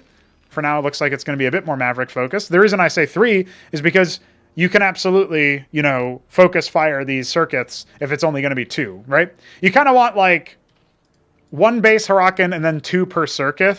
After a certain point, the math falls apart. But like if it's 2 or 3 circuits, you want 3 or 5 Hurricanes, basically. And he's not really going to know the exact count because he is end scouting, so it will be a while. He's actually going to assume that his opponent is in the bottom right, and that is potentially going to take some teeth out of this attack force, which is very, very dangerous situation to be in. With the Vestry on the way, that is going to conclude, and that will afford him some healing, so at least he can link that up with his force. We've got Quasis on the top, on the high ground. Looks like he sent his Mason top right because his army was already taking care of that, but as soon as he gets tickled over here, he's going to realize, okay, you got a Quaseth. I don't think he scouted the Circuit count, so he's actually not going to know what the static defense is like. And with SYPIAC being somewhat aware, at the very least, of the presence of the double stockade and like the early military opener, I feel like Scoler, it's not that this is a horrible situation for him, but it's just that he's now put the onus on his enemy, especially as the Naths scout him and fly over. That is going to give him some idea of what's going to happen, right? Now, if SYPIAC is going to be playing heads up as he puts another hatch by his ramp, that's going to allow him to put some high ground static defense up if he wants to. Some good free hits on the Hurricanes, which do charge on in, but that... Oh, there's indecision here. Scoler not sure if he wants to go in. He thought about it, but there's so many Naths and there's a couple of Quasis. You don't really want to fight under that, and that's exactly what I was thinking. The Cleric is coming up. That will offer some value here, and the 5 Naths are going to fly away. We have a 3rd Stockade happening, a 2nd Vestry, but no anti-air defense. And the Cyprians and 2 Mavericks are on the way with a Treasury coming in the bottom left. Now we're finally seeing a Watchdog. But, you know, 5 Nather cores, they can get here in time to do a little bit of damage, disrupt a little bit of harvesting. And only the 1 Maverick coming out here. That's not really going to be too efficient. Obviously, at this point, with this Treasury done, he can start to think about stuff like that. It looks like 1 Mason will go down. The wounded Nather core ended up going down first, which is a little unfortunate for the damage potential. And now there's only 2 available, right? So, you know, this base can get accosted a little bit. Maybe 1 worker goes down. But now, Scoler is thinking about going in. There's so many Quasis, though. He does need to be careful. He hasn't lost anything. He picks off 1 Quasi. It's not exactly for free because it taxes his APM. Meanwhile, a Mason does die in the bottom left. This is not a Mason construction, so you cannot actually build workers out of the Treasury. You need the add-on for that, and that requires Tier 2. So Scoler trying to take a tempo play and just see if he can get maximum efficiency out of his workers on one worker production queue, but technically 2 bases. This is looking a little awkward. I don't think he can break with the situation, but at least he has the Cyprians. No additional static defenses are being made. Workers are starting to happen. Yeah, okay, zone away the Quasis. You can sustain with the 1 Cleric. It's not the end of the world. But if he really wants to siege this position, I feel like he needs to maybe construct some anchors there. Maybe think about going into something else as far as the tech goes. He's adding a lot of Vestries. Each Vestry is 50 Vespine. That is a decent amount of a hit. And we are seeing Vespine being harvested from both bases now for SYPIAC. So despite the even worker count, you get a little bit more efficiency. We have a Watchdog coming at the natural, just in case some more Naths show up. But it's going to be Lachezelisks again. The Zorkish Shroud now complete. We got 3 Lachezelisks about halfway done. Maybe more than that, actually. No, these are 2 Zoryus. So this force isn't necessarily dead in the water, but there is no detection over here. We don't have Shamans. We do have a Goliath. Starpad coming about halfway done now, so it looks like Scoler will realize, okay, I need detection. And you know what? If these Lachezelisks reveal themselves a little bit early, well, this could be an option for Scoler. It looks like he's not going to dive on it. You can control left-click your Mavericks and then stim and try to get on top of the Lachezelisk with a Snap Judgment, but with extra high latency, it absolutely is a bit harder to do that. So, being forced away, breaking the containment slowly but surely, SYPIAC sort of hopscotching. I think Scoler's strengths would actually be in a late game in this situation, but especially with cross-spawn, it's very, very hard to like sort of pressure. And with no additional worker production queue, he actually can't maintain the worker lead, right? SYPIAC's already broken it in that sense. He's got 8 workers coming. No reaction just yet here from Scoler. He's almost lost that Cyprian. Gets a little bit of glancing blows onto it, but obviously they regenerate twice as fast when burrowed, so very powerful for the Lachezelisk. Nothing up there to deny a 3rd. We'll see if that's what SYPIAC wants to do. Obviously does have that worker advantage as mentioned. We've got more and more units on the way. We do have an Ant-Seal coming, so heads up play from Scoler to recognize that. I was looking around to see if he has Tier 2 coming. It's not going to be the case. He added a Watchdog by his Vestries just to keep them covered. And we had almost 1,000 minerals just spent. Unfortunately for Scoler, he is going to get caught up here a little bit. Needs to let his clerics do some work. Has a Goliath with this army. That's going to give him a little bit of extra range. Zoryus just sort of providing some time, but now they need to be careful that they don't get burst down. Cyprians are going to be pretty effective versus the Lachezelisk on the cliff. The engagement's coming in. Remember that there's still a little bit of splash here. And no Lucifirius action happening whatsoever. Quasis aren't able to finish the job onto the Anseal, but they do scratch the pain a little bit. 18 health missing. A second Anseal arriving. Obviously, that's going to be a little multiplicative there. The Lucifirius got burrowed, but did not come with the rest of the army. So, thankfully, it will start pathing all the way around by itself because it was attacked. And Lard has a funny idea of pathing. Now, that base on the top right there, the third. Uh-oh.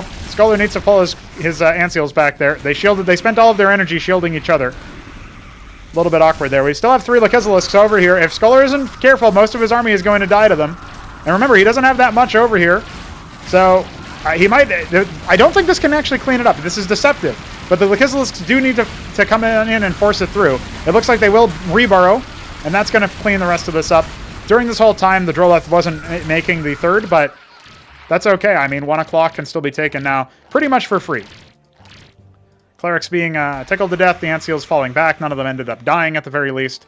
And what do we have out of the Star Pet? He was thinking about making something else, decided against it, knows he needs to bank his gas. He has enough for tier 2, but not enough minerals. And he just has the 1 anchor. So now he needs to think about defending. He is taking his own third, a little bit faster than his opponent. But again, remember the worker production queue stuff. He's maintained parity with SYPIAC. His clerics are now being pulled back a little bit. Does need to watch out because these units streaming in are obviously going to be in very, very high quantities. You can see it's quasis as far as the eye can see. Quasilisk more like quantity-lisk. This is my best joke. I'm here all night. Ministry nearly complete for the third, so at the very least, 7 o'clock is going to be taken, and that's going to come online a little bit faster than SYPIAC's third. Not normally something you see. He's actually forcing him back because he's overextended a little bit. He needs that front line, and most crucially, he needs the Lucifirius. But as more and more mech units start to arrive, maybe more Cyprians as well, absolutely Scoler can do something with this. He does have tier 2 on the way. He's not out of the game. XD Man lives on. And there's not really that much kill pressure over here, but Iris is done. When the Zerg hits tier 2 before the Terran, that's kind of a sign that the economics of the game are favoring the Zerg. And when you see this many Zerg units in the middle of the map, applying pressure, forcing a more defensive option from the Terran, a defensive posture, shall we say, that's another indication that what you're seeing is a little bit more favorable for the Terran. But as tier 2 finishes, Scoler can go for a bunch of mantles or captaincies. He can start to even leverage stuff like, say, the starport if he wants. So we'll have to see if that one ends up working out. Double Anseal flying over here still. Not yet repaired or anything. Just going to keep it going as they are. Trying to take a posture over here. SYPIAC is going to be able to respond to this a little bit. But actually, his Zorius were kind of hiding a Lucifirius there, standing on top of it. A little bit of spread damage onto the Zorius. Not really accomplishing too much. He ends up trading 4 infantry for a single Quasilisk so far. And now he'll kill some of the front line. But the Anseals are indeed going to be focused down. Only one of them still alive. Very, very low HP at that. Remember, tier 2 is not yet being leveraged by really either player as far as the army is concerned, but with SYPIAC having more units over there, it's absolutely favoring him. The composition doesn't have enough splash damage, there's not enough Cyprians, not enough Cyclops to really deal with this many Quasis. Fulcrum is adding a Palladium. We are going to see some captaincies, another Stockade coming as well, and some Sentinels on the high ground. This is a point of consternation for SYPIAC, but at the very least for now, even if that Sentinel does go up in the main, he can still attack 7 o'clock. We have a Mutat Spire coming. I was talking to SYPIAC through the method of an expansion of a video, actually, a little bit of a educational video, talking to him about the merits of using Protathalors or Mutas or anything like that in a ZVZ. But I think it would still apply in ZVT. The Ministry will have to be forcibly lifted off. At least with tier 2, he can add a Quarry, but he's not doing that just yet. He did do that in the match against Lucifirius, so we know that he's aware of it. But this is what I was thinking, is there wasn't any defenses constructed at that 7 o'clock base, and that means that even with a couple Sentinels up here, it's not really going to be the end of the world. At the very least, the first shot rings out true, and off we go with a pretty resounding no. But we have some Ovalets coming. They're not going to be for detection. Something else is being planned here. Scortrith's at the natural. No defenses anywhere else, but there is a low ground hatch over here. I don't mind that one bit. Spreading the Kagra, getting a little bit of a buffer. And starting to set up a Lucifirius contain. 10 kills on that Lucifirius. Most of that bio. 8 kills on that one. You can tell that these ones really went the distance. And now, Nicholas adding a quarry to the treasury in the natural. Unfortunately for him, though, he is under attack. Needs to get an ant seal over here to detect that. Starting to train another one. That is going to slow him down. Although with the Apostle on the field, it feels like he could probably just afford to end up like losing them, and then he could take the Lucifirius for himself. That would be the real Giga Chad move. Dead Zoracors, speaking of Giga Chads.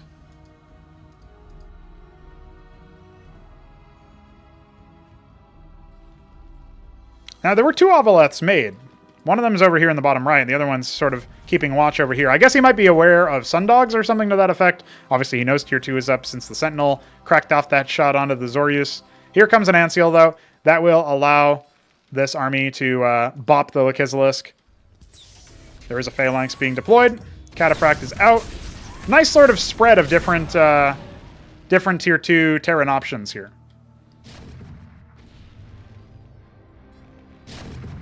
Yeah, fuck that captaincy. 14 mutas in this clump, trying to break the Sentinels. Cyprians are going to be very, very good versus this.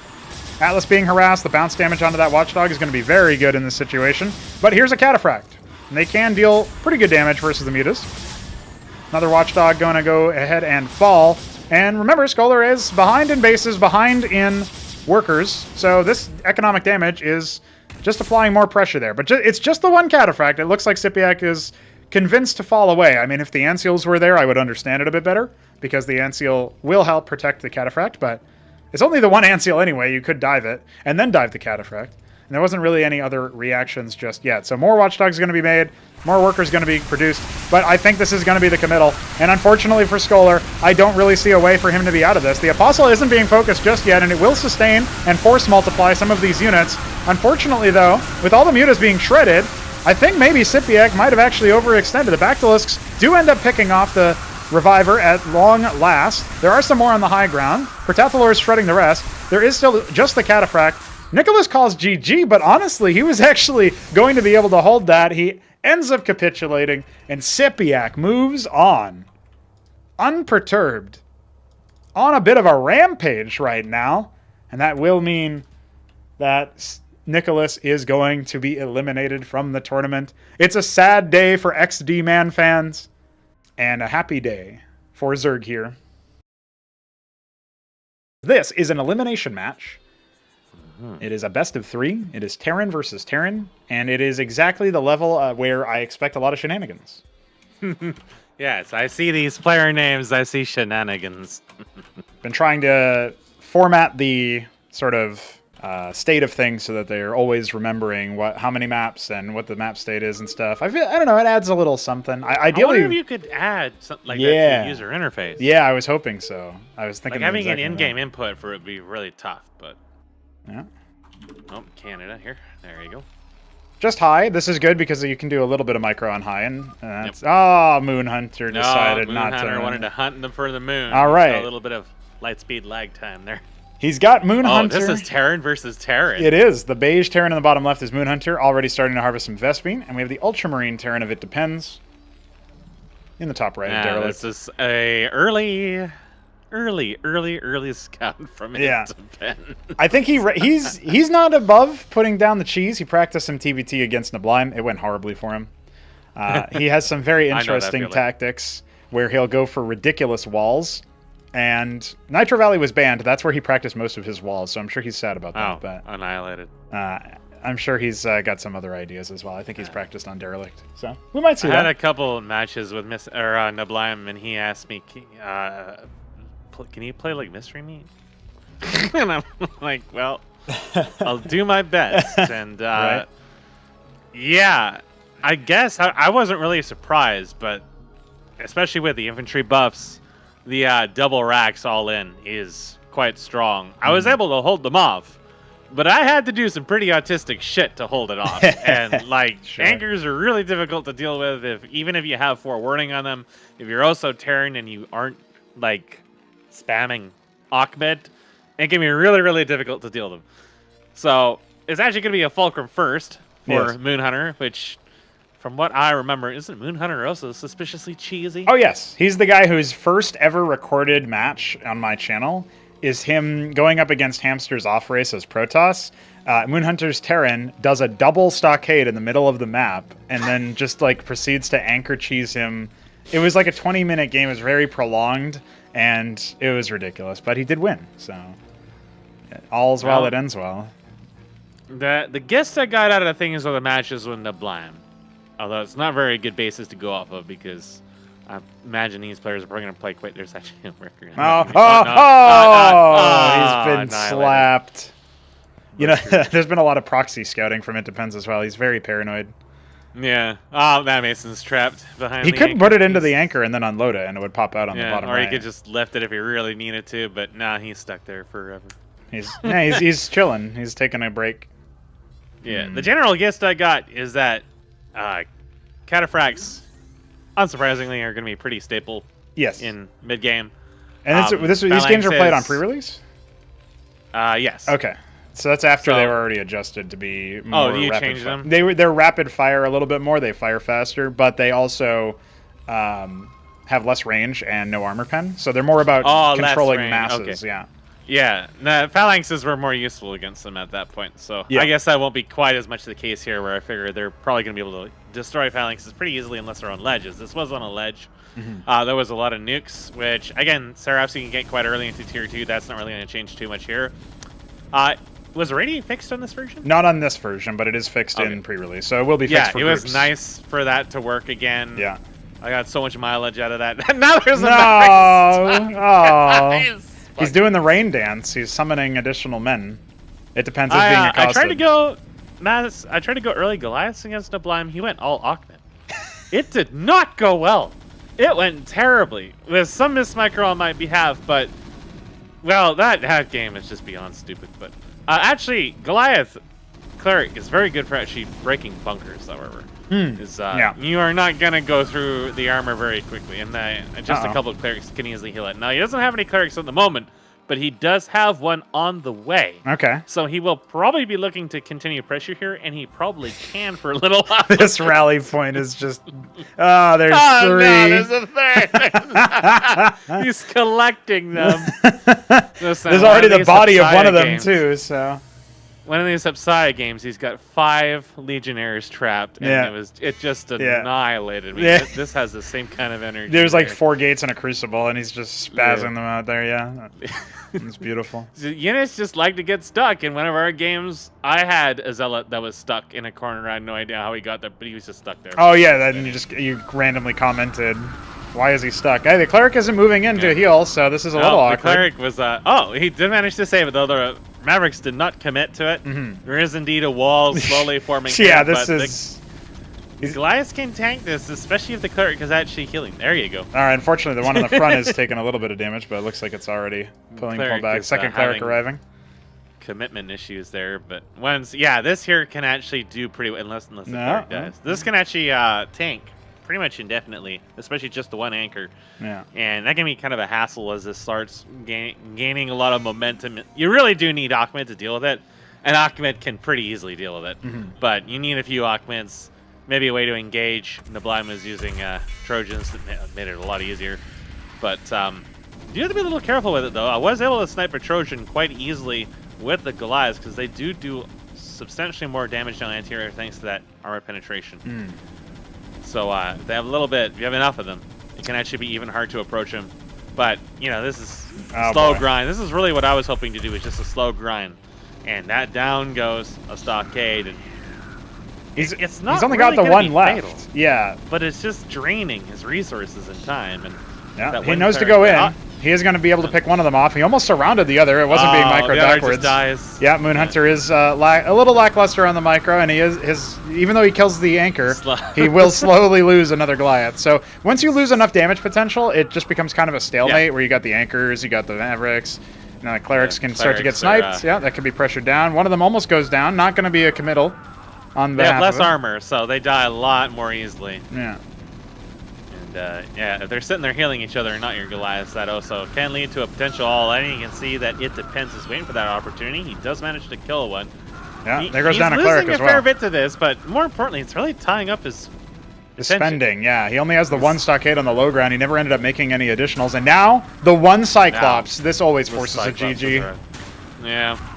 You know when the Cyclops is out, it's all over. Yeah. Oh, the boys have come. They have come. The boys are passing. No, they're just trying to finish the anchor, but there's nobody to go in it. All right. Mission accomplished. Now fuck him up. Fuck him Get up. him. The clerics are not healing him. And that has to be it's it. over. He was building a few things in his base, but yeah, he had a lot of money, and it just took a lot of time for him to try to figure out how to gain control. I actually thought he was going to hold that, and I think he could have held that if he would just he had 800 minerals in the bank. There. So a couple of Goliaths died for pretty much nothing. Like they moved out of place and got sniped. Yep. And or traded unfavorably, and he was holding, but the loss of the one stockade put him behind. He never really quite rebounded from that. Too focused on trying to clap that toaster booty. And the biggest problem there, I think, is just the fact that he had his spending tied up. He lost the second stockade, and then he was only down to one.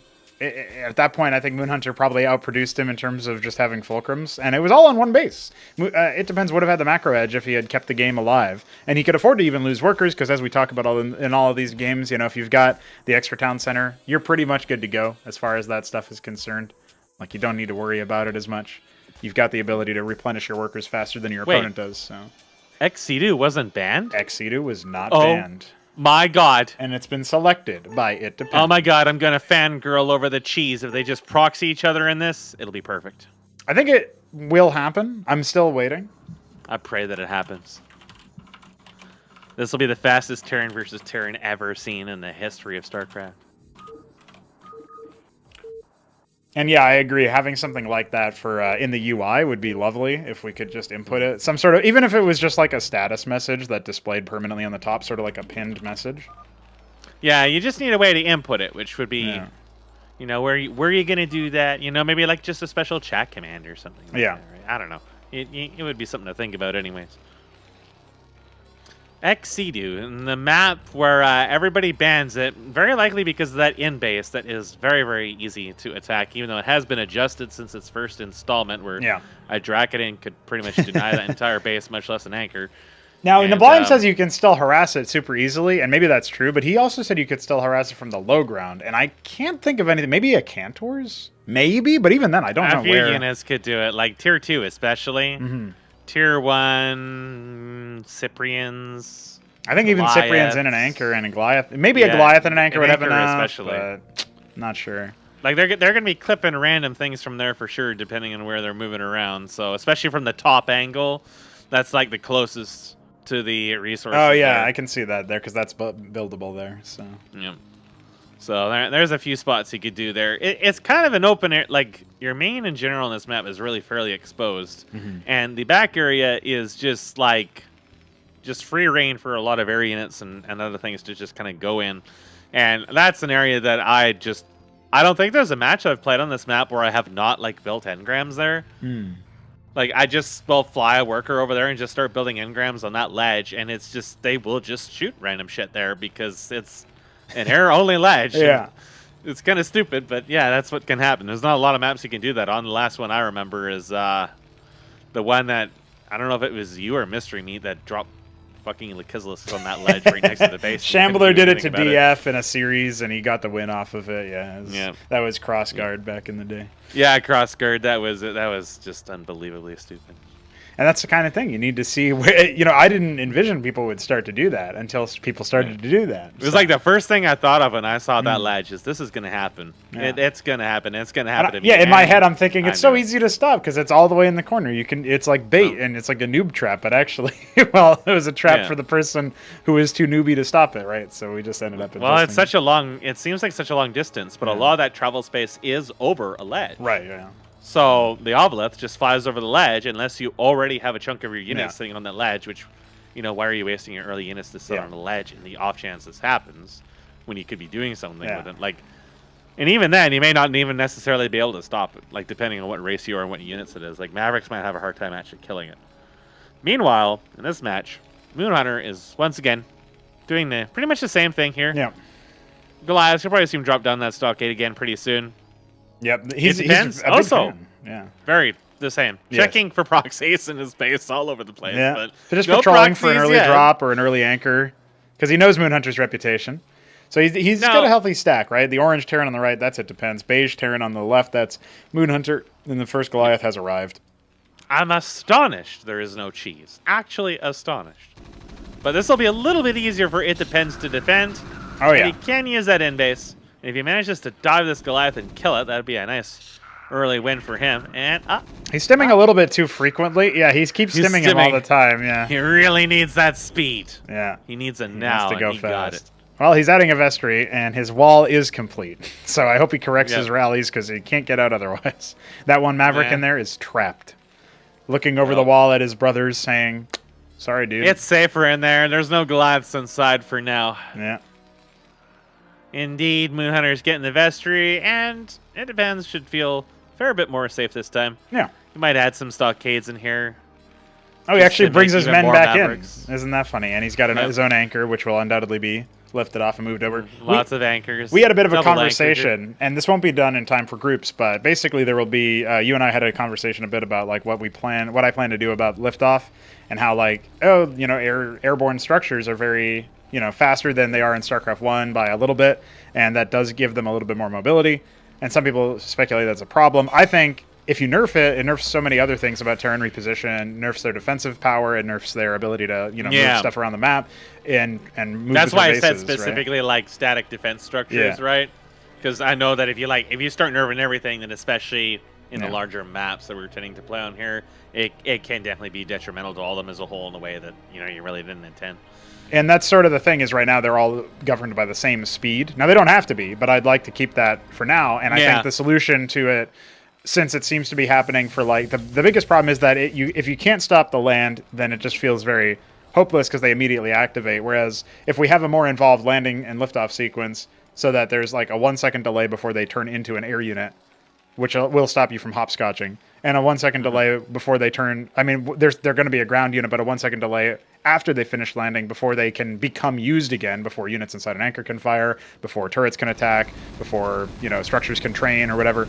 That can absolutely make a big difference. Now, before we can get too far down that rabbit hole, we do indeed have a bit of an attempted push, and the first Goliath does go down. It's going to be way harder to break this now, and even though his rally points were set correctly, the one Maverick popped out and then squeezed his ass through anyway. Ooh, look at that. All right. Well, it's a wall for thee, but not for me. That's what ItDepends is thinking. Now, this puts MoonHunter in an uncomfortable position. He really banked quite a bit on being able to do that. So now he's going to expand. Yep. Meanwhile, there's actually a treasury, and we were just talking about treasuries a little while ago. That's right. So now we're going to see one. There is no tier 2, so no quarry, which means worker production isn't going to be really any better, but for now, he is actually ahead on workers, so doesn't mean too much in the moment. Meanwhile, there is a proxy going on inside of MoonHunter's base, an absolutely dastardly proxy watchdog. ItDepends likes to do this and then lift it and use it as a scout, so that's... I saw him doing that too. He would just fly him off into Hupsaiya's base, and... Yeah, why not? Well, I mean, it's fairly durable, right? So, like, it's either that or a Wraith or whatever, and the Wraith costs gas and you need a star pad, and you've already got the worker there, and you want to see what he's got, but you maybe don't want to lose the worker, so just lift it off. And if for some reason he's massing Wraiths, you just drop it right next to the star pad. At this point, I haven't seen that yet, but with the Watchdog scouting, he's going to see the double expansion coming out of MoonHunter, who went for a treasury in the in-base just to get gas, and has gone for the Ministry down on the low ground. So for a little bit here, ItDepends will maintain that worker advantage, but that will start to evaporate. He has started to break the wall and move his many of his army out. Yeah, ItDepends is not mining very much gas at all right now. In fact, I think he's just got only the one worker. So MoonHunter has realized this wall is going to be a lot harder to break. Yep. So I'm just going to go to tier 2. Why not? So he's just dumping everything into gas. It'll be started fairly soon. Yep. And ItDepends is not even switching to gas at the moment. No, I thought maybe the treasury was going to be used for that. He does cycle over and get more efficient resource harvesting out of the minerals because he's at 16 on the main. So anything after that is going to be less efficient than putting it on a fresh field. Individual Mavericks are rally pointed into certain death. Oh, dear. After the... Yeah, he's putting his feet up, or down as it were. You're It depends. Might be feeling a little confused. I mean, I guess it's kind of like that FFA where you just rally pointing workers into Beaver's base. Yeah. Well, that was intentional because the diadem shot started blowing up the rest of his sentinels. It was pretty good. He's thinking a little bit ahead here. Now, he's got a lot of money. He's got a lot of money. He does. But he doesn't have enough gas for tier 2. And he is just not transitioning. Okay, he transitioned a couple onto the ridge, but he's got more geysers than that. Yeah, he has the geyser in the He's got all this money. Yeah. So he's adding some more stockades. Atlas 50% done over on MoonHunter's Benno side. smiles in the reflections of the Mavericks. It's too bad Benno's not around. He's been busy teaching math to people. Yeah. I'd love to see You know, him. he could teach me math and German. I'd probably learn a lot more than I learned in my childhood anyways. Even though I don't understand a word he's saying. He just uses Mavericks instead of ones. And yeah. Yeah, that'd be a good way to do it. Numbers frighten me, so you got to use something more friendly. Yeah. I think with the triple star pad out of ItDepends here, it's probably going to be Mass Wraith, and that's his gambit. Or who needs tier 2? I've got a better idea. Yeah. There's a mantle coming, so I'm sure we'll see Catfax. Yeah, the Catfax double mantle. So, oh, look, using a treasury as part of the wall, a vulture will find this and accost it. And leave it a present. And there's a lobster. Oh, it was there. It's gone. It was. Oh, don't worry, there's another treasury coming. Well, I mean, at least ItDepends is doing some memorable things. I mean, nobody like plays it like him. 200 minerals, right? I mean, you want a wall. It's got 850 health. I guess it's like building mass engineering base or something. I'm not sure, but yeah, it'll keep the Goliaths occupied. But they're not really too keen on coming over. They're just perched like birds over there, laying eggs. Okay, here's one thing though, right? Is that we look at the military count. It's 75 to 21. It's not wraiths. It's not wraiths. It's going to be. It's going to be the Doom Benno drop. balls. It's going to be a Doom drop. Now, I don't see any Protoss on this map, so they can't be trying to pick up allied pylons. Mesk, I think what we're going to see is just non-stop Mavericks loaded in, and he's going to try to use the If it was a lot of wall. Ahmeds, that would be... Oh, my God, he is. A little late, but Ahmed is en route, and the lodestones are en route. One Maverick, 3 lobsters. Oh, fuck up. Oh, no. Well... I guess he really wanted to see what was over there. Yeah, that was kind of a funny way of doing it. He wanted to see if there was any more lobsters he could pick up.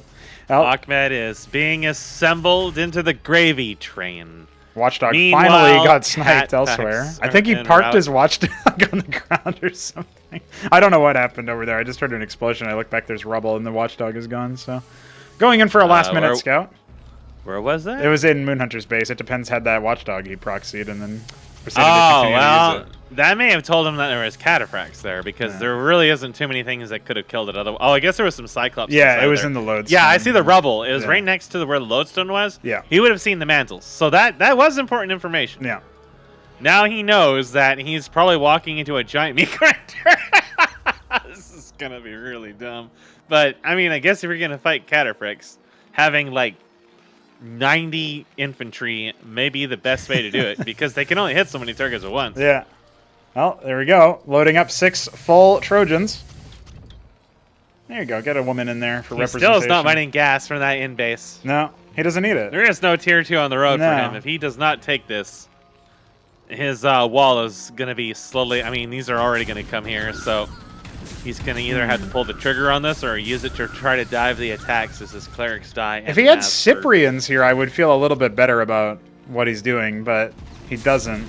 And now the treasury is about to go kaput. Now, don't worry. The lodestone still will shoot, so it's not the end of the world. It's a funny interaction there. Cataphracts it doesn't detect for you anymore, does it, though? No, I don't think so. I actually don't even know how that works. It says it's neutral for me. It's yellow, so I'm assuming it doesn't. But now the Trojans have gone to 12 o'clock. They are heading over to MoonHunter's base.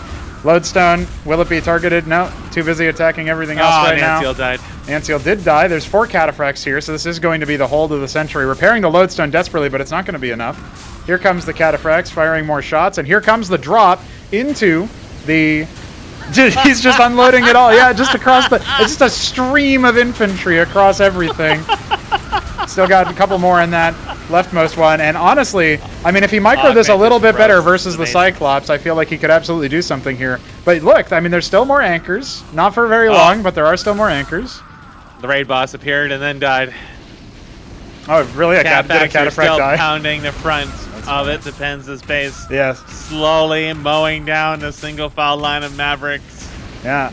Need to see if we can get a finisher over here, but he ends up raiding the base. He clears out all the workers in the main and the in base. He hasn't cleared out the nat. There you go. He knows the natural is there. I don't know what he's planning on doing. Is he going to try to drop the army over here and then stabilize? Who knows? He's making a lot of Mavericks. He's got nothing at the star pads. He's got loads of money. He could drop his own tier 2 now.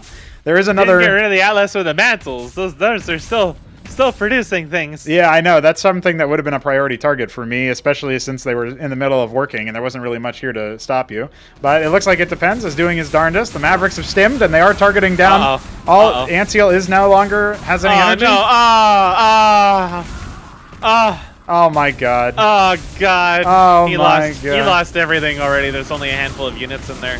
Well, he surrounded a Goliath with the Masons. He's gonna kill it. Ooh, died to Masons. And here comes Ahmed, but he needed way more Ahmed. He needed Ahmed to be on an attack pad. You know, this Cataphract is gonna die. Oh, never mind. It was close. Here we go. Can Ahmed do it? No, Ahmed cannot do it. No. He needs a couple more Ahmeds here. Now there's raids coming at long last. All right, he's gonna lift the Ministry. Duel. We still don't have a tier 2 on the way. He's just all in on Ahmed right now. And here come the Cataphracts just walking up. Oh, here we go. Here we go. He's using it. Controlled demolition. Oh, it did do a lot of damage to that guy, honestly. It did a lot of damage. It went from 300 to 53. That's a lot. Now he's got to demolish the stockade next. Here we go. The pole. Attack move. Huracan's popping out. Oh, shit. The Cataphracts are just too strong. The Masons the Anseal blocking the Mason attacks. Oh. He's only got 2 wraiths to his name. And that will be it.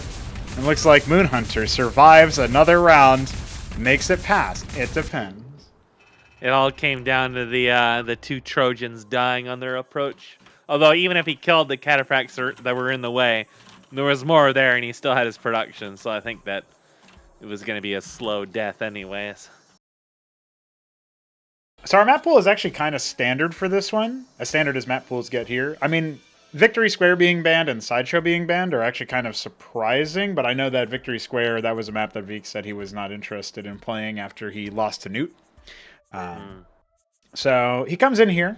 We're going to be starting on Derelict. We've also got High Water, Nitro Valley, Otherworld, and Infinite Velocity 2, which is pretty exciting. So I think if, you know, Veek might want to try to close this one out nice and proper.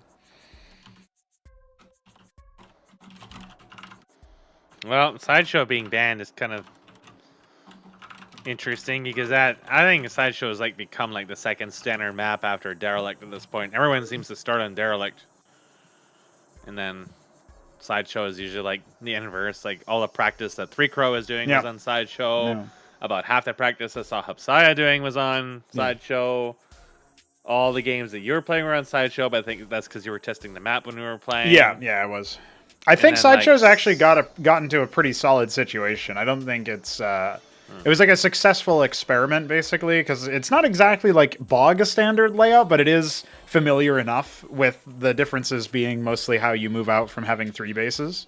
And how those 3 bases I can see getting banned a lot for the reasons I observed in Sublime versus Hupsaiya when they played on it. Because basically, a lot of times, early on, like within like the first couple minutes, Hupsaiya would try to move out to attack. But Sublime took a detour, and he would just run into his base with like 10 Mavericks and just kill everything. Yeah, there's 2 different entrances. It's so early in the game that you don't really have defenses, right? But you took one path, and he went the other way. And if you do that, there's like not too much you can do about it. Like the game's just over at that point. And I feel like anybody who's looking for early aggro on that map, when that becomes more and more of a thing, they're actually going to end up banning the map out because of that, because it can amount to what effectively can be a coin flip if you think something that's going to happen. Like I think in the case of those 2 players, if I was Hupsaiya, I would probably ban that map out because of that. Yeah, well, you can just scout the other side with something, though. Like, you can put 1 unit somewhere else, so it's not impossible. It just requires a little bit of adaptation. It's not impossible, but it can feel like it definitely, when I was watching it, it felt like, oh, suddenly there's 1,000 Mavericks in my base. They literally came out of nowhere. Yeah. It's like, yeah, you can just leave a worker there, but at that stage in the game, it doesn't feel good to leave a worker. No, you would want a unit. On the other side of the map. I think Protoss is the most vulnerable because they have more expensive singular units, so they can't really. Zerg won't have an issue because he can just do the yeah. Shambler thing. Yeah. And then if you don't see their military units where your military units are going, then you know something is up. But Zerg are a little more resilient to that anyways. But yeah, Protoss especially in particular, I think, will suffer the most of that, especially since Terran almost always have some kind of anchor situation going on, unless they're doing what MoonHunter was doing, which is just really, really aggro. Now, SYPIAC against Veek. SYPIAC is the bottom left. He is the Snow Zerg. Veek is the Beaster Brown Protoss on the top right. That's immediate. Yes, no this is SYPIAC's playstyle. He does it every single time. And I won't... He can go triple gate here and just punish the hell out of this. If he wants to, right? That's the thing that he can do. His opponent will scout the first gate. From my experience, watching him has been pretty aggro. Look at the Shambler move is already happening with the Burrowed Worker. I'm actually kind of critical of the Shambler move because the longer the game goes on, that's more returns it could be. And on Derelict, you can actually harvest Vespene, right? So, yeah. What a cheeky cunt. Yeah, this is something that, I mean, nobody's really done this before. So, if there's a Warden that goes down, and there is, you know, what is the reaction? Now, this is very poorly laid out, honestly. Like, if he put that behind, like, to the left of the pylon, suddenly he can defend it a lot easier. He can use the scribe to kind of block or whatever. But it's very, very, like, far forward and very open. So Zeths come in, Quasis come in, it's just going to get crushed. But it's not. He's not going to have vision of it until it's basically done, because the Hatrosk is about to finish. But the Warden will be up and running, and maybe a second one, depending on Veek's committal. He is going to go for a Dracoden first, so this did delay his first military unit up. And now SYPIAC should be aware. He should see that it's coming in.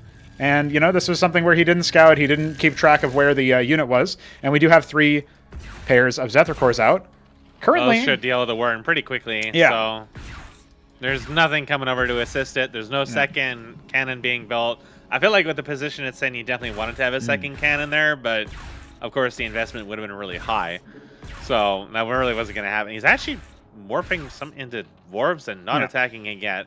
No, he wants to slow the attack rate down, minimize his losses. If he can get the first target to be on a Vorv, then he can just remorph it even if it does die. So this is actually really interesting heads-up play here, because... This could be bad for Veek, like really bad. Yeah, it's a little bit awkward the way that it's done, so he ends up getting 2 frags onto the Zeths. And now, honestly, I kind of feel like SYPIAC should just move across the map, right? Yeah. He does see the attack, so that will be 2 Dracodons confirmed, and an instant cancel onto the third into a Zealot. He has forced out so many Zeths from SYPIAC, but he isn't immediately ready to respond to it. He's got enough money to drop a Warden if he wants to, but right now he's posturing. His Scribe is going to maybe get a scout off on this. There is 2 Vorvs still alive. And I honestly think this Zeth Flood is just going to instantly counteract and punish Veek. It looked like Veek was actually going for an expansion. That is ballsy. He just knew there was a lot of shit coming. Like there needed to be like a Matrix or 2 coming out of here. Yeah, there goes the Zealot. Zealot. Might be able to hold us with the scribes, but he's probably going to take a couple losses here. Yep, and SYPIAC trying to force the Dracodons is not wise. No, he kind of needed to like move and attack the workers, like focus them off, or disengage after that point. He has some more units coming, but SYPIAC is behind in worker count here. So even though he ends up killing 1 worker, he could have equalized and then maybe played a standard game, but now I feel like he might be a little bit too committed, adding an extra hatch back into the natural. So he will have a little bit of better production as the game goes on. Veek's hopeful expansion is going to discover, what do you know, even more Zeths. Yeah. So there's a double Warden instantaneously, as well as another redundancy pylon. That's only going to power the rightmost gateway. So if this left pylon goes down, the left gateway will also fail. But I don't think that's happening. It's just Zeths. There's no ranged forces here. He'll pick off the worker if he wants to. No, actually going after the Dracodon. Again, no static defense finished just yet. He wants to see if he can reduce the range. Wisely splitting the Vorvs onto multiple different targets to slow their attack rate and movement rate. It's not a bad shout at all. And now starting to pick off the Zealots. And we do need to see the workers pulled to try to support this. Unfortunately, one of these Zealots is very low. Both of them actually very low. The Wardens are going to finish at some point. So I don't think Veek is completely in a terrible position here. I think he can hold this. Yep. Yeah, Veek should be fine. He lost a couple workers, but it's 15 to 21. Yeah. So and so many more Zeths are on the way, Mask. Another Hatrosk being built there, but he's going to need to wait for his little mass to gather here. And he's trying to go in, trying to not lose them. Trying to benefit from the fact that this leftmost area is not actually defended. But there's 3 Zealots out now, so he has to have some respect for that. And the control needs to be very good here from SYPIAC if he wants to not hemorrhage too many units, right? He's getting a lot of his losses, and he wants to get rid of this gateway to make it so that each individual unit is that much more precious. He has got it down to about half HP. And there goes another Warden. That could have been a Matrix, to be honest, but either way, it's not going to come anytime soon, so... Yeah. Going to try to commit onto it. He does slow down one of the Vorvs. One of those Zealots very, very low. Big SimCity is definitely working against him here, not able to get too much mileage. Oh, he can try to go for a surround here. Kills in. Yeah, he's thinning the herd. There's no more coming right now. They're not across the map anyway. And a Zealot will finish. 240 HP left on this gateway. It's sustaining quite a bit, but 3 more Vorvs just finished. I remember, Vorvs don't do that much damage. So it actually slows down his damage against the structure to both them. They have less armor and pen as as well. they're dying, he's overall losing a lot of damage because of that. So Beak holds it and manages to keep the gateway. There's more coming, but with a stack of Zealots out here, I don't know, Vika really wants this base. Like he just has to have it. He really wants it, but yeah, he wants to spend his money somehow, but he happen. hasn't felt safe enough to expand his sphere of influence, right? He must know that his opponent is very all-in, but it's a conspicuous lack of a macro cycle in there, and that was a bunch of workers. We had actually 2 macro cycles. It wasn't back-to-back, but it was Drolath, then Zeth, then Drolath. And just trying to continue the pressure now, SYPIAC is ahead in workers, and the Hierophant kind of dives in a little bit too far forward. There's going to be some casualties here for Vika if he's not careful, but there's not a critical number of Vorvs in particular to dive onto these Wardens. And I think with the Hierophant out as well, a Lattice coming for a Golem, no doubt. Try to get some splash, maybe Idols as well.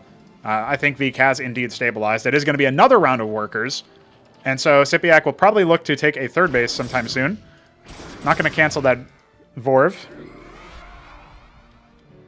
No, Vik's still not entirely sure how many units are out there, so he's going to just wait for his additional units. He's bringing out a Lattice to add some support, but there's nothing more coming in the moment. In fact, SYPIAC's feeling a little scared now, starting to build some defense here as he just amasses nothing but workers into a Hydrith den. Okay, so he wants to go mass Hydra for the buffs. I think that's a great idea because Hydras do obviously have the armor pen necessary to deal with things like Hierophants and Zealots. They specifically have like the higher base damage than something like a Quasi, and they attack once instead of twice. This Vorv is going to get surrounded, so that's 75 gas down the drain. There goes the Hierophant. He's actually trying to dive bomb onto others, and of course this will mean that V can finally set up his expansion, which will be scouted by those last vestigial Zeths. A third base coming in at 9 o'clock, and more Zeths on the way. I think at this point, SYPIAC is going to be in a pretty good spot. He could have dropped another macro hatch in between. Obviously, we see he's got a lot of money. But, you know, now he's doing another round of workers. With Hydras, right, like that's going to be expensive. So he did just turn most of his larvae into workers again, though. So he's not going to have a whole host of larvae just on the moment for this to finish. That really what his goal was. Embassy coming for Vik down at the natural. I like this play because he probably intuits that he's been on one base for a while, his opponent on 2.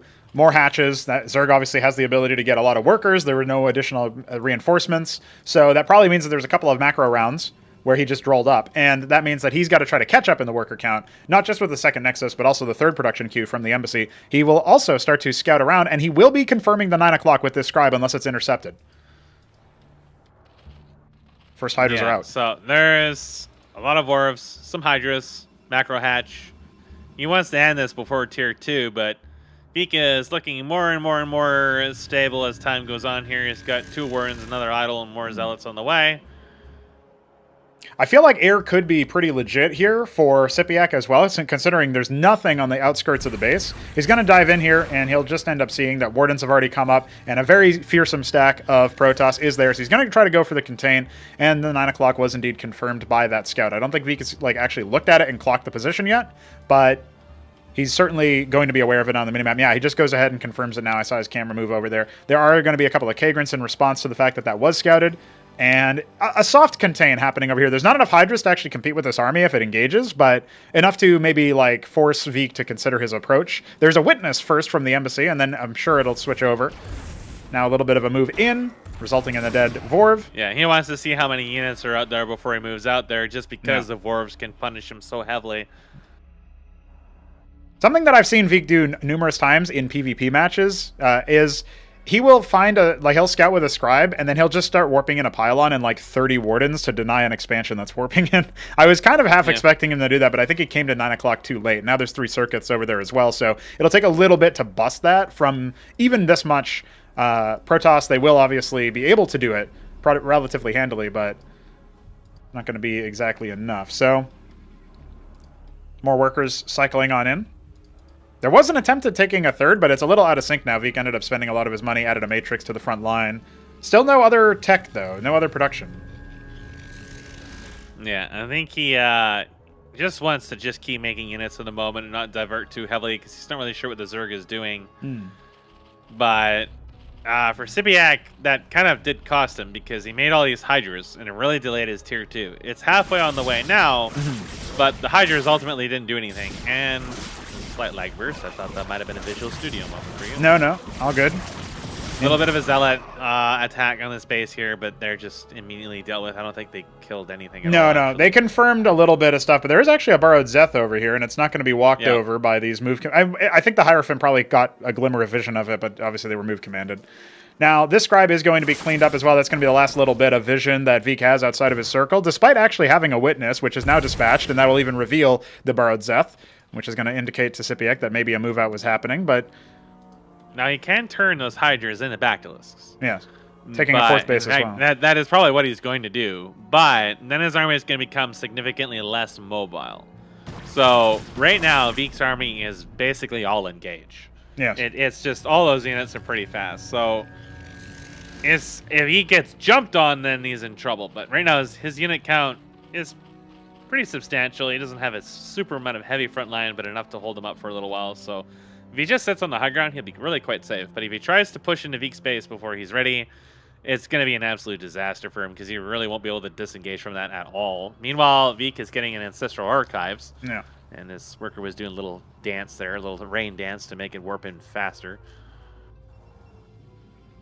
Vik is quite well situated here with a few workers that are main-arted over to that third, and it is going to be a lot of Tesla cores. Yeah, that's actually pretty solid. I mean, the Ancestral Archives will provide some good firepower and splash, but we see Bactylisks happening up at the top base. We see a bunch of workers idling in the middle to take advantage of that Vespene, and the fourth base is now coming online with over 15 workers just rallied over there. So there's actually quite a bit of power coming out economically here for SYPIAC, who is at tier 2, as you mentioned. Mutat Spire is done. Pertathalor is starting to come out. I feel like he can actually surprise Vik with the power of this switch, considering he's been able to get up to 3 bases, now 4 bases, relatively unperturbed. A little bit of static defense investment, but not a huge amount, and now starting to engage at the third base. There's no static defense over here at all. Not that many units either, right? Because Vik was taking the third, and he set up static defense at his natural, but again, like you mentioned, nothing at the third. The Zergors are just tanking those idols. They do not give a shit about their damage. No, yeah. They're sustaining right through it. They were dealing a lot of AoE damage to the scribes as well. Not very many went down, but it was still enough to give him a little bit of extra HP, right? And now he can just deal with the Nexus. Putting him down to a 4 base versus 2, Vik is not looking good in this situation. I don't know if it was that the opener put him too far behind or what, but it definitely felt like it was still pretty even there, and he is going to call GG to concede that. Well, part of the problem was that his army was high on engage, but the second the Tet Zergors came out, they had more than enough sustain to deal with it because those units don't really do a lot of damage. They can kill the Hydras, they can kill the Zets, and they can kill the Bactylisks. They can't kill the Chads, and there was just a million of them. So this huge sustained front line came out, and that alone caused him so many headaches. He couldn't even get close to the Bactylisks to stop them from getting their extra bounces.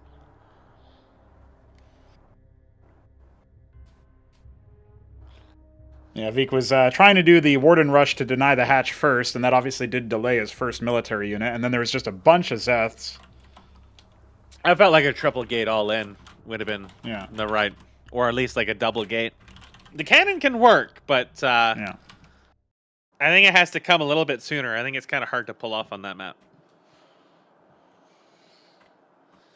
Oh, you have an updated release, do you? Yeah, there was a problem with Visual Studio didn't unload some of the code. I don't know if it's a Git issue or a Visual Studio issue or a My Brain Cell issue, but it is. There was a visual bug where egg spawn was permanent because of that, so it was funny.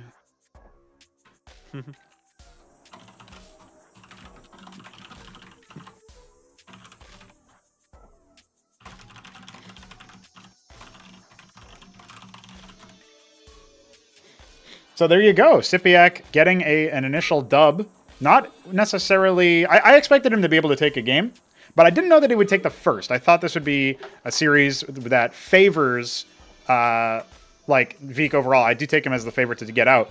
And I thought he would actually go up to an early situation here as far as the dub goes. But SYPIAC has been getting a lot of practice, and I think he's probably been getting a lot of practice versus iSarCasm, as they are countrymen, and iSarCasm is a pretty high-tier Protoss player. So having already qualified over Hupsaiya yesterday, I feel like getting that tender loving care as far as the practice goes is pretty legit. I cannot join your game. Yeah, the version is different. Oh, I did the wrong thing, so that was a good one. I pushed to the wrong repo, so that was what a good. Don't worry, it's all good.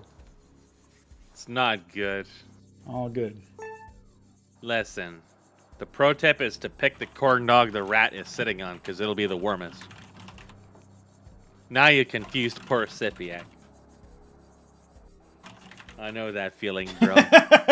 He's like, I did update. Yeah, I didn't update. That's the problem, buddy. Don't worry, it's not you. It's me. Dumb no-go.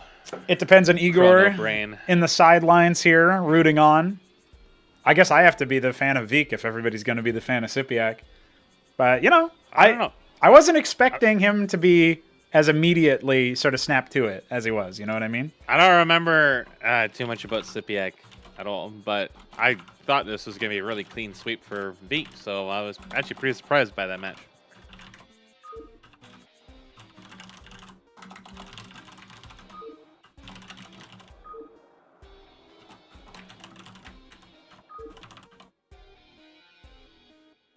All right. So, I don't know. I mean, coming out of that, he looked pretty strong. Maybe some targeting issues and micro issues, but it's kind of like, you know, the Hupsaiya thing, right? It's like these are kind of small things. You know, he's macroing and expending his money, and, you know, the Hydras didn't do him too much good, so he just hung on to them and made use of them in Tier 2. And it all turned out well for him, so he was far enough ahead that it didn't matter that his tempo got kind of messed up by that. Well, Veek will select Nitro Valley, a 4-spawn map. He spawns in the top left as the yellow Protoss. SYPIAC the top right as the Russian green Zerg. I'm sure he's going to be very happy about that color when he checks it out later. Sick of Bliat. Yeah, pretty much. Now, that's the only Russian I know. That's the only Russian you need. I know Chokavo Suchara. That's what I know. That's sup, bitch. Oh.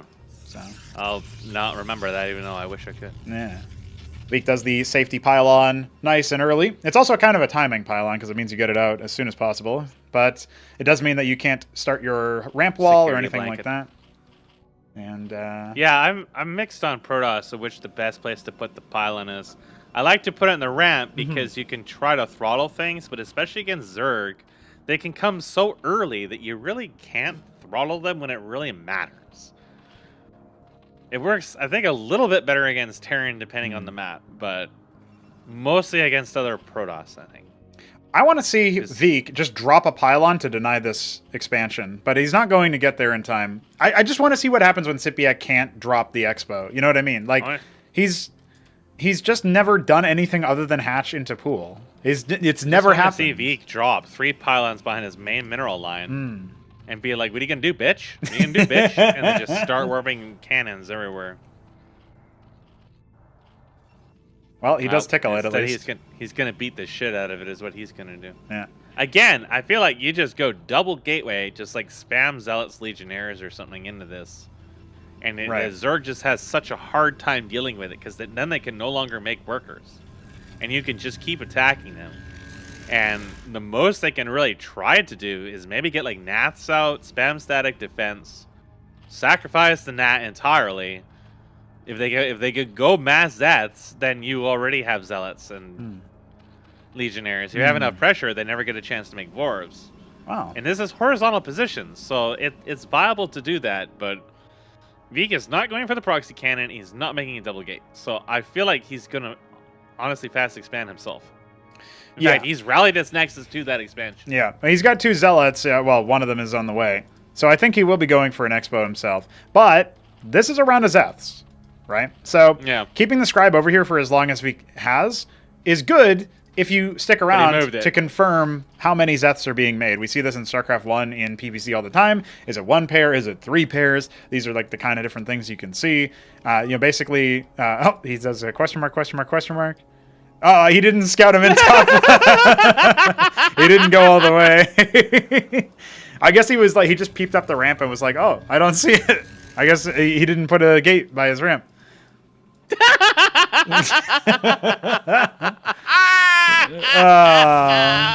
The typing has started. Well, Zealots are going to take some early trades, but looks like the Nexus will be harassed. There's not really much behind this, right? We just have we do have a couple of pairs of Zeths coming, but or just 1 pair right now. I don't know. Morphing here is so dangerous when you feel like you're losing the engagement.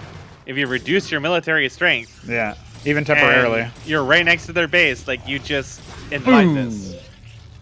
Got hit with a telepathic sword attack too, so at least his scout Droleth returns to be part of the economy at the very least. So. Fortunately, the subsequent 2 Zeths are not going to get too much done. Now, Vika's fearing the all-in. SYPIAC has put some sort of respect on his own name here. And the Scribe is going to stick around at that 1 o'clock position. At the moment. Yeah. 3 of them. SYPIAC is going to run face first into that double Warden, and I feel like he's going to then feel pretty safe, although last time he was able to deny the expansion for a lot longer. We'll have to see what SYPIAC's plan of action is now. Morphing 3 Vorvs, getting a couple more Zeths out. We do have another hatch coming for him. And maybe Lattice again. Probably Idols again, I imagine. Yeah, Idols were doing pretty well versus the Zeth spam as like that. That's basically what allowed Vik to stall out and get up to 3 bases, right? And you know, you were talking about how Hupsaiya likes the. He said that he likes the macro games, but everybody wants to end it super early in StarCraft 2. Vik feels the same way. He likes the macro games. That's why he always tries to go for these expansions, and then everybody just tries to be super aggro and punishes him. And he's like, "What the hell, guys? I wanted to play an RTS game." Well, the Zeths are going to dive in. They end up getting one worker in his base that's idle at the moment. He's going for the Zealots here, but yeah, he dove past the Wardens, and he does kill 2 of them, but he's not actually going to be able to get any workers here. Maybe 1 at the very end. No, not quite. And then the Wardens are just doing a firing squad, and all of these. The rest of them are just running in there, dying terribly. The SimCity isn't super good defensively. He really wanted to go for that early aggro. Yeah. Like the circuits are on the outside. When there's so many Zealots, you do have to watch out for that, right? So something that I would always tell, like, it's a little bit different because Dracodons have range by default, but if you only see a Hierophant, you don't see any Dracodons, and of course the Idols as well, which have interception. You can build like a Hatcherask and then build the Circuit behind it, and you know you'd probably want that Macro Hatch and the Natural to be a little bit further forward, maybe interrupting the ramp or something, so that they can't just run straight up it with Zealots. There's a couple of different options here. The Scribe now going to be actuated from that 1 o'clock position just to go in and see what's going on. It's actually going to scout 3 o'clock, because last time SYPIAC took a base at 9. He's thinking maybe he's going to take a 3rd at 3. You know, he didn't end up taking this one, so he ends up just confirming that scout. And we have some Quasis wandering out. This is actually the first time he's made them. He didn't make them at all. Yeah, Droleth was trapped on a Quasilisk for a good, like, 5 seconds, struggling and squirming to try to make that Hatcherask, and he just couldn't fucking get there. Oh, funny. This asshole was just all up in his shit, and I don't know, coming over here with these Quasis, I don't think they're going to accomplish too much. There's just way too much here, and Vik has shored up that weak spot in the mineral line with another Warden. So yeah, it's a lot of money that is required, and I don't think that Vik is going to have kill pressure too soon. I mean, I say that, his army is looking kind of spooky, but the double Circuit plus then going into an embassy and looking for a 3rd base here, that's what the Quasis and stuff can do, right? They can at least make it a little bit more annoying to try to expand for Vik. So a couple Quasis are going to get picked apart here. He is going to then be able to take the 3rd base. It will actually be 9 o'clock. And it will be 3 o'clock for SYPIAC. So going for that play. Vik's going to have a lot of gas eventually here. And he can go for... I'm figuring he might just go straight for the Ancestral Archives again. But I wouldn't be surprised if you see Narnet Authority at this point because it's earlier in the game. Although SYPIAC is probably going to be saving for tier 2 at this moment and not really pumping Hydras, it looks like. Yeah, he's going Izira Core, so he's just going to be doing mineral-only strats for the time. No. He wants to tier 2 a little bit sooner this time since he hasn't had any early pressure and realized that when Vik rebounds and tanks up, the Hydras really aren't going to accomplish too much. So it's just mostly Izira Cores and workers at the moment. Vik's not making any effort to attack him, so... Yeah, single pair of Nats are going to go ahead and scout. It's going to be triple Lattice follow-up while it's going to go up to 4. So I guess it's going to be...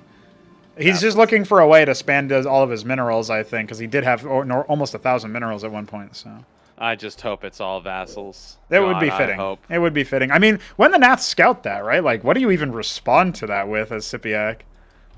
Wait, what? It's Sims. Okay. Yeah. So Veek has been champing at the bit to put Simulacra to use. He thinks that they are very efficient. You saw a very silly game with me against Biddy Beat where he gave me a circuit and then I just started farming. That was kind of a unique case, though. Yeah, I don't think it's going to happen here in the same way. I haven't felt too good about Simulacrum for a while. Except for like really early in the game, in really specific cases, they can do well against Mavericks. But, I mean, if he just sat there and hold position with the Nats, it would take them a while to kill them. Yeah. And that tells you, but they did take a lot of, oh, no. No, I think they're mostly dead at this point. Hey, they might actually inadvertently scout 9 o'clock. It doesn't look like, oh, he's going to see the worker and see, hey, wait a second, you got this base trying to be set up. That is going to be a juicy target. Now the ground army can start massing up for both players, though, and I think SYPIAC is aware of that. There's a witness on the outskirts of SYPIAC's base for Veek. A lot of idle workers at 3 o'clock. Some Hydras now being made. He did end up making some Hydras here, just a couple. Yeah. And he's going to go for tier 2 very soon. I think he's a little wary about an attack here because I'm pretty sure he was saying for tier 2. And then suddenly decided, oh, wait a second. Yeah, There's way more there than I thought there was. Cores, right. He's going to try to get a bit of a beefier front line. I think overall, so much has been done as far as trying to make these static defenses, try to get up to these bases, that it's just not tangible for Veek to be able to attack. And there's going to be an 8 Simulacrum drop, which is Doom drop is interesting, but it's going to be caught over here. Veek has to divert the attention from this situation. And this is one of the most deadliest drops you have ever seen. He puts 1 Sim. No, that's it. Okay. All right. It's there. Oh. 3. Now there's 3. I don't know what Veek is doing here, but it's funny. Take a look. Yeah, he's going to just multiply over there. Now some workers are being accosted over in the natural, and SYPIAC is having a time of it. Oh, SYPIAC. This is like what we've seen with Hupsaiya, where he pointed all his units onto one unit, and they got really confused. But this unit was all the way across the fucking water. Yeah. And they still didn't know what the fuck to do about it. Couple more are in the main, just harassing. It's not really doing. I mean, it's doing more damage than it should. It's being annoying. Yeah, the Nats have dove in the cliff, and that will be getting worker kills out of it. Yeah, I don't know if he's even recognized that there's still more over here.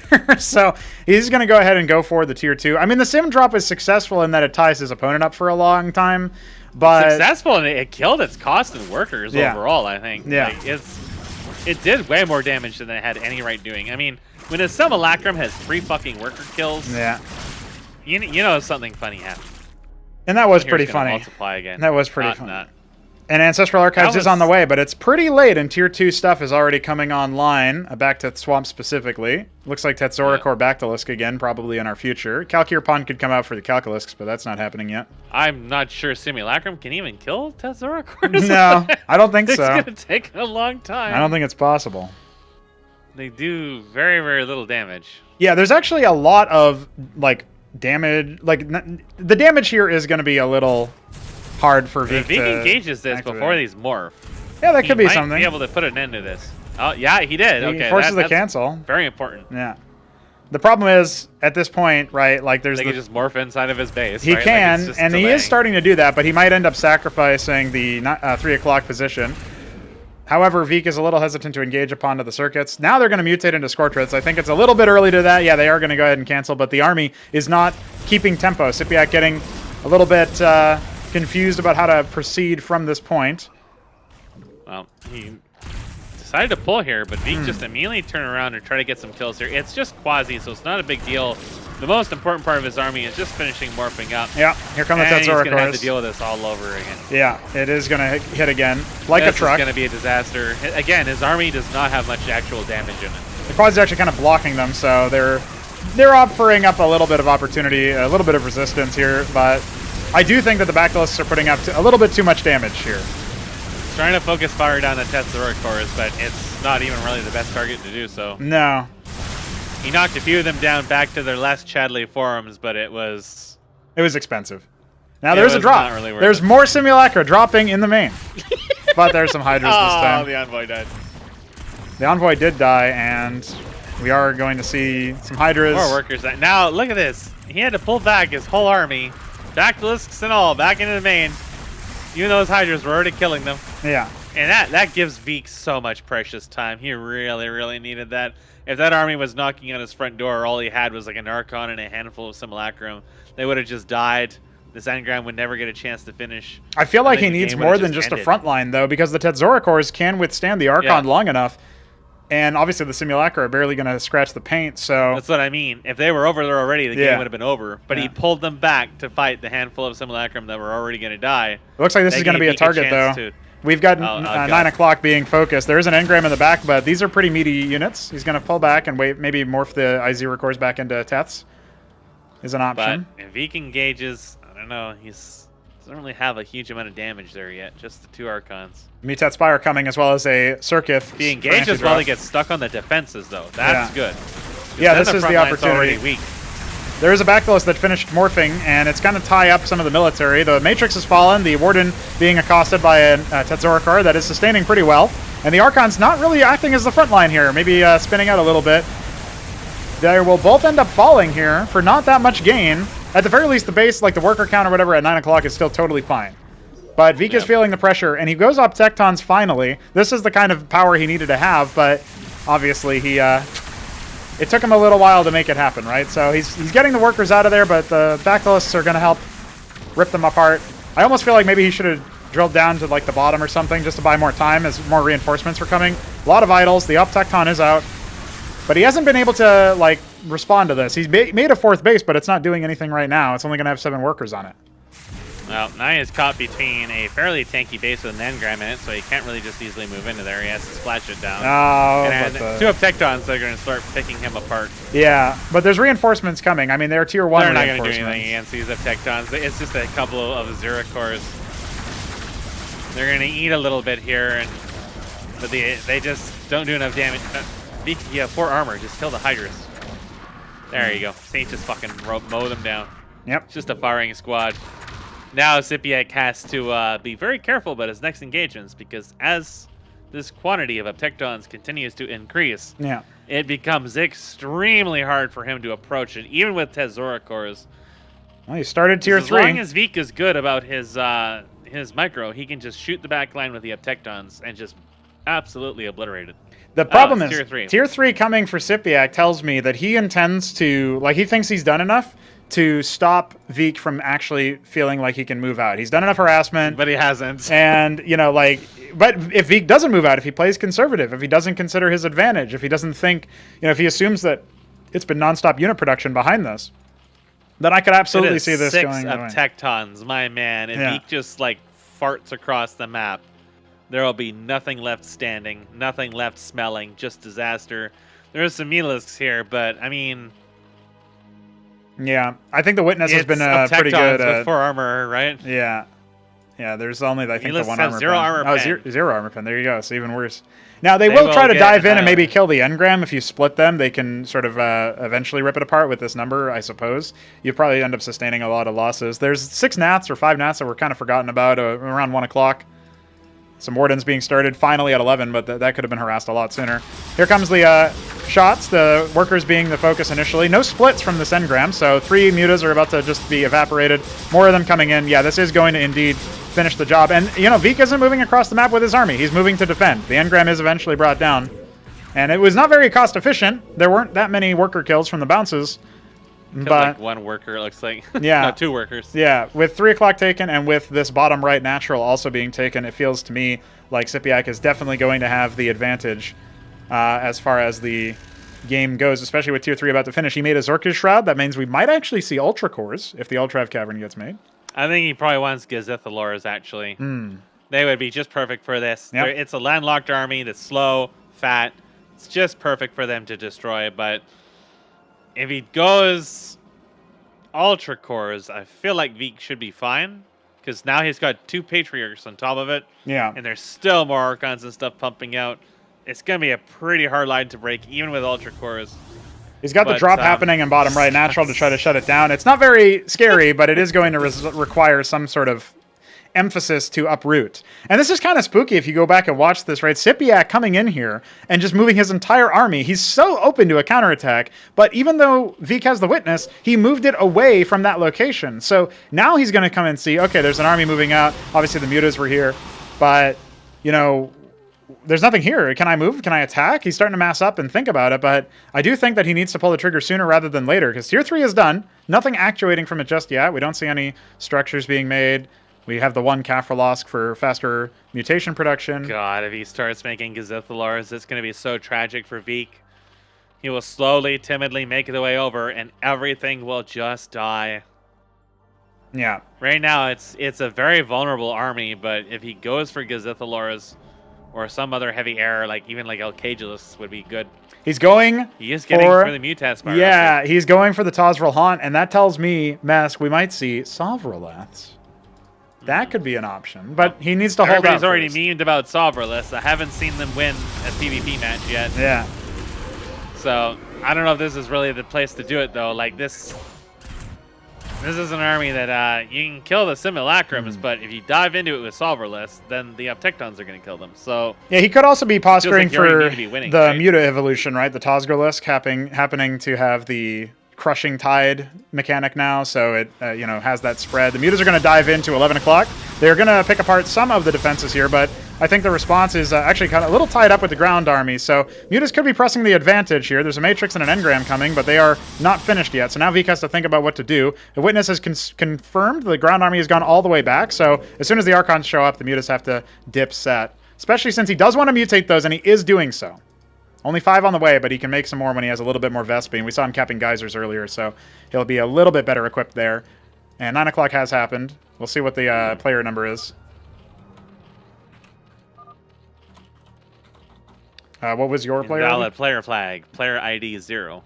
Okay. The other one was 5. The first one was 5. Yeah, 5 is your player. We'll see So what they ended ID up synced. saying. No. We'll play on. It looks like Vik was the one to do it, but this this I think is it's gotten enough here with Tier 3 out. I think Vik is gonna realize, oh shit, it's popped. It's Jover. Well, the Tozgrolists are staying around. Patriarch can do a lot of damage against air. Yeah. Like Tozgrolists are not really that tanky. Like the Patriarch is just landing shot after shot on them. And they're attacking other targets in the moment. They just all melted. The problem is he's still got so much here. That's what I mean. I think the game is close to a resolution once that fight goes down. There's nothing coming right now. It's everything in an egg. And I think at this point... SYPIAC has no gas. Yeah, he's got no Vespene. Everything. It's a lot of potato Thalores are on the way, but they're not going to do anything to that massive Uptecton. No, they're going to get killed before they even hatch. So there it goes. One of the Archons does die to a Scorchrith, but there's 4 more waiting to come in with the Uptectons. If Vik just sort of moves his units over, he does have the Argosies pumping Didacts, so he can even stasis or recall the rest of his Sims and such. Yeah, he definitely wanted to have some heavy air to deal with this. When you see that many Uptectons, you just know, like, you don't want your ground units coming close to that. If you're going to use ground units, you got to have, like, hordes and hordes of Brood Spawn. You got to have a ton of Ultra Cores. Yeah. You know, something that can at least sustain it, but what you really need is a way to actually just kill them straight out, which that's Gazithalars. Yeah. Even,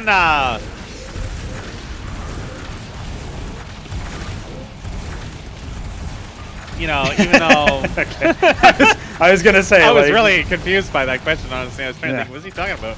Your base is dying. Yeah. See that? Yeah, I see that. Yeah, it's all good. It didn't end up impacting the game because it was so far beyond. And hey, we got the debug data, so we can look at that later. So Scipia, can you check your police? Yeah, like I was saying, once you see that many Uptectons out, you really got to build some heavy air. You got to have... I mean, I think Cascathalors will probably be all right, too, because they also have very high range. But, you know, he had a front line that would be sufficient for it. Release folder for a game log. Okay, hold on. All right, so with that taken care of... Is this in... Wait, what the fuck? What are you doing, Windows? Where is this in?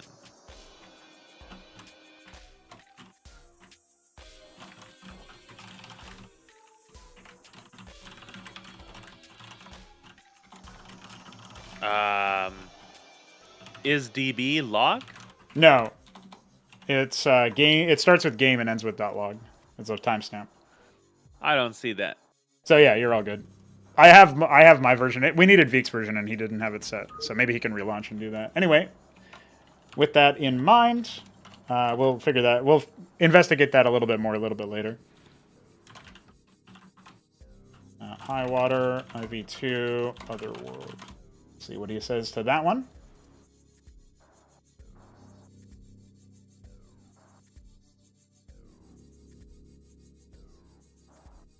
Is there something I need to enable for this? If you go into your config and type verbose, replace verbose with false to true.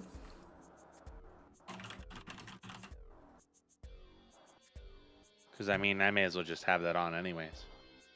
Yeah. All it does is create a log. It does nothing else. But it does it for every game, so it can stack up with the loose files over time. But where is verbose? There it is. Literally the one place I don't fucking look. yeah. It's really hard adapting to 1440p, honestly. Way harder than it was from 1280 to 1080 or yeah, 1920 by 1200 or whatever.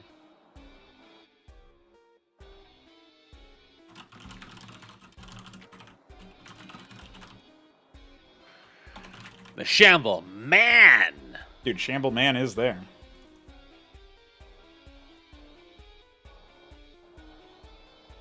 High water is selected by SYPIAC. We are now tied up 1-1. And this is being pretty competitive. I think that last game is kind of more what I would expect as like a temperature check for what I would predict the series to go. Yeah, it definitely felt like the Tozgrillis are not... In general, I don't feel like they're super useful against Protoss, except if they're, for some reason, not fielding AoE, which is kind of rare for them, because like half their units deal AoE. But they're more like hit and run or support units, because they only have like 140 health.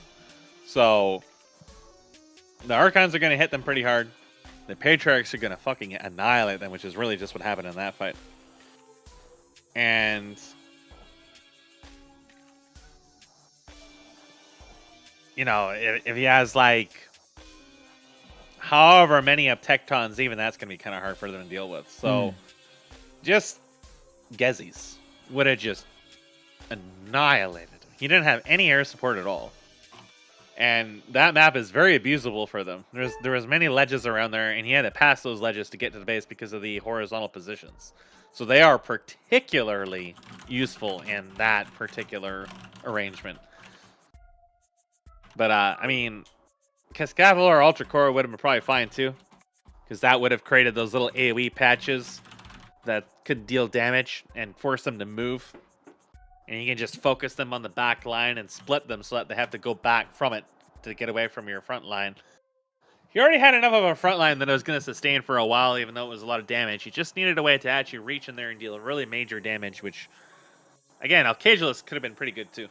Because they would have just killed all the little fry, and then they're not tying up the rest of your units so much. The dawn of the final day on Crazy Mountain. All right, let's do it. High water, a location that I don't think that many of our players are that familiar with. So we'll see how this one goes. Lucifirius was born here. Yeah, that's actually true. He emerged from the bong water, screeching and flailing, and on a wraith. And on a Wraith. The Beast of Brown Protoss in the bottom left is going to be Veek, and the yellow Zerg in the bottom right. It's another piss versus puke game. It is. It happens a lot. It really is. He's in the bottom right. So, horizontal spawns again, but this time on the bottom half. So, I already have traumatic flashbacks of this matchup on this map. This is... yeah. No. Yeah. At least they aren't in the same positions. Otherwise, I'd just be seeing fucking Quasis and Zats in my goddamn corner of my eye every minute.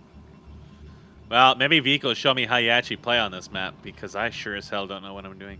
He's going to scout top left first. It looks like he'll end scout after that, so judging by the way that his workers are. And look at this, SYPIAC going to find him first. Yeah. Now, will he go for the hatch first again? Is he going to do that every single game? It's lost once and won once.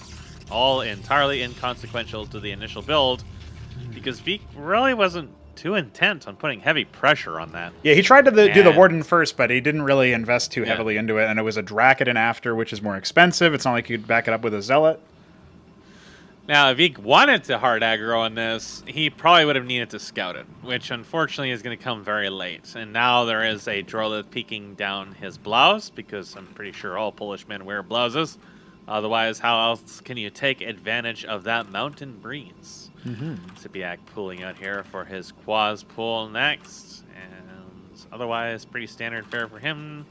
Veek's just on the one gateway. He's got 200 and something minerals here, so it'll probably just be a Dracodon. And the next structure will be pretty telling, but nope, he queued up 2 additional scribes, so there'll be no double gate again. That will allow this Hatchross to go on pretty much without issue. So then the question comes, will SYPIAC decide to be more aggressive himself? He's been aggressive every single game up to this point. And while he's been able to get Veek close to the point of breaking, and particularly in the first game, in the second game it didn't really have any momentum. He just wasn't able to do anything about that expansion. The early Zealots were able to deny him, and the Wardens, albeit awkwardly placed, were enough to deter any real follow-up. But it is 4 eggs of Zaths. So in this game, it seems like he's going to be committing. Yeah, this is 5, a 5th one, a Vorv as well. Veek has desired so much for that fast Nexus, and that's we're going to see double Vorv and like 12 Zaths. Like, this is a lot of an early army commitment, and there's only the 1 Dracodon and a Zealot, and that is not going to be that much. If this Drolith unburrows and confirms, holy shit, you've got nothing, you know. It sounds silly, but he could even try to go for a proxy hatch behind this, because if it goes up, then you start making workers or units right there. Here comes a very early committal. Zealot trying to sort of reduce the surface area. A little bit of lack of focus fire from Veek so far. He's going to lose the first 2 gateway units very early on, and here come the Vorvs as well. He's going to need to go back to a more defensive stance. It's over. He can leave the Nexus up. It's about halfway done. Pylon might be the tactic. No, instead he's going to pressure the gate. Loses all of his shit to the worker line. Then Veek can pull out of this. Right. This is very early commitment. If he just stays calm, then he wins this very easily. He's going to concede it. Yeah, he didn't really get a good surface. He didn't want to dive the worker line. Yeah. He had a bad feeling about that. For good reason, because many people have absolutely thrown the early aggression by going into the worker line and getting absolutely fucking obliterated. So, you know, that's the Shambler thing. That's pretty much what Shambler does every single time. Shambler says to Hupsaiya in their first match something like, Nexus first, you were very brave, or something like that. And then Hupsaiya's like, I will beat you when Nexus first 100 times.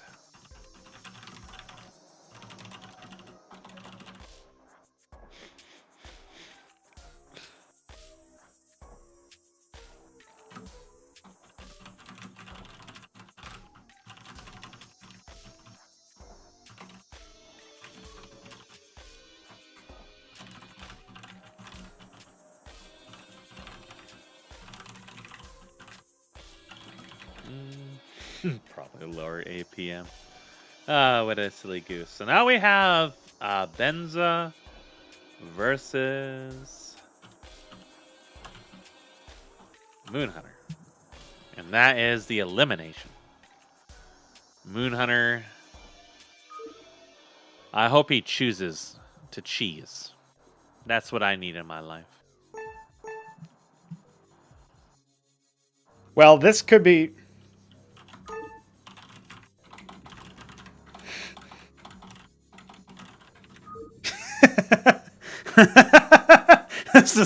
He's in the wrong game. That was a bit of a prank.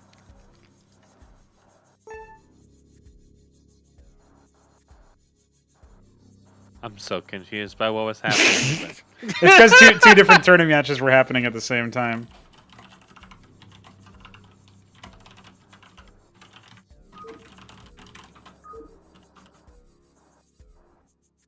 All right. Vika's going to have to do this in 5 maps if he wants to qualify. Well, you never know. You never I think know. he has it in him. I do too. He just has to not get tilted by the Zeth spam. And the other thing too is that the last time it was Newt reverse sweeping him after a very early set of momentum and then some cheese to finish him off. This time around, it's more even. And if Vik wins this match on Otherworld, we go to Infinite Velocity 2, where he's going to have momentum, and it's going to be an unfamiliar map for SYPIAC, I think.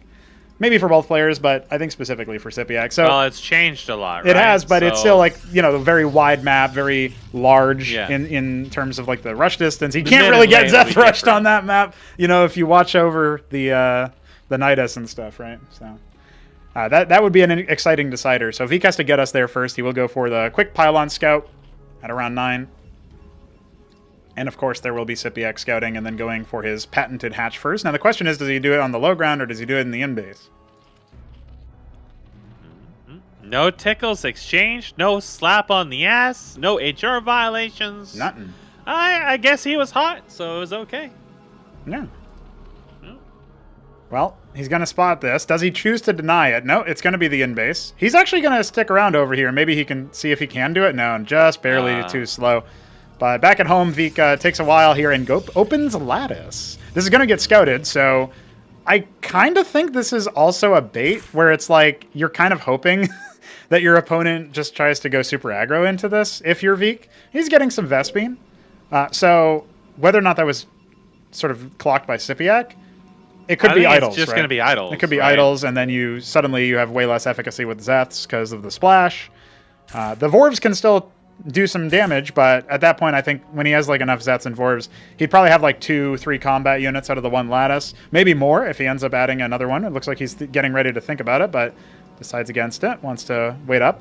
Another thing I'm noticing is that Vik is never really excising the Droleth, so SYPIAC has a lot of advantage here, and in terms of information. Spawning pool, Quasith pool halfway done.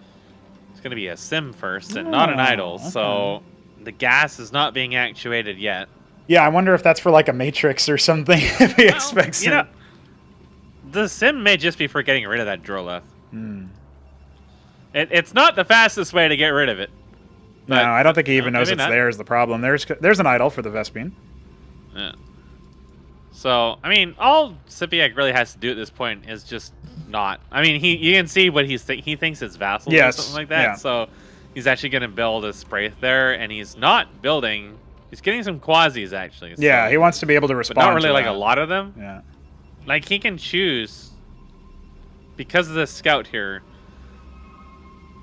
You know, depending on how much vision he has, which is not really a lot, but he can kind of infer what's going on just by the fact he's not being harassed with vassals. It's probably a ground army. Yeah, he's going to send the And he Quasis can- across now since the Spraiths are done. We don't see a rescout from Vik, so he puts a blind warden. In this case, it will be good because the Quasis are coming over, and they wouldn't really do too much versus this army, but at the very least... Oh, there's a mistaken burrow. Been there, dude. And the Scribe will now actually pop out, so 2 Quasis will be seen moving across the map. Some Zeths as well. So yeah, Vik should be feeling pretty good at this situation. Does Got get a his warden golem out. too, so he really shouldn't be in too much danger. He killed I the think worker burrow as well, so he's very ahead in terms of workers right now. Vik is up by 8. One of them is scouting, and the other one is idling. The scout is going to be destroyed by some errant Zeths. But I think he may have actually seen that there was nothing here at the in-base, so there was no workers whatsoever. And it's now going to be a macro cycle for SYPIAC to try to catch up in that department. Yeah, he was holding on that for a long time. Yeah. He had a lot of money he wasn't doing anything with. He was really focused on something else, but it seems like he does want to try to ball bust this. Yeah, it's only going to be one I don't know, Vorv right man. now. Fisting is $300 here, and that is 2 golems. Definitely don't fancy his chances to break that ramp. I mean, he might get past it, but the golems are just going to run him down. Yeah, Zeth is already sniped out. Rest of the army sighted. I wonder if that's going to provoke Vik to go for extra static defense. He's actually queuing some units right now, so could have additional structures. And he's got a I'm couple. not sure. Like I would have expected Vik to have added either another lattice or a gateway by this point. But Yeah. he really, really, really wants to go that fast next. So Yes. he's pretty dedicated into that. And now he's just got a lot of money. So what is he going to do with that money now? Because once this starts getting saturated, the money's going to spike. And this is Ardent there's Authority. Ardent Authority. Okay, it's robotics only from Vik. He's going that style. Now, there are going to be some Zeths and Vorvs coming in from the back line, but the Quasis are going back to the front gates to try to maybe pressure after the army is taken away. But the Warden is still going to be there, and if you wanted the Warden to do something, to die to something, it would be the Zeth Vorv. It wouldn't be the Quasis, right? The Quasis are going to take a little bit of a long time to get there. You know, Warden kills them in not so many hits. Well, right? I pulled the Quasis back, so... Yeah, okay, lucky, I see. He might get a couple scribe kills off of that in base there. Yeah, so they're going to tickle. But it's just, yeah, it's a very out-of-sync attack, so Vik is taking his time to respond to this threat. He's cycling his yeah, I don't know what was going on there. I think he was... It's like a peacock showing his colors. Yeah. He's like, look at my control groups. It's a flex, you know? Right. He's flexing to us. He even lets that Zeth try to run away, just kill it. That is Chad energy right there. There's an embassy finishing. I think. Energy. I wouldn't be surprised if this... Okay, it does go for a witness. And now there's an Ardent Authority coming, or finished, so I would expect to see either an Acantor or Positrons at this point. And it will be an Acantor. So this could be a drop. Obviously, Vik has been happy to flex it. He even canceled the witness, so absolutely going to have a fast... he realized, wait a second, Envoy, the Acantor is going to be finished, so it may even be like a single Acantor drop here. Yeah. You can only fit one at the Envoy now. I mean, he got a lot of mileage off of sim drops. Yeah, I know. So... He's probably feeling like he can make the most of that. The main complication of that is because his opponent thought he was going to spam vessels, there are some sprays over here, which means that if he wants to like point blank drop it, which, well, I've shown you why you shouldn't do that anyways, the Envoy might die. So I'm also a little concerned about the damage that 7 Quasis could do in this situation because the units aren't actually protecting, but I think the pylon will spot it, and off it goes. And there's no air units to speak of here. No Nats coming. A third base has been put online here, and a Hydrith Den is on the way. Quasis are going to come in. They might get 1 or 2 worker kills at most. Sims are already being pulled back and microed. I think Vik is in a very comfortable position here. His drop moving away from the middle of the map to unload over here at the third base. There's not too many workers here, but he can absolutely, you know, do some damage. A Circuit is here, and actually 2 Circuits are coming. So it looks like Vik is just going to go after the workers. Yep, there you go. Yeah. Ooh, well, you don't have quite enough workers there. It was a worthy effort. Yeah. He did cause it to spin, but yeah, I think you need like another 10 workers to make it work consistently, and you just got to keep drilling that piece of shit because if he gets one shot off, that's precisely what happens, and there's another couple. Oh, yeah, it's good damage. Ooh, they're even sort of out of sync there. He might go ahead and drop grab him onto that geyser, and oh shit! Oh no, it's a lot up in the middle it goes. Okay. And the tickling begins. Okay. A single sim. And the spray, it's like I said, they almost killed it. Yeah. The Envoy is down to half hull there, just flying past that one spray because he built those earlier in the game. Oh my god, dude, he scouted so many. Yeah, that's a lot of Vespine, right? 18 Nats, that's, you know. That's his tier 2. That's 900 Vespine. That is actually tier 2. That's crazy. That's his tier 2. Like, that's a lot. Well, there's another Acantor, but there's actually not that much defense here. It's just going to be the Sims and, most importantly, the Idols, right? For the Nats. So. Okay. Oh, man. Just so close. Just the Nats, if they just had stayed there, if he just had forgotten about them for a moment, the Envoy literally would have just flown right into them. Yeah. And, you know, it's forcing out another round of macro as well. Okay, thinking about it. No. I think he might have been spotted. No, not actually spotted yet. There we go. Firing a couple of shots. Just a random worker on the third base taking strays. Yeah, this is actually doing a lot of damage. The Nats are flying down to Vik space, but there is like a stack of fucking idols waiting for them. Yeah. So 2 of them are going to be revealed. 3 of them sort of diving in, getting a couple of frags. But remember, there's still a lot. Although some of them, I feel like some of them disappeared. The Envoy got away! It did get away. There's a whole bunch of Nats that went there to kill it, and they got away anyways. Yeah, now diverting it off to the right. That's pretty smart from Vik. You know, he still heads up. Going for, it looks like, Mass Idol and an Architect has started to try to maybe do a more convincing bust. But even despite all of this, right, like, it is forcing macro cycles out of SYPIAC to not make units. He's got so many minerals, and his tier 2 is dead. Yeah, it's just not. Died. Oh, here comes the Acantor. It's, whoa, 24 HP. Where's the reaction from Vik? He's going to go ahead and get a shot off. Maybe pick off a couple of these. He doesn't realize it yet. Yeah. But the... And away he goes. Bye. Away he goes. Getting another shot no. off. Yeah, he's going to sacrifice the Cantor. No, you can't even think And about the doing Envoy. that. The Envoy should have probably left because it could have picked up the other one without you having to rebuild it. So Not sure what that was about. You had to get one final fuck you. You wanted to drop the hole into the Hydra Den's open orifice there. Oh boy, we got an internet And moment. someone Canada just exploded. No, I think it's just his net. This has happened to him before. We'll hold for a moment. This happened to him in the Dead Infested set. Yeah, he's back. Okay, all good. All right. Canada moment. Never mind then. Yeah, because that sometimes I mean, does mean at least yeah. it doesn't like play it like slow motion for like 20 minutes, like when my internet decides to do Canada things. Yeah, that's true actually. It's just a calm little drop screen, just like your average down Battle.net.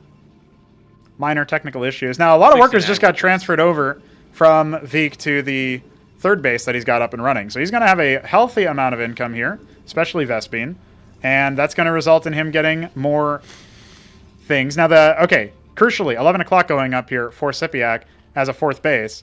And we need to see, I know Veek probably thinks, oh, I've done a lot of stuff. I've done a lot of economic damage. You have. You've managed his larva exceptionally well. His tier 2 is coming very late into the game compared to what he wanted with this sort of greedy, macro-oriented build, because you delayed it by making him spend a tier 2's worth of Vespine on Naths, and maybe a little bit more than that by now. So many of them just got eviscerated by that, and now 4 of them are going to come down here, but there's a Matrix finishing up in just a moment.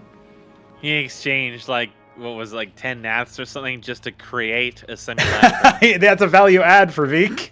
Yeah. Not even like a free trade, it's like positive. The Naths have not done too much good for him. They did eventually kill the Cantor and the Envoy, but only after Veek was allowed to just murder countless helpless workers and various quasis with it, and really the Envoy was mostly Veek just fat-fingering it into the fucking Naths instead of, just running away screaming. But so Veek's going to commit to this. The Architect isn't here, but he thinks he has enough to bust this, and I think he's right as well. There's only one finished circuit now, the other one being forced down. And again, this is what happens. He focused so heavily on trying to droll up, he has no military units over here to defend. His current military count is 17 and falling. Yeah, this is not good for him. He doesn't have the basilisks or anything like that. None of his structures are even morphed yet, so he doesn't have the minerals to turn all that larva into military unit. He's basically stuck working from ground up. Yeah. And the only other defenses he has is the 2 circuits and that expansion. They're going to do him no good. Yeah, the Cantors and the Architect have arrived. Yeah, there's nothing coming here right now. He's still only got 11 military, 17 in the... He's trying to make some more now, but his worker count's about to start plummeting. His efficiency is going to start plummeting as well once this base goes down. The units on the top right kind of flew into defenses that were there for anti-drop and died, but this is still a huge, huge problem for SYPIAC right now. He's now realized he's got some more Nats on the bottom right, but it's not going to turn the tide, and GG is called. We're going to Infinite Velocity 2 to decide this best of 5. Infinite Vicosity. Infinite Vicosity. Now I'm sure Veek is feeling a little bit better.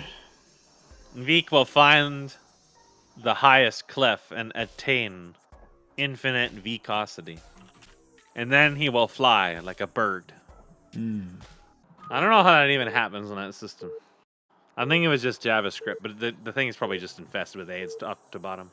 Dude, you need all those toolbars. But what we need is an epic game between SYPIAC and Veek.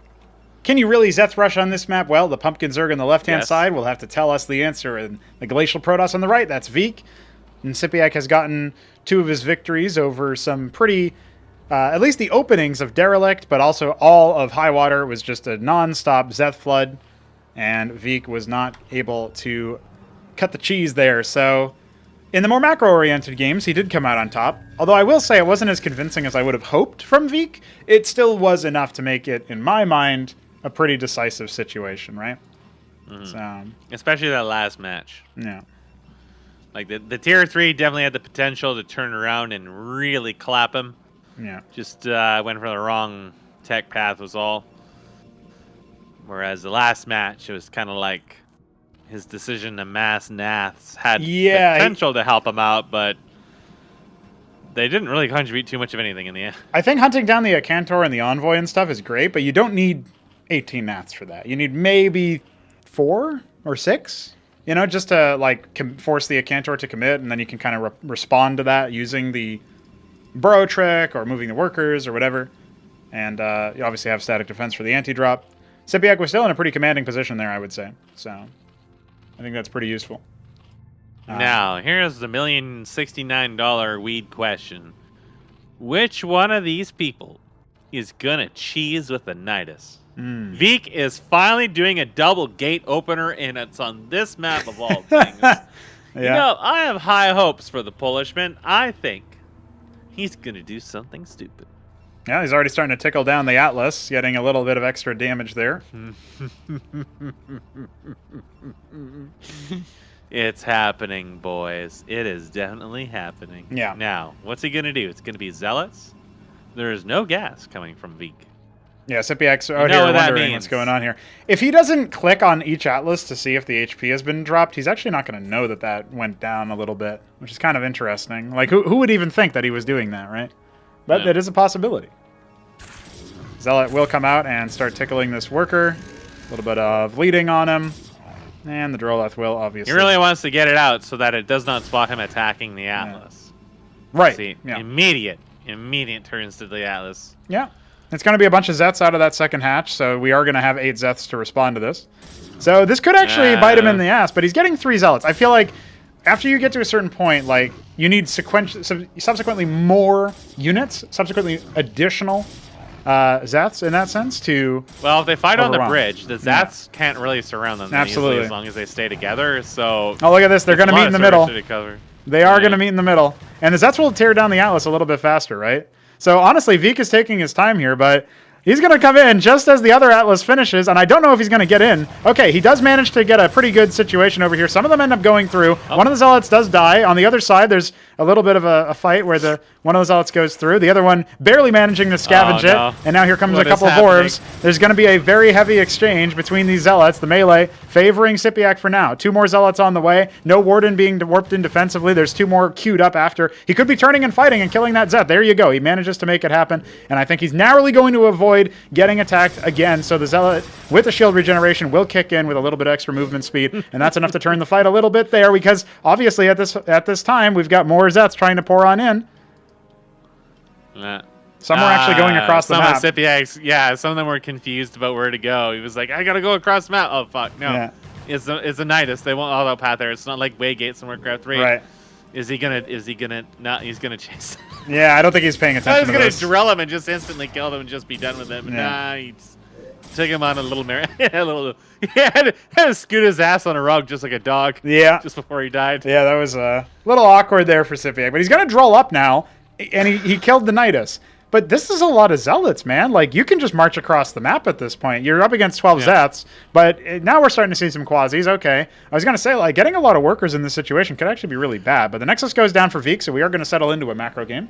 We've survived the early I don't know about that. I mean, Veek has an Ecclesiast. If he just keeps spamming Ecclesia's Zealot, he just has a strong attack force here. I think the problem is he's not standing at his ramp, and that's the only ground entrance, and we do actually have some units moving across the map for SYPIAC as he tries to make his way to where the third will likely end up being.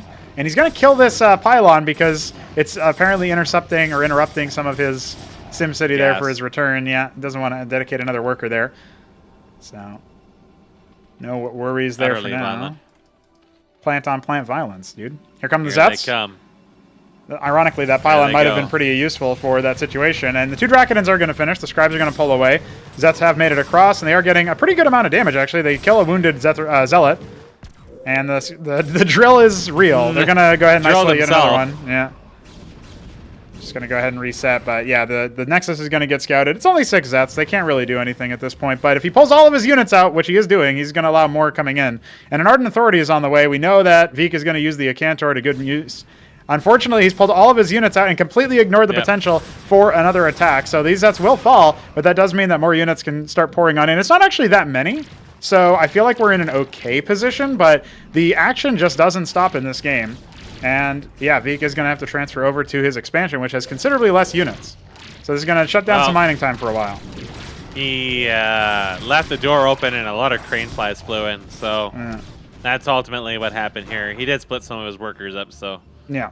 You'll be fine on saturation. They're actually even on worker count in spite of all the shenanigans, but because Veek lost a lot of mining time, it means he can't immediately build something out of the Iron Authority. It will be an Acantor. Moment there. And this is a great play. I mean, the fact that he has the Acantor coming in about 30 seconds, we're going to see that Crawler take to the field. The Spirit of Iquare living on. There's so many Vorbs, though. Yeah, like, there are. He's going to need to defend it. He's going to need to like box it in with Zealots or something.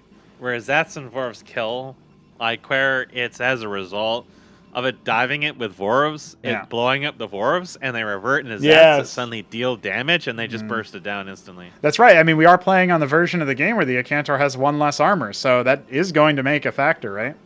Please move forward.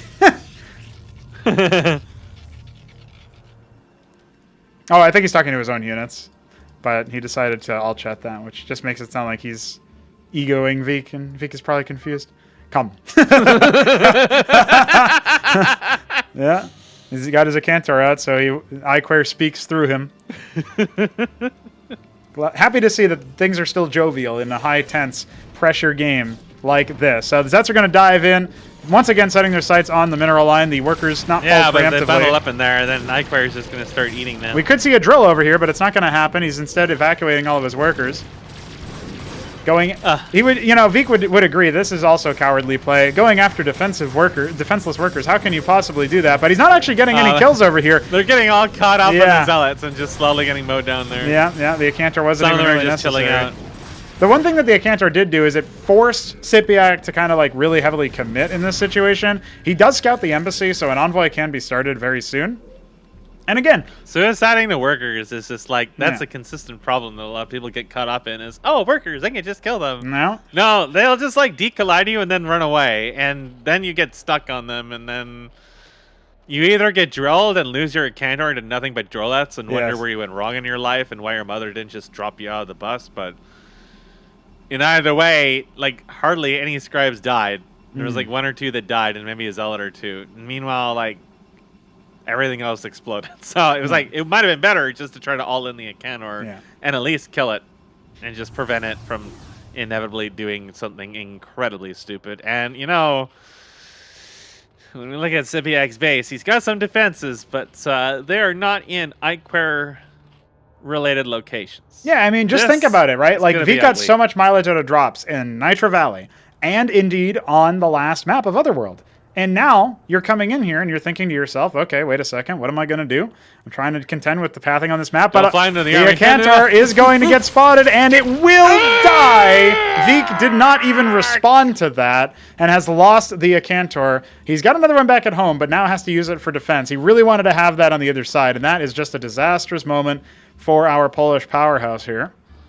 Absolutely. That was like a volcano going up in Crazy Mountain. It tumbled over his wine casket, and now he's staring at it, dick in hand, confused, lost, bewildered, guessing his religion, losing his mind, losing his marbles, losing his pants, doesn't even know where his hand is anymore. It's all a slurry of purple and green. Meanwhile, the scribe looking for this base is about to get his balls fucking smashed. Manages to tickle a big man's ass before he gets stepped on.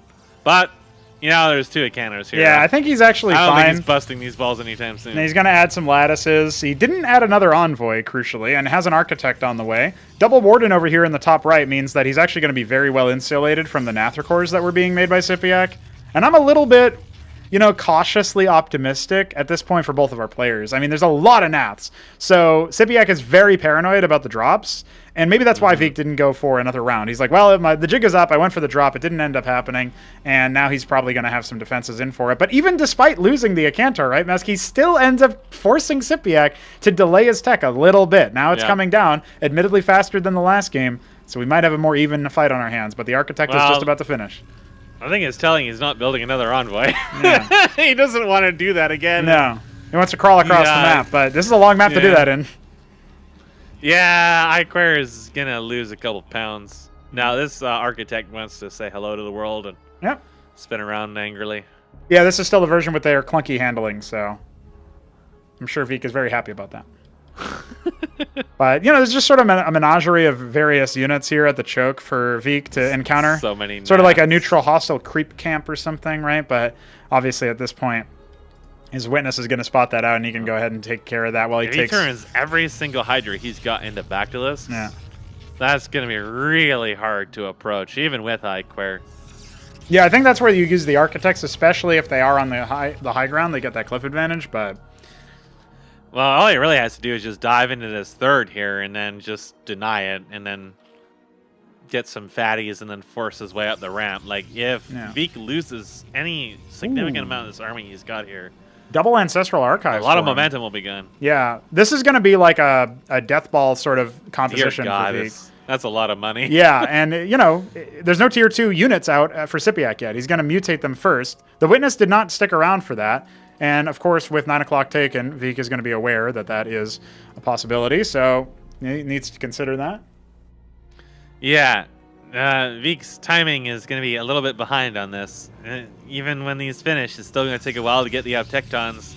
I think that Bactylisks are going to be knocking on his buttocks long before then, and he's going to need to have some really good luck with these Architects to stop that. Now, that said, this isn't quite the same as the last game. He's going to have some Tetsura cores, but not like a super massive, like a dozen of them. Yeah. So it won't be as beefy, but it's still pretty beefy for an army that, well, really main support is going to be those 3 Ecclesiasts. If those die early in, then it's going to be really just instant plant death. And he's kind of like bunching here. I'm sure Veek sees it on the mini-map. Okay, well, here comes the reaction. Veek does decide to commit to the attack move. The Architect's going to start laying into the top segment of SYPIAC's forces. And yeah, I mean, he's got all these Zets in the back, but they're not actually doing anything or being a part of the battle. They could at least soak some shots of the Acantors. Top section is going to be going ahead and collapsing, but there's a bunch of Acantor shots as well as the Architects. And listen, the Acantors are the last to die. Yeah. That's not a situation you want to be in. No. Oh, no. Not at all. Where's the Zeths? Okay, now they're coming. All right, it's their time to shine. Yeah, they can actually surround the Architects here if Veek isn't careful. And it looks like he is going to let them get surrounded, and that is going to be a couple of dead Architects in some of the... That's a disaster. That's the most cost-efficient trade SYPIAC has had all game. We got four idols coming down. The Scribes are not being time called. For the workers. Now they're going to come in. Now they're leaving. A little bit late, and the Nexus will be just fine. Tectons firing from the high ground. It's just going to be a whole catch-up army. That's a disaster. All right, now it's in SYPIAC's court. He's still behind by 20 workers, Mask. Yeah, he's also looks like he wants to go for Bactylisk still. I think, again, the moment you see Tectons out, you have to transition out of a ground army that's just going to get fucking annihilated by them. If you don't already have something like in front line, you're in a bad spot, which means you have to try to minimize their effectiveness. And that would be like transition. Again, Brood Spawn are okay. They're not very high damage, so probably not really a good choice, but having Vilgora cores is not a terrible front line. If the Protoss player is not like manually targeting the Tectons, they can waste their shots. But like air, just in general, you know, Melisks, maybe not amazing against Tectons because they have no armor penetration. Yeah. Still something that can try to put pressure elsewhere on the map if there isn't like 1,000. Like that top base there doesn't have any engrams at all, for example. Yeah, just some idols lying around. That's pretty much it. You really just need a delay until you can have the tools necessary to deal with this, either the raw numbers. Now, we do see a Spire coming, right? So another unit you can try to use with it, again, is the Potato Thrower. Well, look at the gas, though. It's encroaching towards that 1,800 number. He gets around to Hydras now, but... It's ideal just to go for tier 3 if you think that the Protoss is not going to attack you. Hold out, get Gazethalaris. Just don't deal with the problem at all, because Tectons are a huge investment, and every moment that they're not annihilating your army is a moment that you are winning. Yep. If you allow them to fight your ground, I mean, I don't even know why he's even moving across the map at the moment. Like, dude, he already had 2 Tectons. Yeah. He's just going to have more by the time you arrive, much less everything else. This is not a game-ending force you have here. This is like 5 Bactylisks and 5. I don't think he even intended to move them here. Now they're marching back. Yeah, they're like, hey, wait a second. Why are we doing this? Now, hopefully for SYPIAC, this doesn't provoke Veek into an action, but he is actually going to go ahead and go for an Acantor drop once again. It's been long enough. He thinks maybe he can make it happen, but the Nats are still patrolling. If he heads top left, then that will be the opportunity for him to snipe a good number of workers, actually. And it looks like that's exactly where he is heading. At least in that general trajectory. It'll be a little trade that'll just annoy SYPIAC for a while. So the Spire is done. It is going to be meatless. Okay. Protadalor is not really super terrible, but Tectons will just annihilate them, so it's like... Yeah, the problem is now kind of the a mixed Archons and bag, Patriarchs are going to deal with the Yep. mutas as well, right? You kind of need something with beef, and you need to be able to tie them down with bigger numbers of units. Like Like, the at this Tetzorkos are point, probably good if you can also if you surround don't have them. an right? army, like, it's so hard to work with Tier Yeah. 2 against this. No, the minimap Envoy awareness is isn't really exactly spinning. here for SYPIAC. It's just going to allow his workers to get on top. I'm was sure Veek spinning thought aggressively. there was going to be a lot of defenses over here. But at this point, that is not the case. We've already got 9 kills, and the workers will continue to be the bullying they're victims. coming. Here They're comes biting. the Nats. Now, can the Envoy escape is the question. I don't know if that's the I case. don't He think needs to so. sort of jiggle back and forth, try to make the Nathakor lose out from him, but... As of right now, it's not going to be a huge factor. Now, there's 3 engrams and a matrix, and they are about to lay into this 12 mutaflock. 4 of them go down. Now, the ground army The can one start to base leverage. that he but- chose Yeah. to check out was by far and beyond the most Oh my heavily God. guarded, other than one where the army is at. Oh. Even the main base has no engrams. The Cantor does end up getting killed inside that envoy at the very least, so there's a consolation prize. It's funny because Veek in his current situation is just A-okay as far as the tech goes, and SYPIAC has more bases, but he can't order up tier 3. Many of Tectons. I know. He's just massing They're it just up. massing into this unholy ball of blue crabs. SYPIAC really needs that tier 3 dude. He's got 2,400 gas. That's He's right. got to push that button as soon as he's got enough minerals. He keeps If he making does more units not- is the problem right now. If he does not get that tier 3 and does not make Gazithalars or something else that's going to just erase the crab menace will annihilate him. Except he's like diving his Melisks into them, offering them up as sacrifice to the holy crab god. He wants to be pinched. And that's all the Yes. way out. They responded to that Acantor drop, right? Now there's only Oh, one lonely no. one left, and the Acantors are coming again. Going to be targeting this sort of lower 9 o'clock base, it looks like. Veek hasn't really done a lot of scouting. He had the... Oh, he's actually got 2 drops coming. He had a witness, and it's back in his base right now. He's not actually using it for anything, so... He dumped all of his resources into Protathalars when he had so many thousands of minerals for that tier 3. Yeah. At tier 3 at this point, there's double a Cantor flying towards him. No, he has the ability to do it now if he wants to, and the Nathakors are actually returning back to their patrol path, so a little fortuitous. Unfortunately, they're going to go down when they, as the Acantor arrives, right? So the double drop is going to be synced up. Veek is going to go ahead and unload behind the mineral line. Hope to avoid the Scorchwraith. Reaction is actually pretty fast this time around, but here comes another hit at the top left, right? So he's got to kind of pick and choose or split him off. And this one is just going to start evacuating. Tries to get one more shot off. Can he do it? Oh, decollided.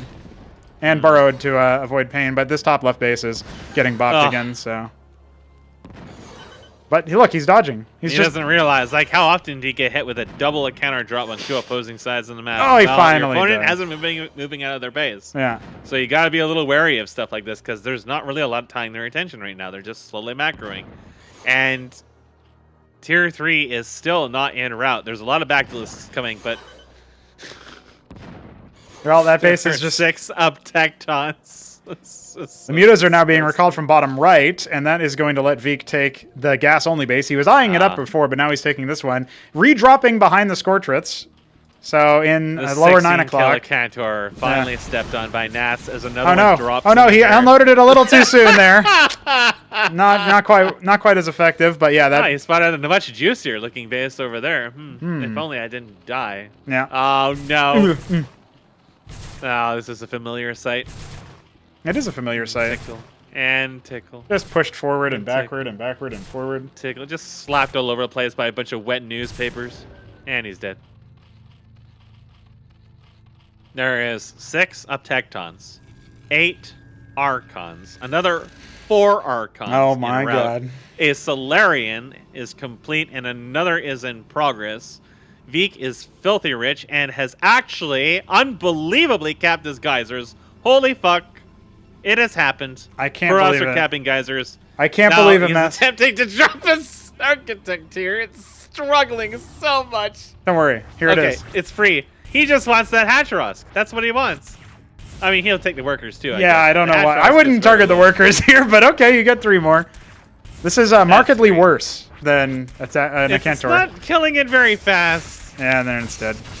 These drops are kind of like insults and like annoying. They're like banter. It's like the equivalent, the gameplay equivalent of saying XD or something. But right now, spending a lot of money, amassing this big ball. Tier 3 is finally in a route.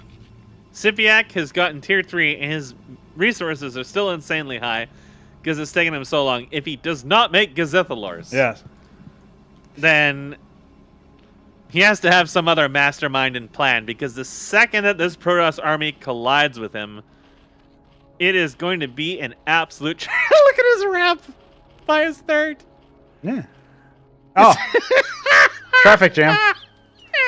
The workers are trying to go one way. The units are trying to go the other. My man, they are aggressively spinning. They're like, hey, wait, no, Good after you. Lord, No, you know, no, you. After you. Hey, what's going on here? I was going to say, if the Tectons ran into that area there and saw that. Oh, boy, the Mutas did see that in the middle. The move-out is happening. Finally, at long last, we are going to see the triple Argosy with the Solarians. It's not actually a part of this army. It's all ground right now. Oh, he's... never mind, he had cold feet. He's going back. Okay. Yeah. Vika's like, shit, I got to get all the wine bottles again. Yeah, no rush, 25 minutes, I guess. I thought it was 20, but... Okay, our Iris has finally finished mutating. There it is. What does SYPIAC do now? Yeah, he's got tier 3 in the second game in this set so far. So many Protathalors. He's got 44 of them. Yeah. Look at the money. 4,000 minerals finally starts to get queued away. Don't they? What is? The Protathalors? Yeah, that's right. But he's going the Gezcats. Hey, he might have been listening to you here. He's also getting the Gathalos. This doubles the units you make out of the larva. Very effective. Yeah.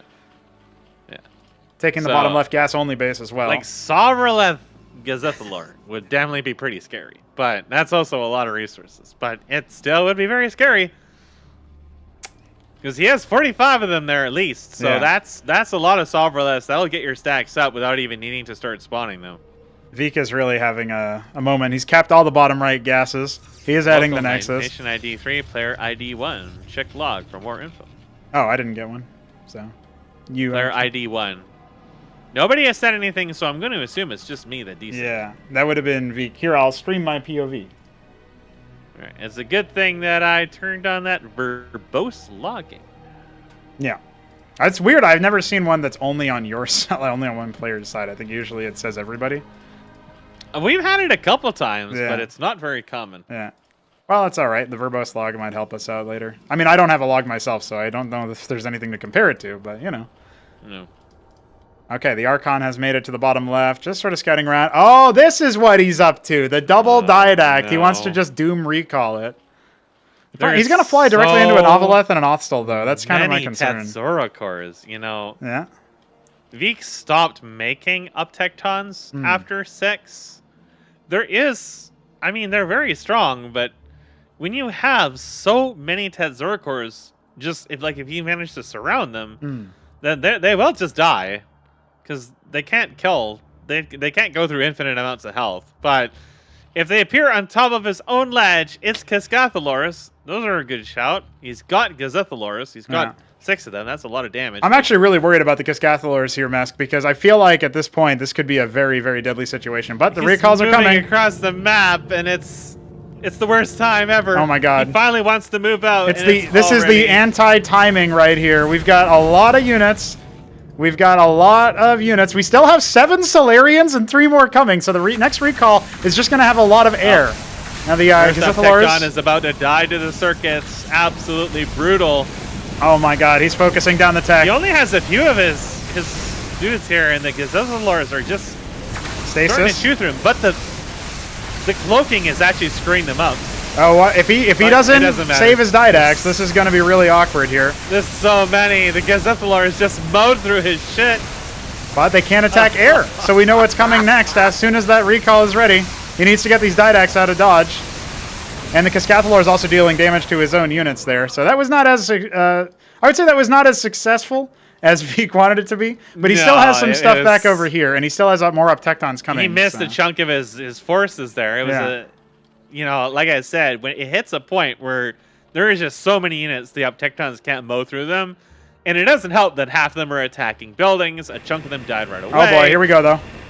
There's nothing that can really attack air with this army. It's literally just Bactyls. Cascathalors can't do it. Gazethalors can't do it. Protathalors can't do it. Tetzoracors can't do it. There's nothing to combat the air mask. You gotta turn them into Alcagelists. He's doing that, but doing it right in front of them is kind of hard. The morph time is it's very not high. super long, but it's long. It's high enough, yeah. And if Veek sees these cocoons, he should absolutely focus them down. Yeah. Veek, where you going? No, go Veek. No, Yeah, that's going to force there. the cancel. Then he sees Go that in. they were Gezzies. Then he knows.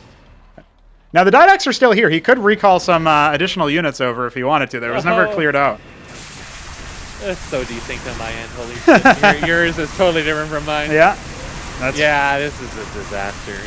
Yeah, how can he even respond to this, right? He needs Alcagelisks, but he had to cancel so many of them. Into his base and just let Veek waste his time on the ground army, make the Alcagelisks in his base, and then come out and engage him. Like, you got to make the sacrificial call here. You got bases elsewhere. He made all these Gezzies, but he can't do anything with them. Some of the units, the Hydras are actually doing better damage than the Bactyls to the Stewards. But I think, unfortunately, the one Alcagelist that was being made here just got sniped. Another one started in the back line. Some of these units down in the bottom. Where is the usage of Didacs? There was no stasis here. I think Veek just kind of forgot about them. They existed. They're just decorations now, invisible decorations nobody knows about except for us. Now, he pulled back here to regenerate his stewards, and that gives a chance to start morphing in some of the Alcagelists he desperately needs. He can pull out of this. Yeah, it's just going to be a lot, right? Like, behind this, Veek has still been macroing. He is building some units at the very Those least. units are finally coming across the map. Yeah. It's finally safe for them to come out. He's killed half of that enormous ball of heavy front line. This is where you might even start to think about, switching targets. Okay, now he's itemized versus my air. So let me just pick off his Gazithalor so that he can't kill my ground. Yep. But the Alcagelisks are starting to finish. The Solarians are very, very wounded as far as the steward count goes. These Didacs are within spitting distance of these. They could go for a stasis, but Veek only now realizes, oh shit, these actually survived. At least his camera went over there. He's going to bring the Solarians up there as well. And the Alcagelisks are going to be the only ones. Now they're cloaking. That should at least remind him, I would think. But no, not going to be the case. Now going to start to try to focus them down. Now they do have pretty reasonable stats in this situation. But they're not exactly attacking in unison here. You can see the damage is actually being split between two different ones. The Gazithalors have arrived for emotional support. Canada. I'm just going to leave. Yeah, all because good. I don't need to be here. I don't think it actually helped at all, but... Yeah, it's SYPIAC's now. Oh, it's just his internet.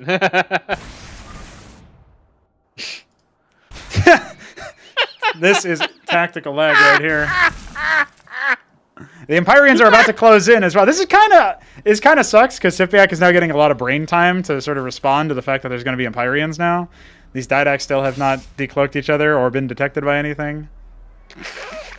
My dude's yanking out his router over and over again. Just like blowing air onto your Game Shark to get it to work.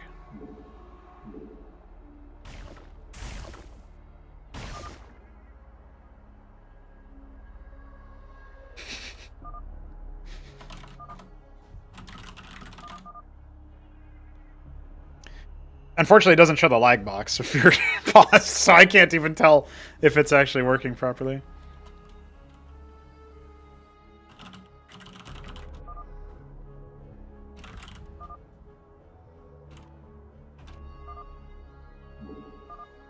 All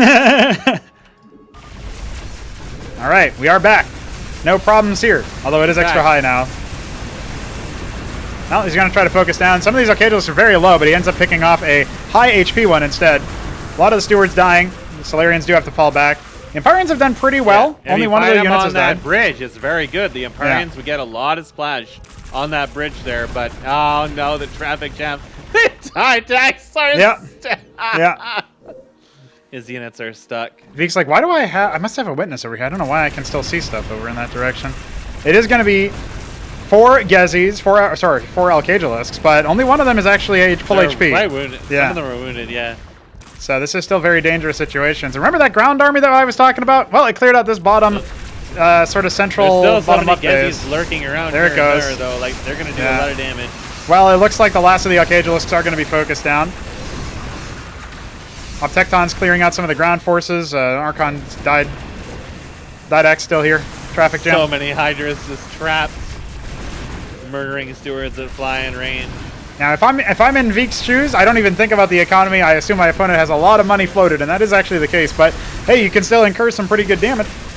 Unfortunately, right now, Tectons are dying to the Scathalors. Yeah, there's one here. Have a huge range. Yeah, it's got 14 range, which is that of a Siege Phalanx. The Holy Veek shit. finished. He realizes, oh my god, I have the Didax. Now, can I recall some of the units that I got back at home? Well, he's only got 2 Monuments of Sin, and they're not doing anything right now. One Empyrean sort of idle there. We just saw a Star Sovereign get queued up.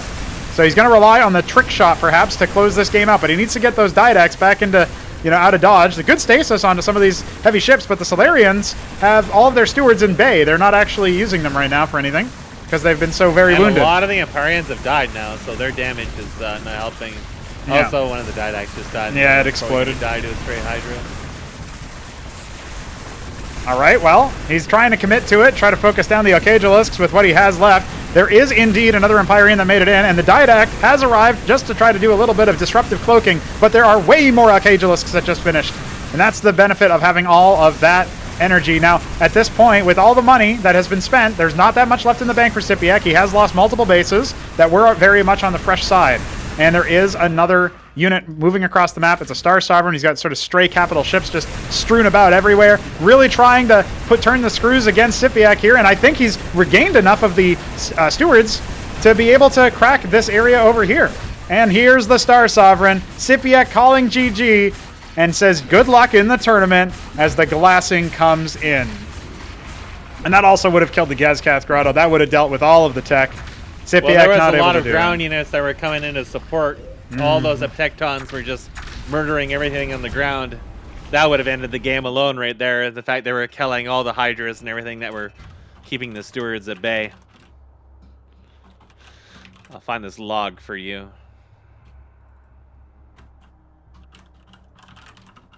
You said it's... Yep, I see it. Game log right there. Thank you, sir.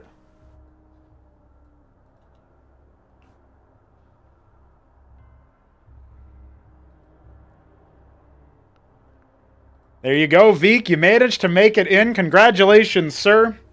And I have to say condolences to SYPIAC. I did not expect him to take more than maybe one game, and he managed to take it in 2. It was very aggressive based. His win on Derelict started off responding to a Warden push to try to punish the first expansion, and then taking the first game versus Veek. I mean, that was surprising in and of itself, and it didn't end super early, right? It was still like one of those matches that takes a while to get going, and then it ended in around the tier 2 sector with the Tetzoricors overwhelming Veek's army as he tried to go for more of a macro-oriented opener. And then the high water match, they happen to be horizontal spawn. SYPIAC scouts him first. Veek scouts him second with an end scout, which does take a little bit longer to go across the map. And, does try to go for a Nexus pretty early on, thinking that, oh, well, he's probably going to do a hatch first again. He's probably not going to have that many units. And that ends up not in his favor. He can't end up holding versus that Zeth push that SYPIAC kind of tried to do against iSarCasm. I don't think Veek had been able to catch some of those earlier games, so he didn't necessarily know the complexion of his opponent. And, maybe thinks, okay, well, I need some more time to feel him out. And that was after his own win. So he was 1 for 1 in that set. I did like SYPIAC's comments numerous times where after it was 1 for 1, he said best of 3 now, or time for a best of 3. And then go to game 5, he's like, well, it's a best of 1. And that is absolutely a situation where, I think Veek is just the more experienced player, but SYPIAC really impressed me this tournament. He almost took a game off of iSarCasm purely in the early stages of the game, and it's not an easy thing to do. Like, we saw Hupsaiya actually struggle to do that and only managed to do it once. So iSarCasm emerging as, I think a legit player in this tournament, that retroactively makes SYPIAC's record look pretty good. That's how he ended up getting slapped, right? And, that's after an opener where he handily dismissed a player that I had seated above him, actually, thinking that SYPIAC was the underdog in that set just because he's newer. And that's based on my past experience casting his games. But he turned his game up. He managed to make it into the first round of the upper bracket, then drops down. But after that, he defeats Scoler. I thought for sure Scoler would be the favorite in that matchup. But no, actually not. SYPIAC 2-0s him after not even being in the advantage in the opening map.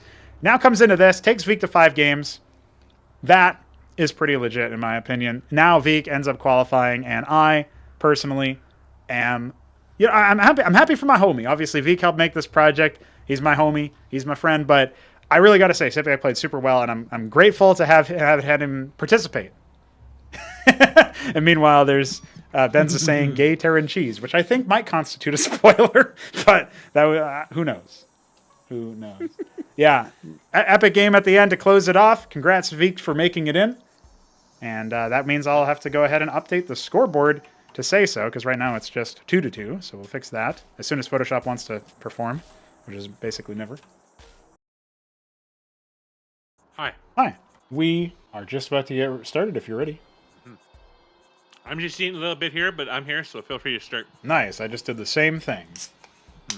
So. Oh, it's that moment, huh? Mm-hmm. Hell yeah. Brothers in cans. Mm-hmm. There's a Counter-Strike event a long time ago. I think it was called Counter Pit or something. Mm-hmm. And it had this like ridiculous event host where he just didn't speak English very well. And he just goes, "Put your cans in the air!" instead of hands or whatever the fuck he meant to say. It's like the hype moment to walk somebody out. And sometimes I think about that. Just like the Roman Empire. So this is an elimination set. It's Benza against MoonHunter. And apparently we should be on the lookout for gay tear and cheese. But aside from that, who knows what's going to happen. Now this is a best of 3. And the lower the game count, the more likely you are going to see some cheesy things. But MoonHunter, as much as I would say he's not favored, I think he has one advantage. And that is, this guy just doesn't seem to get flustered. Like, I have not, maybe it's because of the language barrier. He does speak a little bit when he's in voice. But he is very much a cheesy fella, and I think he's the guy who gets other people typing as opposed to doing any typing himself. He just says GG. If that he's got one word to say. He says GLHF and he says GG. He's one of Hamster's buddies, so maybe there's been some practice happening. So, you know. And that's a kind of cool thing that I'm noticing is that a lot of people are joining and they have some connection to somebody else who already joined, or maybe they joined together or something. You know, you got the trio of ItDepends, Igor, SYPIAC. Now, you know, we obviously have MoonHunter and Hamster, and you know, there's like, it's cool to see stuff like that where they're like, oh yeah, I know this guy, I know that guy. Smrtycakes trying to get his folks in, you know, it's cool. It's cool to see.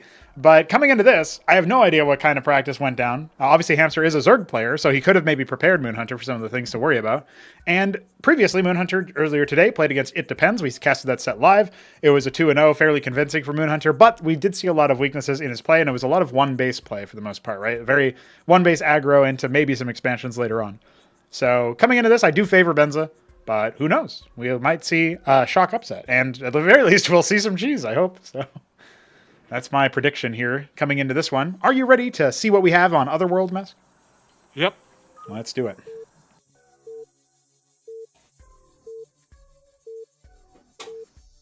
Now this is a situation where I expect MoonHunter to be a man after our own heart. He is the Snow Terran in the top right of Otherworld against Benza, the orange Zerg of the bottom right. I guess there was actually an incomplete game on this, and they remade. So my understanding is that there was some kind of hash where Shambler could not call the game. So I don't know how long that game was. I guess it was probably like 15 minutes. So, you know, a little bit of a warm-up. And obviously a little bit frustrated to not be able to resolve the issue. But I guess, like, both sides were... Shambler told me both sides were making disastrous mistakes. So that's why it was hard to call, as opposed to... or maybe I'm editorializing a little bit there. But he said that, like, you know, one side lost a lot of army, and then the other side kind of ignored the rest of the army. And I guess it was just kind of like back and forth in that way. So, but you know, that's the warm up. Obviously, MoonHunter, it's very late for him in Moscow time, I believe he's in. So I wouldn't be surprised to see some fatigue start to set in at some point. Man, we were just asking a Russian in Moscow for uncensored assets. Oh, there you go. For stuff. So it's like everybody in my life is from the motherland. Yeah, there it is. One way or another.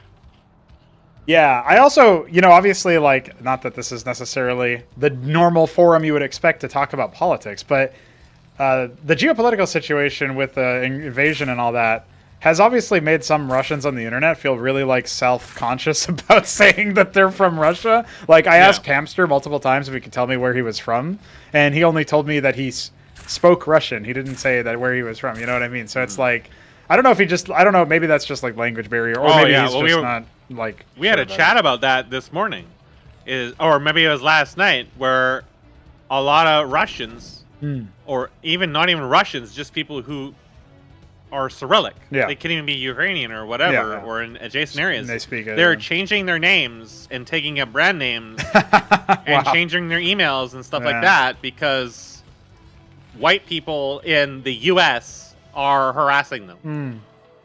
Well, That's my guess why they're doing it. Right? my It's guess just is we're going to see some retards. Yeah, we're going to see some harassment, and maybe some retards too. We'll see.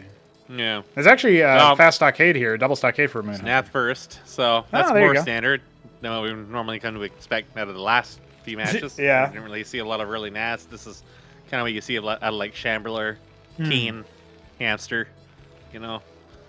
Oh yeah, and I guess Shockmed, I was trying to make triple sure we. stockade. Yeah, this is not standard, but this is still a play. That's standard for me. That's what I've been seeing a lot is Yeah. a lot of stockade investment. And the I tickling think you're going to begins. be seeing a lot of stockade investment with these infantry changes and the fact they move so fast now. It's very, very viable. And people are obviously more comfortable with it than going Fulcrum. I don't think a lot of people have what it takes to make the Cyclops the and Matador Vultures. work Oh, in particular. okay. I see. Yeah, because the Matador takes a little bit of finesse to get working really well. And dropping into Matadors is kind of high risk, whereas dropping into Akhmet is kind of sort of the same thing, but a little less investment. So, plus, you typically want a vestry either way. So, that just is my general feel of, at least from the matches that I played and the matches that I've been seeing, is, I mean, the blind went Fulcrum. So, but it seems like you're seeing a lot of just bio transition into Cataphract, at least at the higher levels. I think in the lower levels, you might still see some more flexing. You'll still see Wraiths every now and then, but I think rates actually have their place even at a higher level. I think the blind will definitely show us that. Yeah. But right now, we've got circuits sort of splitting the attention of MoonHunter's bio. yeah, I don't know. They moved in kind of late with not really a lot, and they just kind of got separated and annihilated, so Yeah, this is going to be a go Little signal, I think. unfortunate. There's a couple of Mavericks still streaming in, right? It is still 3 stockades, so you do have to fear for that.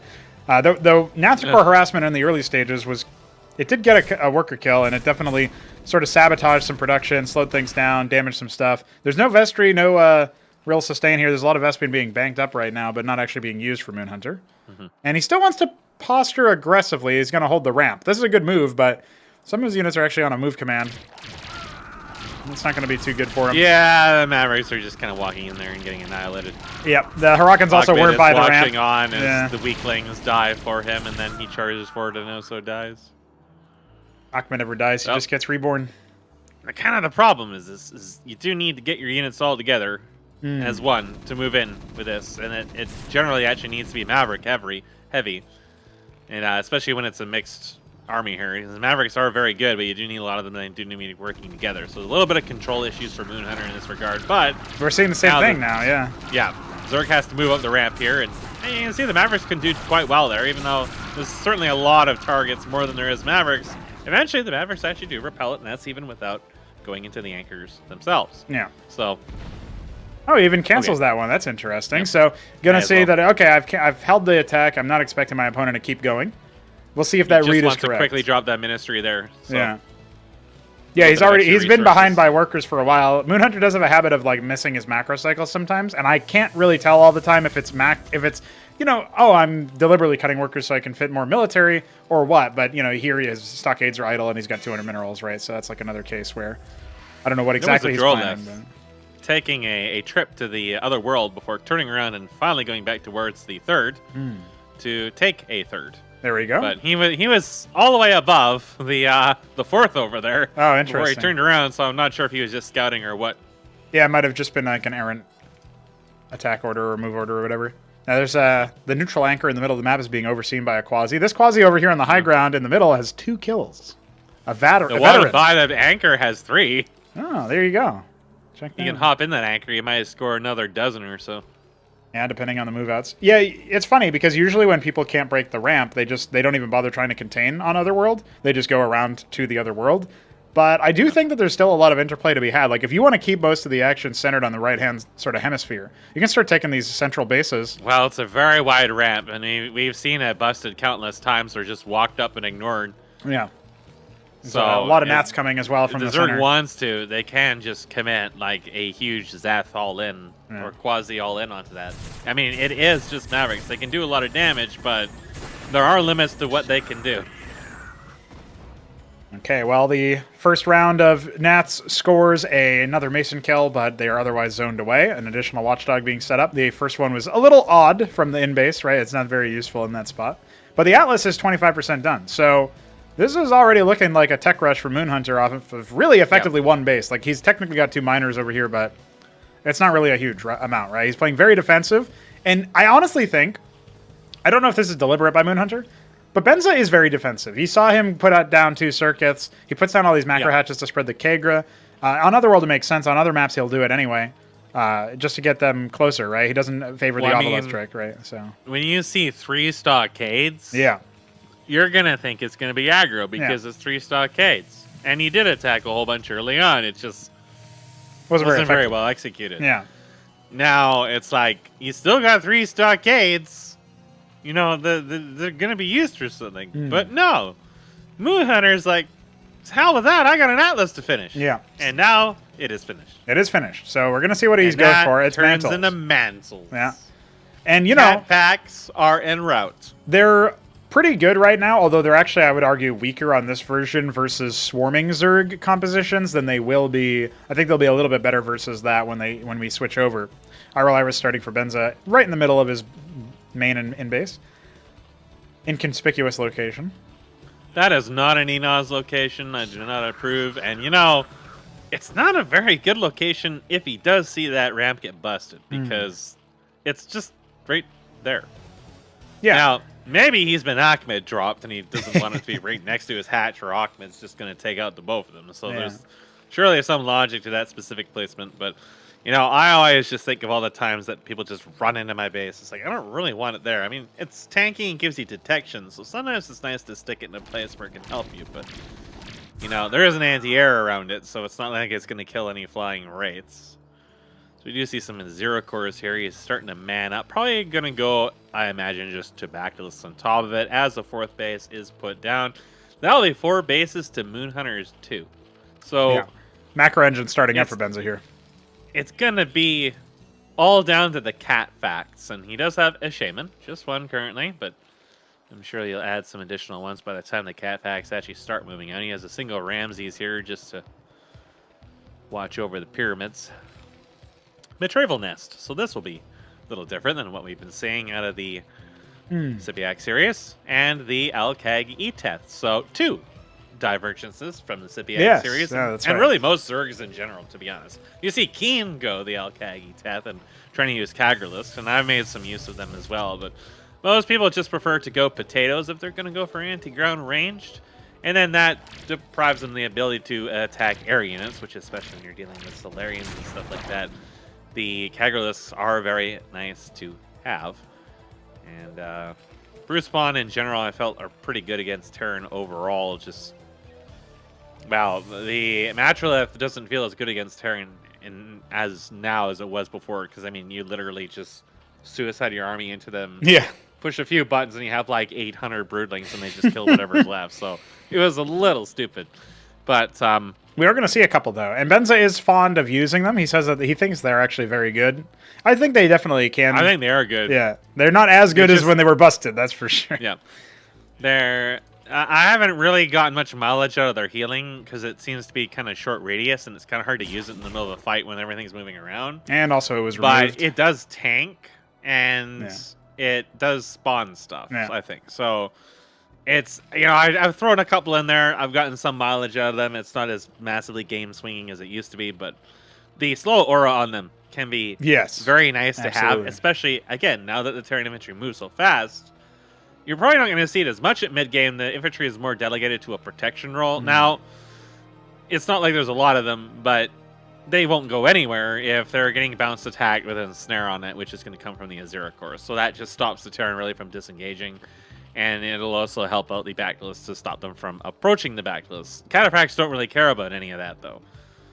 It's really the attack speed you're going to be looking for on them, and sure, it can help. And the Kagerlisks, I think, should actually be probably pretty good against cataphracts, I imagine, because you can get quite a lot of them. They're not really that expensive.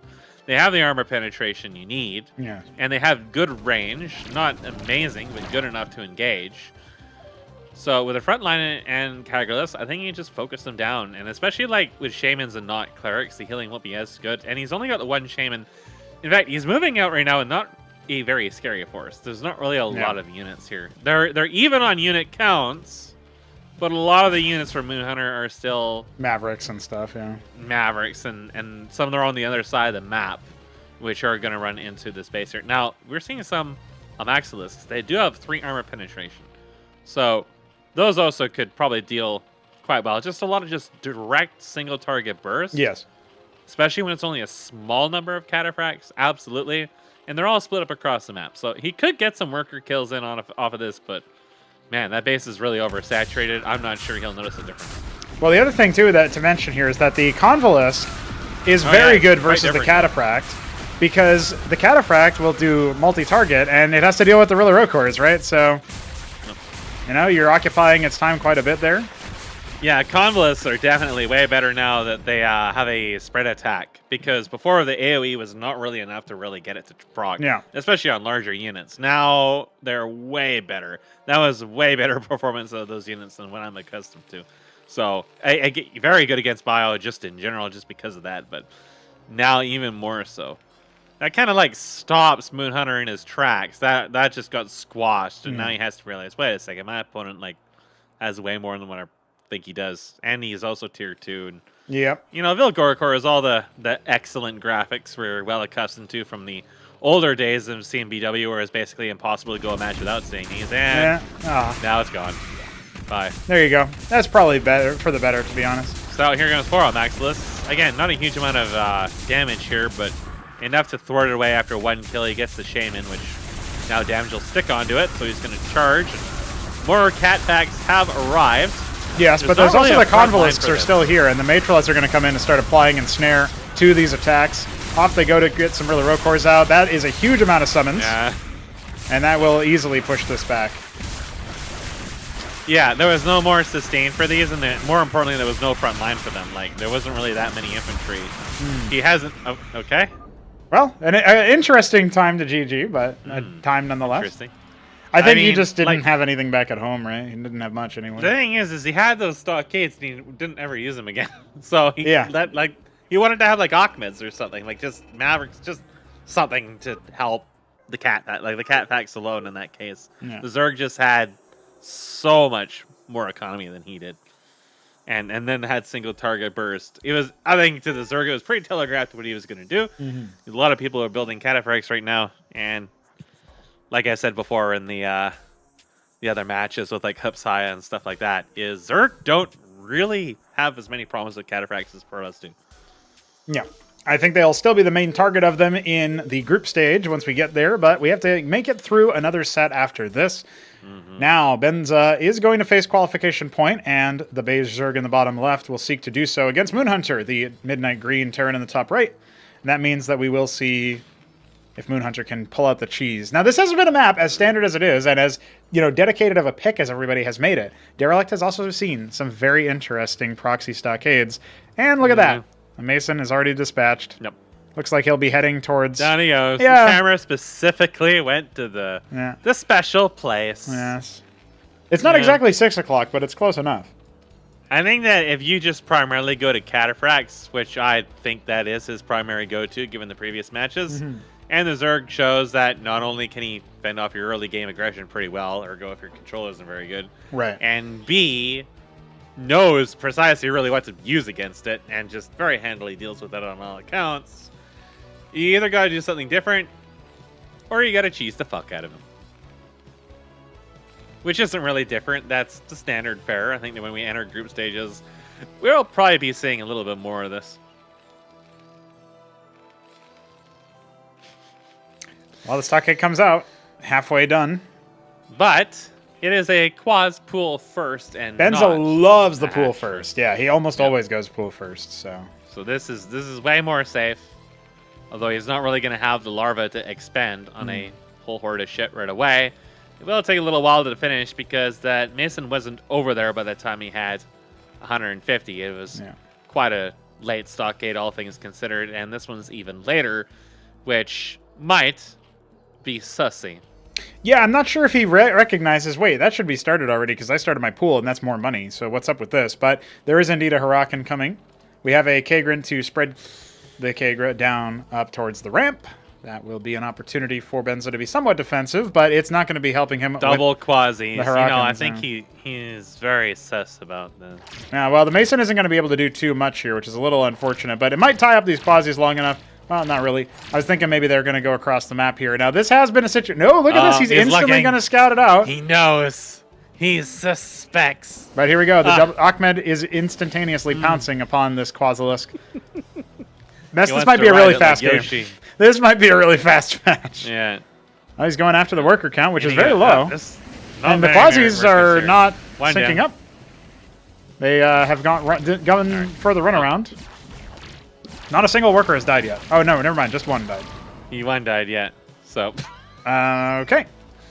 Okay. Well, he was very close to getting at least one more kill. Possibly 2 or 3 more, but they just slipped out of his greasy cabbage fingers just like that.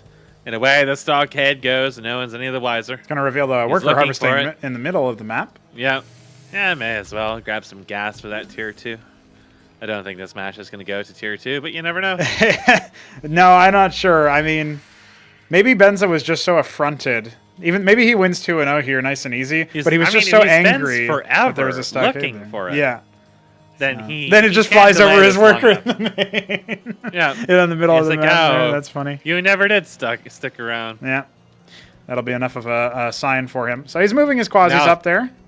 As well, more enough to defend against it now. He's not really going to be able to do too much. There's 3 Mavericks in the anchor. Another Ahmed, another Maverick. Yeah, it's going to be quadruple stockade since this one's about to land safely back at home. Well, hopefully he actually uses them. Otherwise, the Zerg's expansion here will go uncontested. They took a lot of damage taking this ramp. I think at that point you had to pull out, but not going to be enough. Unfortunately, they all die. Maybe he goes up. At least it gives him the potential to spot all 4 stockades, leaving him to sit here building the expansion. 370 minerals in the bank. Yeah, what's he thinking? Contemplating what next. Okay, more workers. All right, well, if MoonHunter moves out at any point, anytime soon, this could be really bad for my man Benza. And that could be really bad. Yeah. There's so many random things coming. I honestly feel like this map is like bad luck for him, you know? Like he goes for this like very aggro play on this map, and he builds all these, eventually now he's starting to make some workers. But it went from like really hard committal aggro to greed. He's got the one quasi. It will actually spot this move out coming in, so there is that. There's so many coming. This is what it was like fighting Nablime. It was just like an unending wall of Mavericks would just suddenly piss out. And yeah. I just kind of like sensed it from early on, but it was just like, it was still horrifying to see because you're so used to the turn just sitting back behind their bunker with their Cyprians, just cheekily waving at you and calling you mean names in French from beyond the walls. Meanwhile, it's really just like an endless stream of Mavericks and Ahmed just flowing into you that you can just, like, all you can really do is just, like, grab the seat with the teeth of Uranus and yeah, there's not really that much here to hold. The Kagrans are going to start morphing, but there's still a Huracan left. It looks like it will narrowly fall to that quasi, but the rest of the units are going to go up there. There's no armor rend left with this comp, so the circuit is going to stay alive for a lot longer. There's a worker pull happening, but there's 2 Cyprians here, Mesk, and now they're turning around instead of salvoing onto the workers, which are still not drilling. A circuit does finish back over there, but I almost feel like the worker pull was a little premature. Yeah, it's a disaster. One more attack on that Huracan from a Droleth would have been doing enough. Yeah, this is 3 units. He's going to commit onto this. He doesn't even have enough money to build a worker on that expansion. Oh, no. And hold out behind the circuit until the end of the match. Well, he still has the 1 worker in the middle, so he's not out of this yet. Yeah, now he's got 3. Nah, that's a range advantage. I'll get 2. He's good. He's got this. Nah, here's how he can still win. Never mind. All right, well, GG is not called, but that's okay. MoonHunter ends up taking it. And that must have been the Terran cheese that Benza was up in arms about. That means we go to a game 3. That's 3. What's up, Mr. Mojo20? Welcome. We do indeed have a third game on this elimination set. And honestly, I don't think either of our players have been competing to the highest level of what I've seen out of them individually. But MoonHunter, he seems unfazed by the fact that Otherworld did not go his way. He punches back, and Benza not exactly equipped to deal with that, I guess. I mean, he had the Ahmed proxy. Yes. Very, very late stockades all around. Didn't really care too much. The Quasis spent so long trying to chase the stockader. I mean, what are they going to do there to find it? Like, okay, maybe he's trying to proxy again. You already killed one Mason. So, like, if he was trying to build another anchor and a whole bunch of other shit over there, he probably does not have very much at home, which means you might actually be able to do some really serious damage to him while building some more stuff in your base.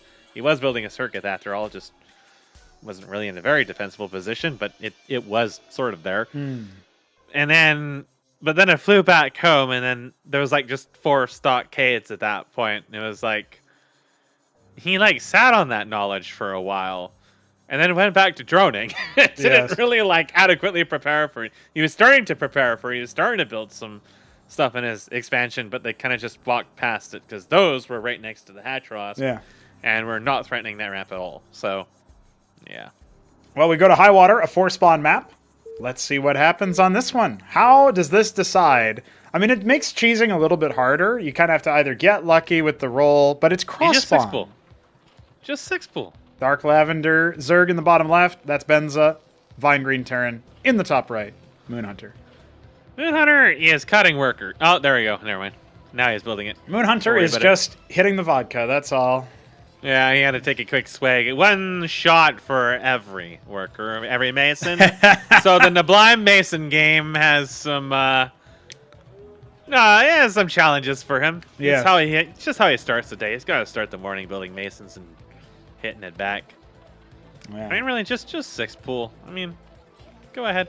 You know, Benson's doing something a little different here. He's got some gas coming. I actually would reckon it would be a Hydrith first. And maybe even possibly after a hatch, but if he's always going to do, if you're saying he's always doing quads first, then I'm going to suspect it's just going to be Hydrith first because. Yeah, I mean he's not harvesting enough like Vespine to get it up to it, right? He does need 75, no. So I think that's why I figured it might be hatch. No, this first is Nath. because of that. I guess this is a Nath rush because he's gone for the quads Nath. pool, and he does have enough. Oh no, he needs to. No, Benza, you need to harvest 1 more. Yeah, okay. I know that feeling. I did that in one of our games. Yeah.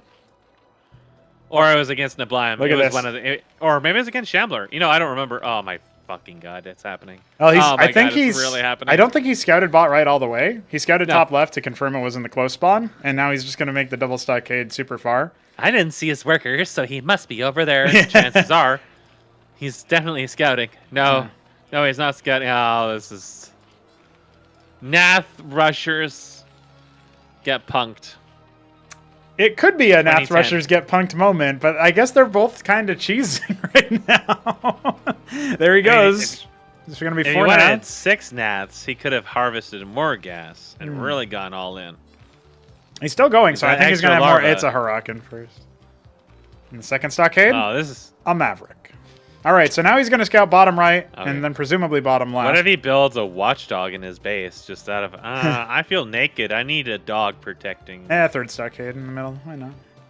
It's closer. It's Never closer mind. to his opponent. That's kind of a watchdog. Yeah. It is a third set of Naths. The Naths are going to scout and split up and go in the wrong directions, maximizing the potential threat of this proxy that will go completely undiscovered. And the Maverick and the Ahmed are also going in the wrong direction because nobody's over there. Yeah. The Mason scattered it first. Nablime tells you precisely why you got always build thousands of Masons, just so that they can do your scouting for you. They're going to go through the stockades in the middle. He's going to know. Cross into the stockades. He found them. He's found them. He doesn't care. Wait. He doesn't. Nope. He turned around. Fuck this map. No. Oh, fuck. What? Okay. Okay. Already a watchdog started underway. There's nothing back at home. Begins. Sarkath here. Begins. The Nats need to come back. The Nats need to come back. They're tickling. It's a worker trade. He needs to kill the rest of these workers, and MoonHunter needs to finish that watchdog. It's not being focused down. Okay, now it sort of is. Now it is. Back over here, the Kagrin is pulled. There's 2 Huracans and 2 Mavericks. My god, is MoonHunter going to cheese his way into facing Hupsaiya? He pulled the Nats because Ahmed is going to burn everything down. You got a drone drill, Oh, Ahmed. no. Benza. succumbs to Droleths. Benza, how could you? Ahmed. Oh my god, it's a massacre. No. It's okay. Listen, the Nats will save the day. He does have a lot of naps. But he didn't even Ahmed's cancel dead. that circuit, so he doesn't even get his money back. That one Maverick has 6 fucking kills. Holy shit. There's another one with He's 3. like a level 39 Oh. current chieftain. He's spec'd entirely into fucking bash and nothing else. Oh, it's a disaster. Killing the worker. 8 kills. GG. 8 kills. Oh, he's dead. He had to kill the fucking Turin chieftain before the game ended. I can't believe it. I can't believe it. But Benza did not manage to cut the cheese. It's going to be MoonHunter facing Hupsaiya. And because MoonHunter is in all the way in Russia, he can't play today, so we have to cast that tomorrow. My God, man. I thought for sure Benza... I was so ready. I thought, yeah, Benza was going to do it. It's fine. But no, he decides to go for his own cheese and then say, fucking Terran cheesers. How could you? Ba-da-ba-ba-bam. Ba-da-ba-ba-bam-bam. Looks like we have a sec here for Hupsaiya to go to the bathroom, which means that I can say, what's up, Mask? How you doing? Hi. I've just been like dead, destroyed for weeks now. Only now am I slowly recovering. So I just haven't really been here to really follow this, which is unfortunate because it sounds like some of the more recent matches were actually much more competitive, at least than the, like the sweeps we were seeing early on. Yeah, I'm hopeful that you're, obviously, just on a personal level, hopeful that your health improves, but I'm also hopeful that, mostly because I think you'll have an appreciation for some of the things that have happened. So I think the best match that you missed so far was Veek taking on Newt. And that was actually a surprise qualification match because I had to bracket swap for availability's sake, because otherwise Veek would Veek and iSarCasm had no overlap. They were originally going to play each other, and it was already off the back of Scoler not being able to make the Veek match, so he got moved down to the lower bracket just on a technicality.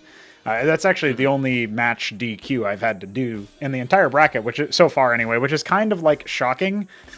It's actually really quite surprising because there's so many matches that we had to account for, but. We are going to be seeing Newt and Veek. We saw Newt and Veek take to the stage, and that was yesterday. A very surprising 5-game best of 5, and Veek takes the lead 2-0. And off the back of on Sideshow, Newt has gets basically like Giga all-in'd by a bunch of Legionnaires and stuff since he goes Fulcrum first, and Veek's following the Shambler school of that, and. Basically, he starts the reverse sweep off by doing a Mason pull and just pulls every worker and kills him. And it was just 2 hard-fought games after that, and it's just ridiculous. But so he ended up qualifying. But we've got to find out who else is going to be joining him. So we are going to get this underway. Infinite Velocity 2 is our starter. This will be the first time that you yourself are laying eyes, Mesk, on this updated version of the map. And I think that alone is going to be worth some interesting sort of discussion. So over here on the left-hand side of Infinite Velocity 2, we have the Tyrian Purple Protoss of Hupsaiya, and on the right, we have the Beige Protoss of iSarCasm. Now, you're more familiar with Hupsaiya's play, having recently done a 2-hour-long sort of analysis on his play versus Mystery Meat. iSarCasm, you're obviously going to be less familiar with than some of the top players, but you are aware that he's been grinding a lot of games. So we talk a little bit in text about like how we're thinking about this match, setting it up overall. How are you feeling at this point? I'm feeling that there was a Canada moment for me there. There's some burst of lag of some kind. So Hupsaiya versus Mystery Meat is not up yet, but the real summary of it is that his macro was really struggling, and some of his game knowledge really wasn't enough. And I mean, he's going up against Mystery Meat, which is definitely gonna be like the hardest matchup for him. But I also watched him play 2 games against Shambler a little bit after, and there was a significant improvement for him at that point. This guy's Grandmaster in StarCraft 2, which, I mean, that's basically like a casual phone game, but he had some very interesting stats that he shared with us when we were having our last discussion on this subject, which was, he's been, I guess, streaming it for 6 years. He has 35,000 games. That, I actually want to see some number. I want to dig up his profile and see some actual hard numbers on that, because that is just, even if the games are 10 minutes, that's absolutely insane. I guess he's just been like streaming like daily nonstop for 6 years, which that takes a level of focus and dedication that is going to attribute to your ability to play this game and you know, adapt to other games regardless of the content. And it's just like he's been constantly grinding it out. And he has shown that he has, a fairly high consistent APM of about like 160-ish throughout the game. Right now there's a lot of spamming going on for both players. And, an ability to endure. But I also feel like that he ascribes to this Shambler school of thought where he gets tilted very, very easily. Oh, yes. And there's definitely Absolutely. some exciting typing that will happen throughout those matches, and I really just can't wait to see them have more games with each other, and then Shambler start complaining about balance. And then Oh yeah, of course, yeah.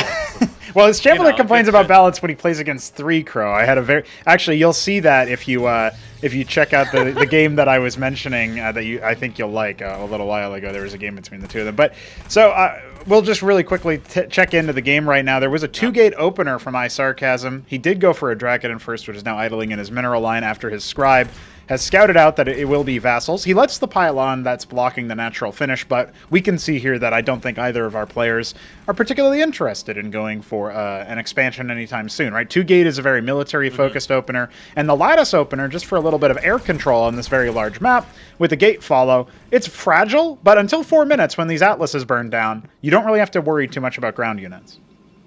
Yeah, Hupsaiya, when he started, he was very much into the gate first, pretty much every game. But I noticed in the meat games, he was still doing a lot of like gateway first, but eventually he actually started shifting into this lattice opener first.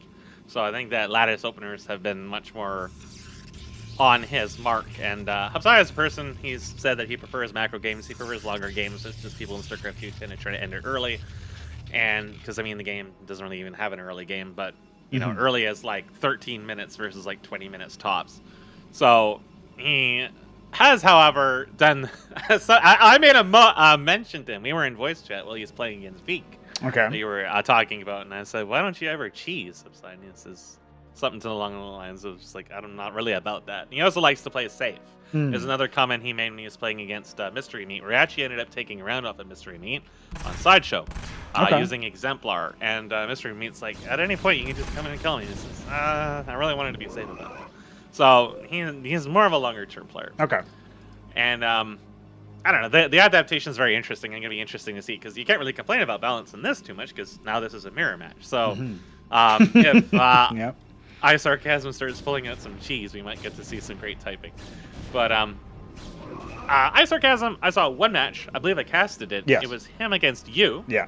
On Victory Square. It was a while ago now. Yeah, this was That was before the all old the Solarian Solarian changes, I and I still believe. beat him with bio, so... Yeah, so the main thing I noted about him is that he made a bunch of expansions, but he didn't really defend them at all. Yes. And you kind of just, like, that's really, like, the main story of how you won that game is just he really didn't have map awareness and consciousness about a lot of stuff. And that ended up biting him in the ass. And there was not really a lot of game knowledge at that point. But that was a while ago now.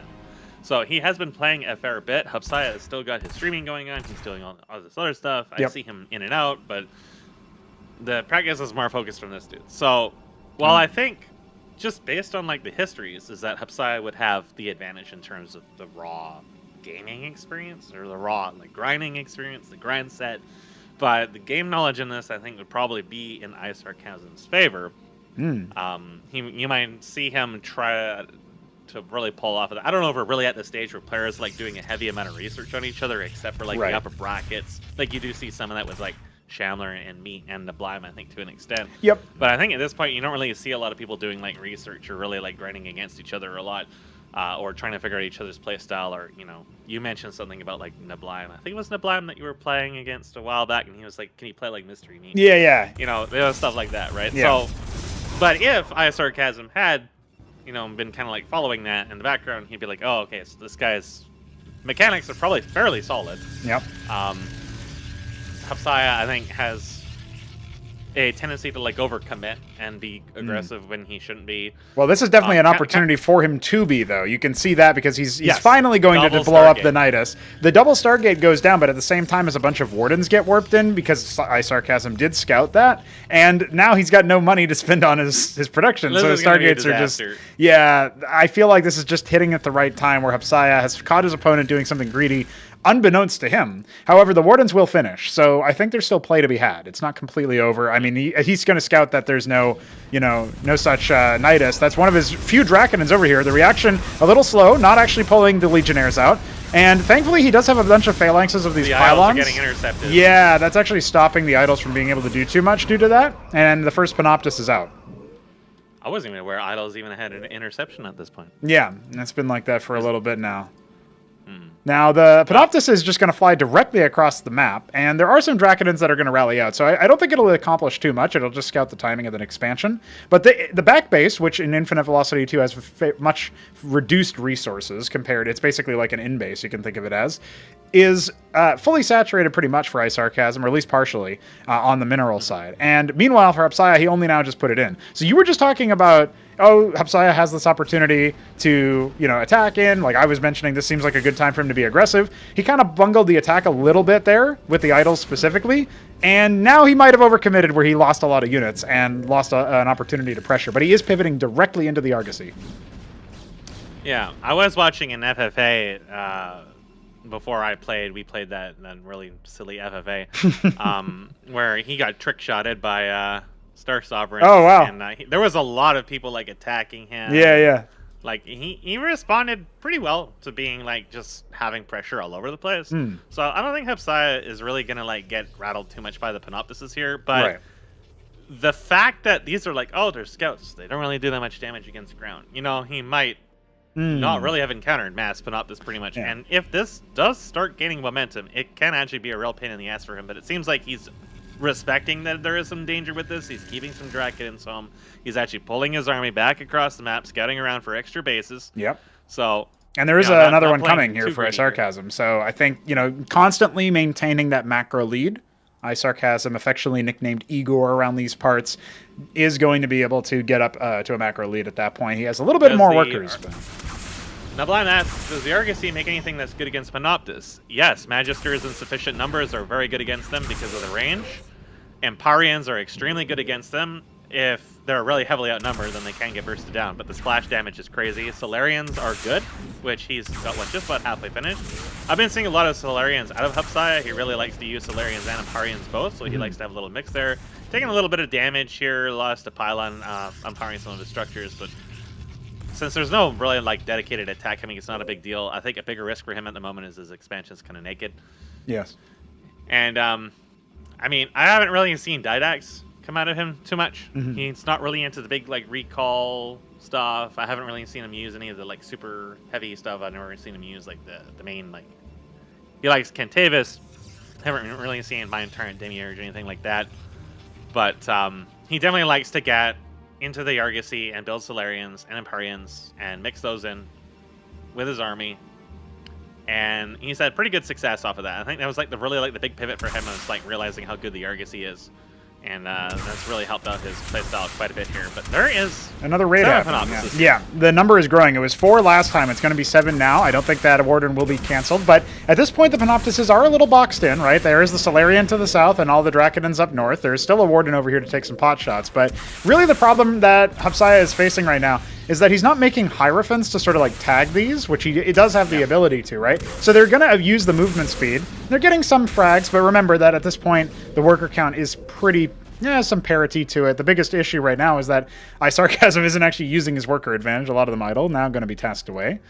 So what is the reaction, keep in mind, That's the question. Keep in mind, the Panoptises are insanely expensive. Yeah. They're really, really, really expensive. So he has to get a lot of damage in this for it to really be meaningful in the long run, especially if Hupsaiya hits a point where he's got 3, 4, 5 Solarians. Which he is starting to add a second one, yeah. Yeah, he's working up there. It's going to be a real pain in the ass for these Panoptises to, he's got some more idols here. They can't really stand and fight, so he has to keep poking in, get as much damage as he can, slow this down. Preferably be taking bases and stuff across the map. Now, what's interesting that I'm seeing is iSarCasm has added a Mind Tyrant to his army. So I think he's looking at those Solarians and thinking, those are juicy targets. I want those. Yeah. Well, he's now going to confirm that the natural has been taken as well, so both players up to 2.5 bases. And that means that the worker count will continue to be relatively even at this stage. I don't think it's going to change too much. Now, iSarCasm does have a 10-worker lead, although some of that is still in the production queue.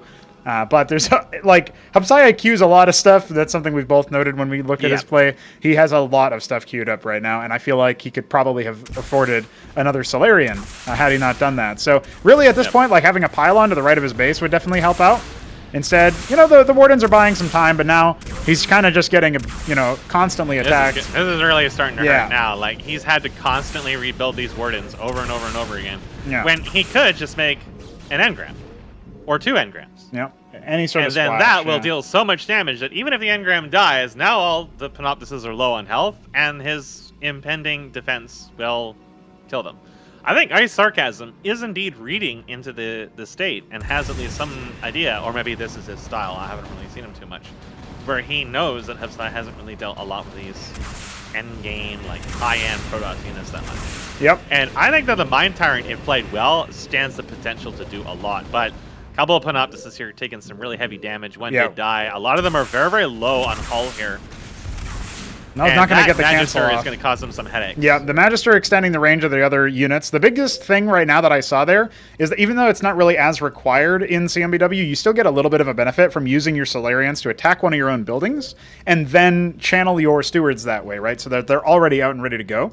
And in this particular case, he did use that so that his Solarians were already combat ready and going forward. It might have been an accident. I've seen Hupsaiya actually almost accidentally kill an Empyrean from full health. So sometimes his stuff, sometimes he, like, I've seen it a lot actually, way more than normal. So it might have been that, but don't be surprised if he accidentally sees him kill some of his units when he really doesn't want to. Now, one thing that, you know, I always talk about when I see players struggling with air raids, you know, these nimble units and stuff, they have to be on one side of the map. Now, at this point, they've gotten to such a number that the Drakodins can't really fight it, right? They've got 2 more coming. Now the rest of the air army is closing in to try to sort of stop them, force them to take some casualties. But iSarCasm is keeping his money relatively low back at home, and he has gotten up to a 30-worker lead at this point. Now, he's looking away, so a couple of these will end up falling due to the Magisters, but this is still more than paid for itself at this point. We talked about it. He needed to get getting pulled into this. He did need to get a lot of value out of these Panoptises because they are so pricey. And at this point, I feel like, I mean, with enough Magisters, you basically kill Infinity Drakodins, so even though there's 17 of them, it still feels like he's in a pretty good spot. But he's adding a Demiurge out of the Synthetic Synod, which he has constructed. You'll note all of his expensive tech is surrounded by, or surrounding the Crucible in his main.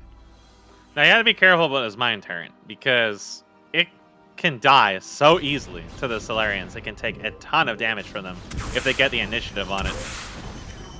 But I think Hupsaiya is going to look over here and see this army that is literally like twice the size of his and higher tech on top of it. Yeah.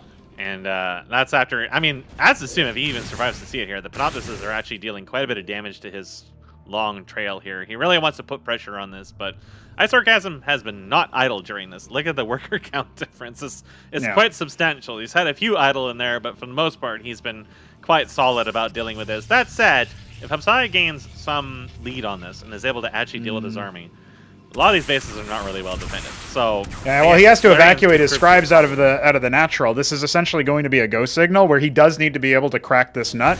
And the problem is that there's just so many Drakodins, man. There's even some pariahs down here. It's not like he was, you know, continuously only building the Panoptises. There was no additional counter pressure. It was just that, you know, something that I've seen before. Hupsaiya, if he doesn't set the pace, the opponent does, and then the opponent is just going to be all good. So he ends up GGing. He's back at home. There was all sorts of raids. I think his Nexus most likely got sniped from that much DPS. So that will be the first round going to iSarCasm. And, you know, that's one of the only maps you can really do a dedicated airplay in because of that particular layout of the map where it's so wide. You benefit much more from having, I think, fast-moving ships. We never got to see the Mind Tyrant used. I know. I'm not sure he even knew it was even there. I know. Such a shame. But yeah, that's this is definitely I think one of the cases where Hupsaiya has dealt with air against Zerg, which comes later in the game, generally speaking. Like, I mean, yeah, you can get Naths and stuff, but I'm talking like Shambler spamming Mutas. By the time all the Mutas started coming out, he was higher in the tech and more situated and was able to deal with it for a while. But this is definitely going to be new for him, I'm pretty sure. Again, I think he's dealt with Wraiths. He's dealt with, like, Wraith harass, but Panoptises is like, we don't really get to see those be super effective very often. But now we get to see them effective. And really, like, the key thing is not just that the Panoptises were effective, it's that iSarCasm was able to stay calm and, you know, keep macroing, keep building other stuff in the background, recognized, okay, my opponent has Solarians, you know, so on and so forth.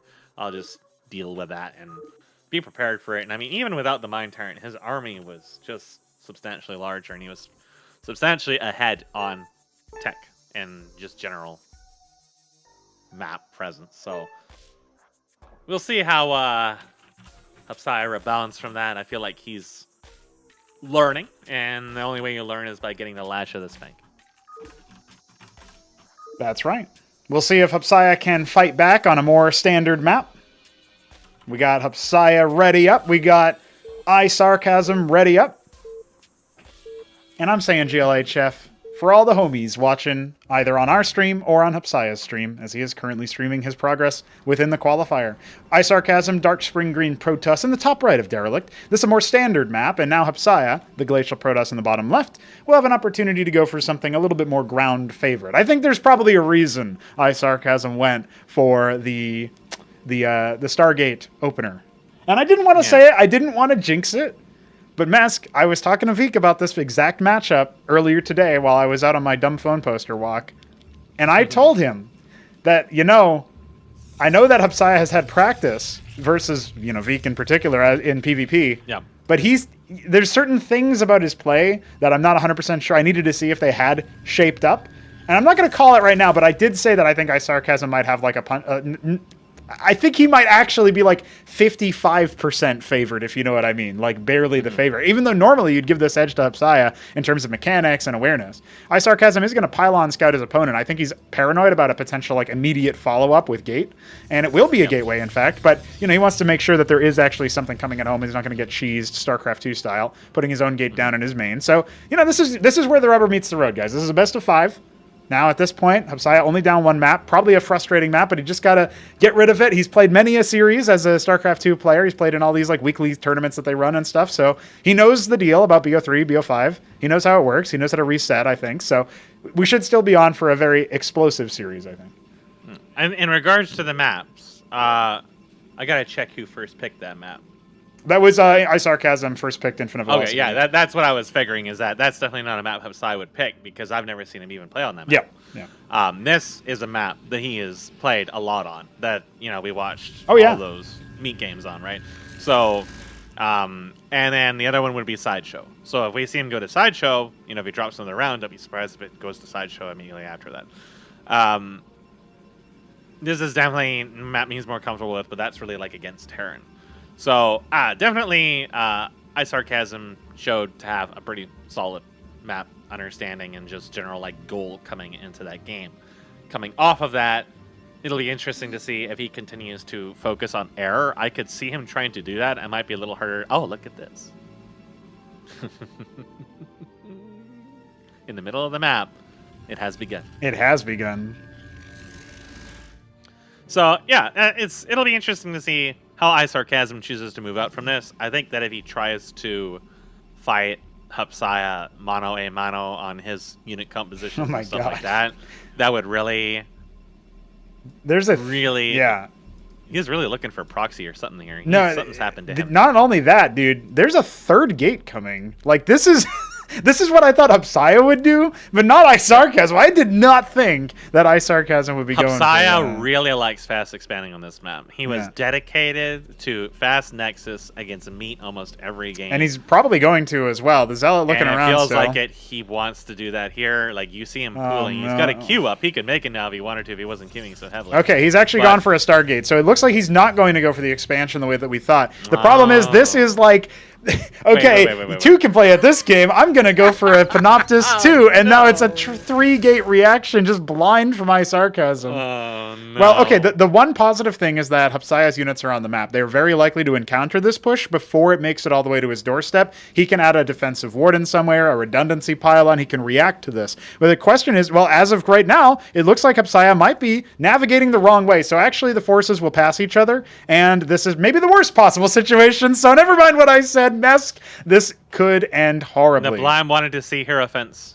It's gonna happen. It's coming. Yeah, the biggest problem those here. Those Hierophants are gonna fuck him up really bad too. Like, okay, okay, listen. iSarCasm just got a little bit pranked because his scribe gets killed in the middle. And now he's maybe paranoid because he hasn't seen how many structures Hupsaiya has in his base. So he might think that this army is much bigger than it actually is. And as soon as this zealot makes it all the way up here and sees not 1, 2, but 3 gateways, I think he only spotted the 2. Saw the third one. No, yeah. But as soon as you see this many units, oh god, something horrible is happening. You need to get out. You need to evacuate. He is going to dip set with that wounded zealot and that one Drakodin. What's the reaction? He needs to start putting down like a forward pylon, an instantaneous warden. No, it's just going to be a warden. Okay, he's going to try to hold from the ramp, but this is super squeaky bum time. There's so many gateway units pouring across the map. He's up to 9, and so many of those are heavy hitters. We got 3 more coming after. And a Nexus. Hupsaiya's got a Panoptis coming, but one Panoptis is going to get absolutely fucked by this group. He can't even kite with it because of the Hierophant. He's not building any additional gateways. He's going right for an Exemplar. Not a bad choice, but it's going to be a long time until it shows up. Yeah, a long 30 more seconds. Bursted down. Yeah, he needs to cancel that for the money, but it doesn't look like it's going to happen. I would think about pulling the scribes in this situation. You've got the advantage in terms of workers. You can afford to lose a couple. But do you know that? Do you intuit that? There are just so many gateway units. They're all trying to chase it down. The Hierophant is tagging the Drakodin instead of the Panoptis, which is doing pretty well to kite back. Here come the Scribes. They are drilling on top, but there's still so many Zealots, and not too many of them have been wounded. He's focusing too much on that Panoptis. Yeah. The Panoptis shoots so much of his time. Yeah, it's all the micro onto this, but he needs to pick off these Drakodins, and unfortunately the Panoptis is going to go down, but the Exemplar is about 5 seconds out from finishing. Yep, the last shot from the Drakodin just picked it apart. He needs to get another drill on to get rid of some of this DPS from the Zealots. It looks like it's going to be worth it. And so many of iSarCasm's damage potential did get chewed up by that. Look at that. After all of that, he's still up workers. He's in this. That's the danger of trying to fight right next to the mineral line. He needed to get away from that ridge, ignore the Panoptis, pull back, force Hupsaiya to come to him. But then he just really tunneled onto that Panoptis. Oh, if I just kill the Panoptis, then I'll win. No, dude, he's got over 20 workers tickling you to death, and you don't have enough to sustain that, and it just really set it back. Now there's an Exemplar, but this is kind of an issue I've seen Hupsaiya do, where he gets these area units, and sometimes he loses them for really silly reasons, where he gets really aggressive with them. But the Exemplar, aside from not having an air attack, which is irrelevant at the moment, is terribly slow and not exactly good at actually dueling units. He's looking to kill some workers here, and he might get a couple kills in, but he might even just lose it if he's not careful. He needs to be careful. Now, there's no Hierophant to tag it, so I think he'll be able to get... He should not kite. He should not kite, brother. You need to get out of there. Okay, thank goodness he came to his senses. Yeah, but now this could give Hupsaiya some breathing space, because now iSarCasm might be like, oh no, there's this fucking ship just flying around shooting my stuff over and over and over and over again. Now I have to stay back and defend against it, and Hupsaiya just keeps him busy. That gives him a chance to pull back. He's making his expansion now. Oh no! Don't stand and fight. No. No. Play at the very edge of that range. We got 2 Zealots and a Legion. Get on that side and have half of your dudes on one side, half of your dudes on the other side, just like they're doing that. He's doing exactly that. Units. Yeah, moved across the map over into Hupsaiya's base. No, he's not even reacting to this. Yeah, this is a dead Exemplar right here. There's 2 of them there, and they're both going to die. 1 down. Well, the other one actually, it can just start attacking workers again, so it's not the end of the world there.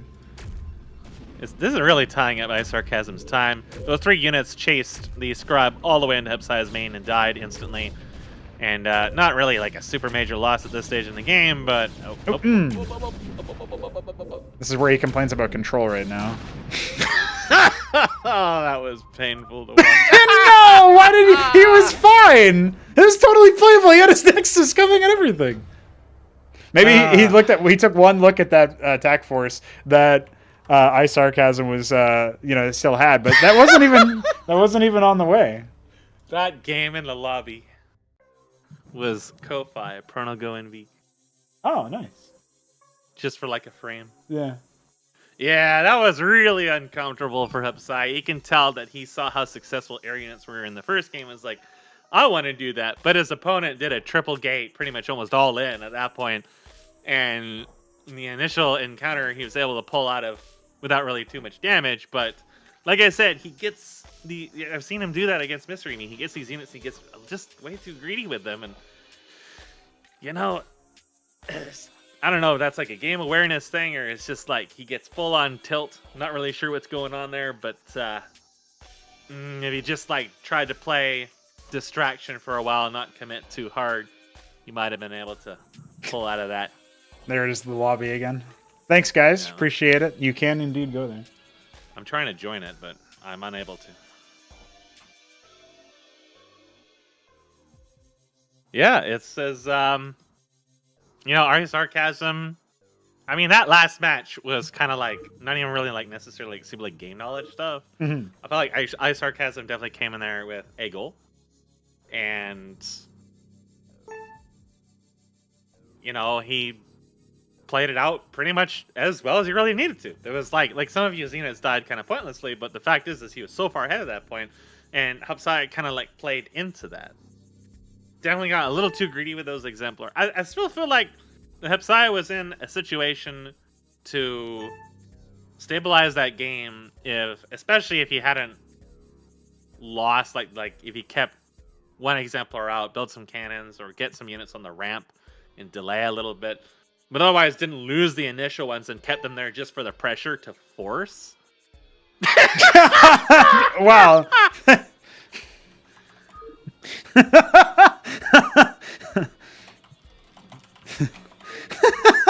I don't even. All right, Yeah. well, totally not breaking all of our concentrations. We do have the potentially last match of the set here. It will be on Otherworld, a map that Hupsaiya did play PvP against Veek, so he is aware of it. Yep. He's the beige Protoss in the top right against the blue Protoss of iSarCasm in the bottom right. Mask, do you think he'll start to salvage things?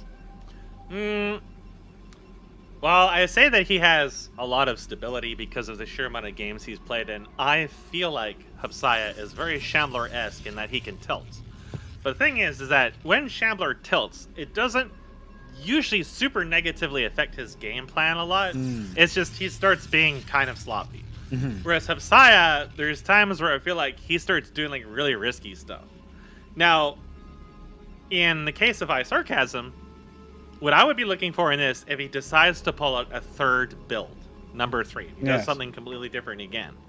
If I was him, this would be a great opportunity to do that. If he had some other thing he wanted to do other than just Panoptas, like maybe like going for like Ardent Authority, or even like I was just thinking this morning that like we don't really get to see Cabalists that often. Cabalists could actually be really strong, especially against certain players that are being build order countered in some cases. If they go like a fast expand, Cabalists are very good. And I don't know, maybe he'll just stick to like the third gate was just a really strong opener, but I feel like in Hupsaiya's case he wants to be more standard, and he's probably going to play more standard in this case. I think if we were going to see something ultra silly, we would have seen heavier gas investment.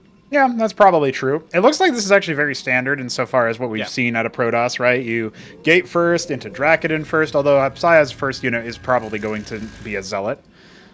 But that's just mostly based on the fact that I saw his gas was a little bit late. Double gate, so it is scouted by Hupsaiya, not shoot away this time around. And, the other thing that we didn't really comment too much on was the Vespene harvesting in Derelict. I don't think it really made too much of a difference. It was shut down a lot. But I also think that iSarCasm could have potentially ended that game if he had just gone straight to his base. He had there's only 3 combat units out of Hupsaiya, and you've got 3 gates working. You're going to be able to defend that, and the rest of your force can just walk into a completely empty base, right? And so, I don't want to like criticize iSarCasm. He obviously won the match, but to me, it's just like, that actually could have gone really, really easily for him instead of being competitive, and then Hupsaiya sort of just GGing out despite it. I guarantee you, if we talk with him after this match, he's going to say, yeah, I thought I was absolutely dead because I lost so many workers. He was ahead in workers after the first attack. It's just not something he necessarily would have a feel for at this point. And this is the thing, right? It's like, okay, sure, his game knowledge is lacking in terms of tier 3, but his mechanics are on point. And if you give him an opportunity, he can run you over as the game goes on. I think his game knowledge is fairly solid at tier 1. It's just that he doesn't yet know what iSarCasm is like. So there's always going to be a little bit of a pain there. There is going to be a sort of makeshift Xel'Naga watchtower happening in the upper left there by iSarCasm, watching the Otherworld path with his pylon. And his first couple Legionnaires are going to pop in here and just cause some pain. A little bit obnoxious. Actually trapped. Spinning. Actually trapped. Hold on. This Dracodon is actually going to go down. Now, switch targets. This isn't really the end of the world. Like, he's got units coming, but that's just annoying, man. That's just adding to the tilt. You fucking trapped me with your teleporting Legionnaire. I can't believe it. Like, that's just... How could you do something like that, man? So, a little bit of micro back here. It's not going to matter too much. That Legionnaire will actually escape, and we have a second redundancy pylon going down. That will be 3 gate versus 2 gate and an expand. So that expansion did just go down. iSarCasm saw 3 gates and decided, I'm going to expand anyway. I assume... Well, especially since he killed that first Draken. Yeah. That takes a lot of early pressure off of him, right? Mm-hmm. He traded a Legionnaire for a Dragon, which is pretty good for him. Absolutely. Even if you traded it for 2 Legionnaires, I still actually think it's worth it. Not just because you get technically the 25 gas investment, but you know, you're still reducing the amount of range damage you have to worry about. But it does mean that he has 400 less minerals to make combat units with, and he has 1 less production queue.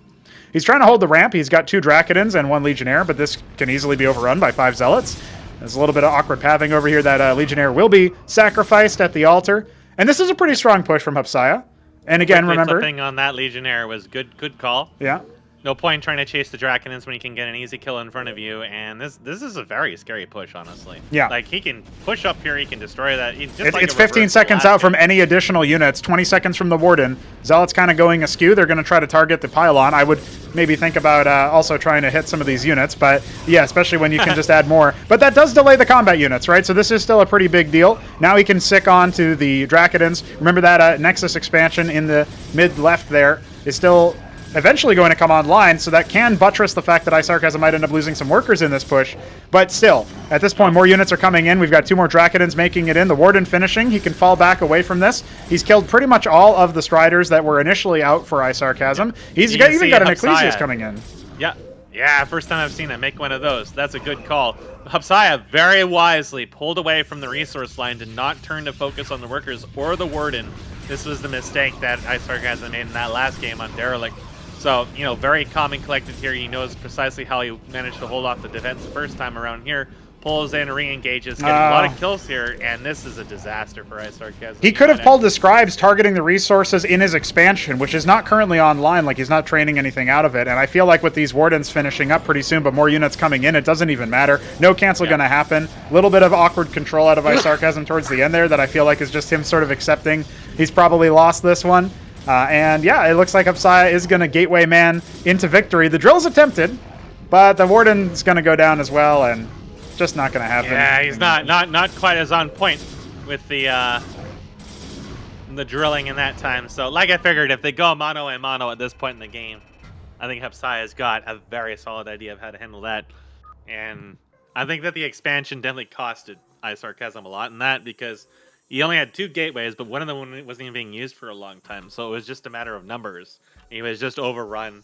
And the unit control wasn't quite as good for him as it was for Hupsaiya. And again, Hupsaiya making the wise decision to stay away from the workers when he could have possibly been drilled. He's well aware that that's precisely what he did. You know, it's precisely what I do. I smile with glee when people decide to go into my worker line. Oh, yeah, of course. You have just made a terrible mistake. You came into the wrong neighborhood. Yeah, even at Cantors, I don't give a shit. I'll just decollide you all game long. And, you know, Hupsaiya definitely well aware of that. Now, I think in iSarCasm's case, he has to kind of recognize that in that particular point, whatever Hupsaiya has in terms of lack of game knowledge really doesn't matter that much.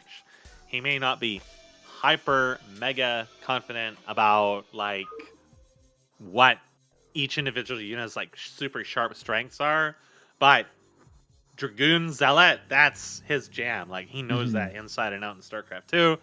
This is different balance wise, but it's still very similar interactions, which means that, you know, it's going to be hard to really unhinge him at that point. I think that iSarCasm, you know, he's not out yet, but he has to be very conscious that a reverse sweep is absolutely very possible, and he should be looking, you know, now that he's experienced what a more standard game looks like. Yes. He should be looking to do something stupid again. Yeah, I feel like iSarCasm might have to break out the silly strats at this point, but either way, it's going to be horizontal spawns on our only 4 spawn map left in the pool after the pick ban. iSarCasm will indeed be in the bottom right as the yellow Protoss, and in the bottom left, Hupsaiya, the bronze Protoss. I thought he was Grandmaster, but maybe this is an error.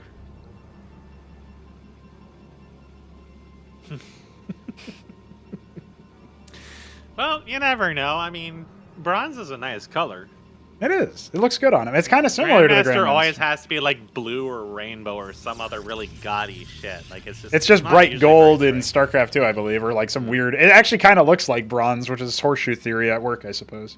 Yeah. However, I mean, either you way, can get to bronze just cheesing and corrugating and everything, or you can get to Grandmaster just cheesing, corrugating. yeah, Same thing. Like you can do just bronze level plays. Yeah. And get to Grandmaster in that game. I know you were telling me about that too. Yeah. Oh, tickle. Oh, tickle. there is a tickle, and they're each scouting each other. The chase is on. So the chase is on. He's chasing him back to scout his own base. iSarCasm might not be paying too much attention right about now, and now realizes, oh yeah, I should probably scout my opponent. And it will be a gate first for both of our players. Now, Hupsaiya's first pylon is not in a great spot to defend either his worker line or his ramp. So I feel like maybe this is a bit of an interesting choice. Like that's maybe your third pylon in the main if you go for it, because it's gives you good build space around the area to the right of your nexus. But he's built it first, so it looks like it will indeed be a quick scout here for iSarCasm. Well, not as quick as his what's opponent. telling about this game is that neither player is heavily invested in a gas. Yeah, it's just going to be the they're both dragon. going for standard, and Yeah. so iSarCasm feels very confident about his opening in the last game, and maybe we'll think, well, maybe I should just not build that expansion at that point, right? Now, it would be really fun. Yeah, there it is. There it is. Okay, God. so here's the God thing, bless. right? It's going to be a while before iSarCasm is going to ever go down there. So it's a good spot in general. Like, he has to deliberately remember to scout in that area. Now, we need to see... Okay, but it's is a it warden. a cannon? It's a Oh warden. my Okay. god. It's beginning. My man. The problem is I he just showed his scribe. So at this point, this is begging for a scout. The Zealot's going to come down and investigate. The whole worker warden, line's yeah. gonna come down. Okay, so, I mean, you know what? You can cancel here. Like, it's not the end of the world. The first one gets canceled. Second one gets canceled. That's about it. You tied him up, and you see a second gate. Hierophant starting. That's going to be a lot of the Vespene. So, I appreciated the idea, but yeah, as soon as this That was happens, good. instantly throwing down his own second gate. His first unit is a Zealot. He can turn and try to attack this Zealot with his Zealot and Scribe. It looks like iSarCasm isn't going to entertain that. And I think... Nah, he's got a Hierophant coming. Drag him into your base, and you can just kill him. Well, he's actually just going to go after the workers. He should be able to get at least one here if he's on point with the micro. Oh, not quite. dancing. Little good dance there from iSarCasm. And there's the Hierophant. It's Yeah. Jover. It's Jover. Yeah, you're not going to be able to get away from that. Never mind. He's good. Oh, look at that. Well, the Bye. Hierophant actually has a little bit, I think it's ever so slightly faster movement speed, so... Yeah, but the Zealots are going to body block it half the time. Oh, and he's not even chasing. ever so slightly slower, actually, so it's So missed Hupsaiya it. realizes, wait a second, I got money, and I got to spend it. Yep, that's So right. He's got some extra gateways coming, building Yeah. his own Hierophant. He's got a Legionnaire. This is still very scary for him. There's no other defenses here at all. He's got He'll enough, I almost think. get He finished. I don't think he can realistically, drop to this. The Oh, problem no. is he left his Legionnaire to its own devices, and it's a very bloodthirsty kind of unit. And now your other Zealot, your wounded one, is going to go down. But again, there's 3 gate. There's a lot of production here, and if they go after the workers, Hierophant. yep. It's going to go. right No, into the worker that line. was a close one. That was a close one. The Hierophant actually still getting kind of body blocked over here. There's 2 scribes over there. The Hupsaiya's own is going to finish. The Hierophants tag each other. There's a little bit of micro going on over there. Dracodon does finish as Pylon's well as the down. Zealot. He's got to replace that pylon. There you Yeah, go. okay, a little bit on the Oh, slow side. The first oh. Hierophant, yeah, the Hierophants trade each other in that sense, and that is going to do it. The workers can just head on back. Now, iSarCasm's macro has been a little bit better. He's actually ahead by 3 workers right now. Make that 2 actual with 1 in the queue. None coming up over here. Definitely occupying most of his attention. It's just a down and dirty cheese fest between these 2 in terms of the early aggression. Using the scribes to try to occupy a lot of the time, and it looks like they're going to be good. Oh, never mind. I thought that was his own Zealot, but he I was... think iSarCasm just smelled victory and is like, Yeah. I got to get this. But Yeah, you he's can't added his get a own- little too greedy there. He's added his own second gate, or third gate, I should say, and there are 2 Dracodons over here. He's going to go after this pylon. No defenses were warped in during this time. There is going to be a pull over here to try to respond to this, but of course the pylon is going to be focused down. There's lots of time to respond to something like that, but it doesn't really look like it. Oh, Hupsaiya doesn't have the resources to make a pylon. And he pulls it. iSarCasm pulls off the caper, and with just the non-stop aggression, Hupsaiya maybe misjudging that, trying to go for something cheeky, but I think the cancels plus the pylon investment kind of bit him in the ass there. That was definitely painful. I feel like that because he had nothing mining at all. They were all pulled, so he could not get the extra pylon in, and I think that's what really sealed the deal for him. It's like, in order to rebound, he has to go back and mine, and it's just like the momentum was way too much at that point. The Gauntlet has been a long and arduous process, but that's why God made coffee. And it's also why we're casting this final set much later than it had actually been played. This is the final qualification match, Hupsaiya versus MoonHunter. One of these players makes it into Ascension 7's group stage, and the other one is denied at the final hurdle. We'll talk a little bit more about those two after we see the set. For now, we're getting started on Exceedu. It'll be MoonHunter's Terran on the left versus Hupsaiya's Protoss on the right. And this is a map that actually gets swapped out in favor of Impetus, a map by Veek7, in between the tournament's Gauntlet stage and group stage. And I think in the future, we'll probably be able to do that a little bit more easily, I guess, considering the Gauntlet won't take place right before the group stage, because as it was, this match was actually played in the wee hours of the day of groups. So Hupsaiya and MoonHunter essentially were fighting over who was going to continue playing competitive CMBW later that day, and as a result, it was just down to the wire in a fashion that I think it was decidedly obvious that this is the first time we had done a Gauntlet, and that was probably like the most obvious thing about it, is that holy shit, this took so, like, it was so long. But even beyond that, it wasn't really that long in the grand scheme of things. It was essentially only 2 weeks. And that 2-week long period of games being scheduled and played, it was chaos, it was bedlam. But at the very least, there was definitely some understanding of like, okay, well, you know, then we go to groups. The problem is we went to groups straight away. So if we had that extra week of buffer, we would have scheduled games a little bit later on. And it definitely would have allowed us to get a little bit more value, I think, out of, you know, having some changes in the balance, some changes in the map pool. People would have been able to practice on Impetus a bit more. Instead, we only really saw people start to solve Impetus in the end of playoffs, as opposed to people using it for different reasons. You know, like most of the time people would just ignore it or ban it or whatever because it was new, and that's usually what ends up happening. Well, MoonHunter is going to go ahead and scout the gateway first from Hupsaiya. Hupsaiya was tickling the workers here. He's doing so. I think he was moving over his camera for some reason, but I guess his worker might have died while I was not looking. Let's see. Well, none of these units seem to have any kills, so I guess it can't be that. And of course, the other thing to keep in mind is, yeah, there it is. I was wondering where it was. It was blending in on the minimap.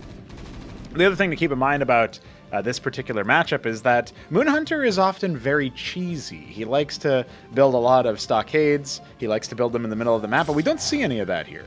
It's double stockade. He's got Mavericks and Hurricanes. He's fighting against a Zealot first, and it has intercepted that Scout Mason. And when you're fighting against a cheesy Terran, the first thing you want to do is make sure you kill their Scout Mason. But the second thing you want to do is make sure you don't end up dying to a very fast bio push. And I don't know if that Hupsaiya is in a lot of risk here. He is getting a Dracodon, so he has some micro potential. But if the Hurricanes get a good connection off to burn the armor down, that could be all she wrote for that Dracodon, especially with the stimmed Mavericks diving in on it. In fact, you can see here, MoonHunter is only going for Mavericks, right? He's not very interested in anything else. You see, the cheesiness is made Hupsaiya very, very paranoid, and he's actually got a lot of minerals in the bank. I think he might be thinking about expanding. However, his Zealot is all the way in the bottom right. It's all the way in this corner, not really contributing anything at all to a potential defense. And this is where things are going to get very risky. This is where things are going to get very spooky. He's adding a Grand Library. He's got a second Dracodon. They both just rally in or walk in, and one of them is instantly destroyed as a result. Now he needs to pull his Scribes. He's sort of drawn them in, but unfortunately, his Dracodon got decollided as well. So the Hurricanes will eventually fall, although they're not really being focused down by the Scribes. But there you go. We've seen something like that. Remember, Hupsaiya still has a worker advantage during all of this because of MoonHunter's aggression and perhaps his lackluster micro in general. But yeah, that's no bueno. He actually cancels the Grand Library. He hasn't been producing anything out of the Gateway, and he doesn't really have anything that can defend this situation. He's got to pull the boys once again and attack these stimmed Mavericks, and more of them are waypointing across the map. So MoonHunter is actually going to take the first round here. It's very surprising stuff because Hupsaiya on paper should defeat MoonHunter every day of the week, but he got so wrapped up in scouting for those proxies that he just died to the sort of A-move brain-dead play of moving your units across the map. I'm using Hupsaiya's logic here. This is probably what he would say, dude just A-moved me. You know, that's sort of what happened there. So MoonHunter impressing, and now is just 2 more wins away of winning this qualification best of 5. The second match of this series is on Derelict, with Hupsaiya in the bottom left and MoonHunter in the top right. One of the things that you'll notice about this, if you've been busy watching Ascension number 7 proper, the group stage and playoffs, is that we don't actually have that all-important production view going back in time to cast this particular set. It's crazy to see how much of a difference that actually makes. You get to see what kinds of tech is operational. You don't have to constantly look around the base. It really was able to something that, like I was talking in the last match about how people started using impetus and really understanding impetus at the end of the tournament. It took them that long to sort of solve it or get some point where they had a good game plan on it, it felt like. But meanwhile, this is kind of how I felt about the casting. Using that particular tool that was introduced in the group stage with the help of DF, making sure that it worked. Like, goddamn, dude, it was really good.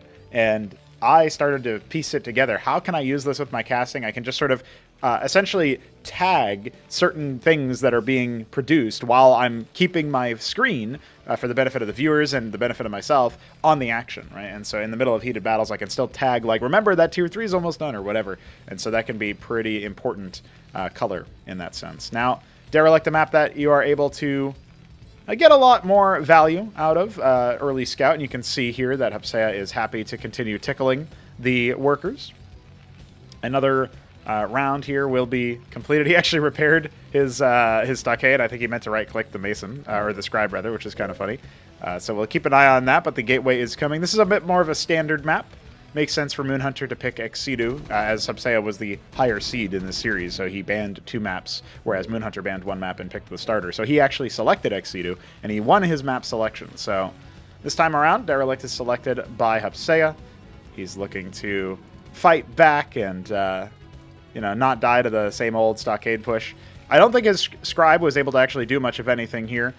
Insofar as it didn't scout the second stockade, it didn't get any mason kills. Not that you would actually expect that to happen, of course. And he can start harvesting from the gas if he wants to, but it doesn't look like he's too interested. He's just using it as a spotter, I guess.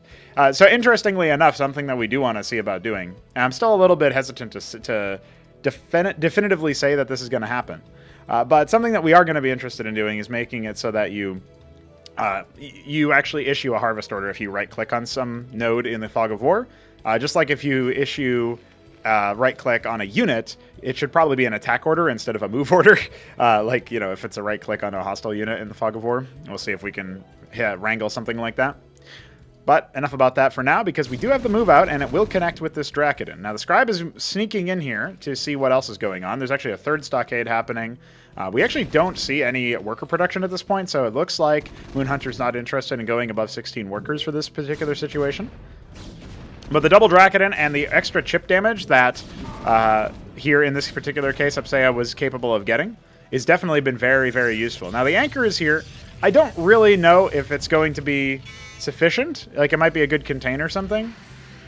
With him being able to get in there. Yeah, he doesn't end up taking any additional damage. And it looks like Hupsaiya now has to do the very micro-intensive play of trying to do chip damage. There's a second anchor happening. So, actually, this could evolve into something a lot more dangerous. The problem is there's no way for him to repair the anchor, and he's also being a little bit lax with his Mavericks. But he has slain the Scribe, and it looks like there's some hull damage taken on some of these Dracodons. There's no focus target on the anchor, right? So, you can't... The game decides what to attack, and you just have to kind of live with it. One thing you could do that Nablime is fond of doing is unload the Maverick, stim, and right-click back into the anchor so that they attack much faster. They can be a lot more deadlier. But at the same time, you know, there's a replacement anchor right here. And it is going to go ahead and land forward. Now they can kind of leapfrog into it, and yep, there they go. The stim after. One of the Dracodons. Yeah, we're up to 5 Dracodons now. This is pretty dangerous here. Like on a knife's edge, because obviously they just absolutely annihilate Mavericks. So, if they can get through the anchors that are providing them with a little bit of extra love. Another one has been started here, or completed. Could be airlifted over. MoonHunter is trying his best, but now his Mavericks aren't even helping out his one anchor. So once again, he's going to end up losing the anchor, and he hasn't used Stimpack for this at all. So I think his other anchor is going to land. He has some more units up here. One of the Dracodons does fall. He can focus fire this sort of second from the top if he wants to, but it looks like he's just going to be content with using the Hurricanes. And yeah, this is like a very all-in play here from MoonHunter. He's trying his best. He's beaten Hupsaiya back, and he might actually pick off this other Dracodon here, but barely not. It lives with 12 HP. And unfortunately here, the Zealots have so much armor. It's just not tenable for a couple of Mavericks to beat them down. There's only 2 Mavericks in that anchor. So I think Hupsaiya has held. And back at home, there's not really anything here, right? He did make the 1 extra worker, it looks like, and that's about it. But he's not going to be able to get another anchor off. His push has been held. His cheese has started to rot. He should honestly try to save this anchor and fly it over back to his base for defense, but I think he needs to start another one since the gate army is going to get there before he can. Oh, it looks like that anchor is just going to be used as a little bit of a bait. And this isn't a bad idea. It's empty, and Hupsaiya should probably know it's empty, but it's also about to burn, so he doesn't really need to worry about it. The Zealots are on the man train. They are going to go all the way over to MoonHunter's base. I mean, it's still technically playable, but, you see Hupsaiya going for an expansion. He just spends that on his natural. And, I mean, if the Hurricanes get to a good spot on the ramp, then the Zealots are just going to get absolutely annihilated. So you have to be cognizant of that. Unfortunately, the Hurricanes are sitting idle, watching on as the Zealots walk up, murder a man, and then leave with pretty much no casualties. So that's a little unfortunate there.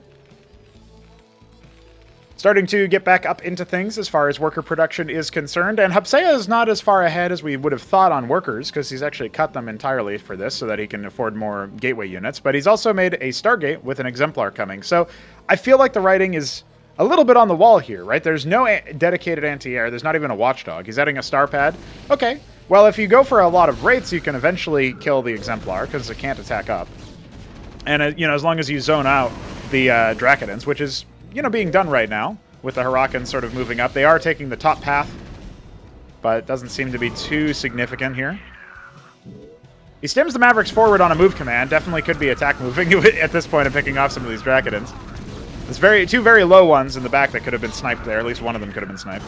One of them does go down from full, and unfortunately Hupsaiya issues like a stop command or something and then ends up bopping him. But 4 Zealot run by. Nothing back at home, nothing even making. So these Zealots are going to be hugely impactful. And honestly, MoonHunter, those slipped the net. He knew that those 4 Zealots were there, and somehow he did not actually clock that they weren't with the army, right? And so that's something that he definitely should have paid attention to, because now he's only got a couple of Mavericks making. He's making an anchor, but it's a desperate bid. He's thinking about pulling his forces back, but I think maybe they have been interrupted somehow. Now, one of them's in the mineral line. That can be drilled. 2 of them now in the mineral line. Using Stim Micro, adding a Lodestone in desperate measure to stop himself from getting killed just by Zealots, but he's already down to 17 workers. Make that 16. The worker count is falling. The drill's happening. These units are on a move command tasked on to follow a Mason instead of attacking. That is absolutely calamitous, because now there's only... Yeah, the Zealots are still alive. Now one of them has finally fallen, but honestly that has to be a GG is called, and Hupsaiya will take a match to tie this series up. And we're headed on to Otherworld for our third map. We have Hupsaiya in the bottom right, MoonHunter in the top right. MoonHunter so far showing a proclivity towards bio. Nablime was quoted in group stage after the series was set, saying as something to the effect of, hey, I don't think you should ever make Fulcrum versus any race. I think Stockade is just that good. And versus Protoss, I mean, I think he mostly relied on air, especially with drops, more than that. And once he hit tier 2, he absolutely made Fulcrums. So I think what he meant by that, and maybe he even said as much in the interview that I'm forgetting on the details, is that you don't usually go Fulcrum early on in this matchup.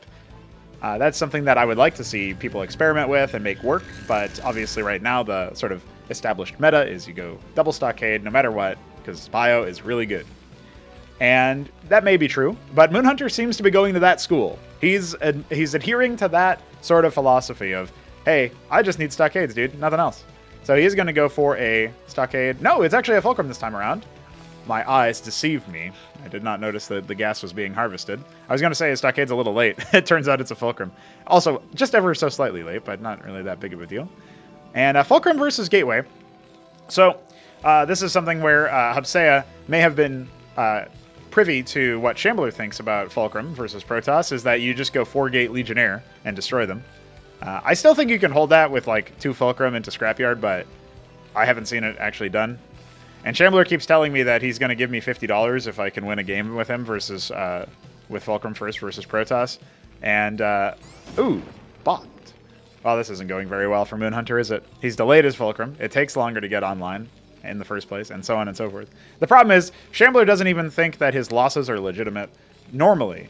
So how am I going to expect him to say that he's going to PayPal me if the losses, you know, if I beat him with Matadors or whatever? How could he possibly say that? So, I don't know. I think that's a little bit goofy, but it's going to be Goliaths. Goliaths can be pretty good versus Gateway Toss, with the obvious deflection that, hey, you know, the little asterisk, if they have like a ridiculous number of Legionnaires, Goliaths don't serve you too well. But if it's the normal, like, Zealot, Gateway, Ecclesiast army, then that can absolutely go your way. I think even versus Hierophants, they're pretty good. It's the Legionnaires in particular that can do a lot of damage to them. And honestly, Zealots aren't too shabby either, because again, the lack of crowd control makes it so that if you clump up versus a Goliath, you can really mess around with it. And they need to get their focus fire going. So that's another contributing factor. Hupsaiya will posture aggressively, knowing that he has a bit of the advantage when it comes to figuring out what his opponent is doing. He's scouted the Fulcrum. He's killed one of the workers. And look at that. The Hupsaiya Drakodin will even take some shots from the Goliath. There are definitely some people who believe that, for example, the Blackjack is really, really strong. Obviously, it loses efficacy, it loses statistics when it drops below any sort of health, right? Like, only at full health does it have its full stats for attack speed and movement speed. But that notwithstanding, the range of DPS is pretty good. So if you can keep them healthy, which is possible with a Vestry or just with good positioning and just outgunning your opponent, stopping them from doing any damage, it's like better than healing because you don't even have to take the damage in the first place. It feels like Blackjacks are really good, but I don't think that's something that MoonHunter's going for. He is going to go for Goliath Cleric, most likely, with the Stockade. He has got a plethora of extra Vespine. So there you go, issuing the Vestry add-on order. Another Goliath being added. He blocked his Vestry because he didn't have the money, because he queued another Goliath. And issuing the order yet again. We wanted to add a command where if you hold Shift, it just instantly plops the add-on down right there, because I feel like that is a lot more sane. But, well, that just never got added. I can't remember the reason exactly. I know that we needed custom game commands for it, but we have those now. So maybe we just need to figure that out. Now, 4 Goliaths handily dispatches even numbers of Drakodins, and this is less than that. So, absolutely bopped. Now, we're starting to get some Clerics added into the mix. I think this is going to be a pretty legitimate push, but you can see here Hupsaiya is starting to add Zealots. And we just talked about how melee, you know, Zealot or Legionnaire in a good enough number can really throw Goliaths for a loop. That's where you need to start adding in some Cyclops, adding in an Anchor here. But MoonHunter can get to a point where he can do a pretty deadly mech push here. It's just a question of, you know, how much crowd control does the man have? And I think Cyclops would be really, really nice as an addition. Hupsaiya is thinking about taking the in-base. Normally I would recommend against that for Protoss. In fact, it was something that Vik told me, that he started to appreciate the layout of Otherworld when previously he had heavily favored against it, like didn't like it, right? And the problem that he said the only problem he has with it now is that it doesn't work very well for Protoss because of that in-base. I distinctly remember him DMing me Fixel with that comment. Now, these Drakodins are getting bruised up in a little bit here, but it looks like they will escape with their lives. Now, there are 5 Zealots. The Ecclesiast, you can see here, this is setting up a flank. Hupsaiya already thinking about doing some pretty good positional gameplay here. And there's not really any scouting done from MoonHunter this game, sans his Mason at the beginning. Oh, did he even scout with the Mason? I feel like he might not have. But either way, there was no scouting at any point here. And at this point, like, he has no idea what his opponent has in terms of tech, right? But he is actually going to spot out the potential flank and rip out one of those Zealots very early. Meanwhile, the other units are coming in from the other side, and he is focusing right now on the Drakodin. I feel like he needs to make sure to focus his damage, because he has a lot of damage in this stack.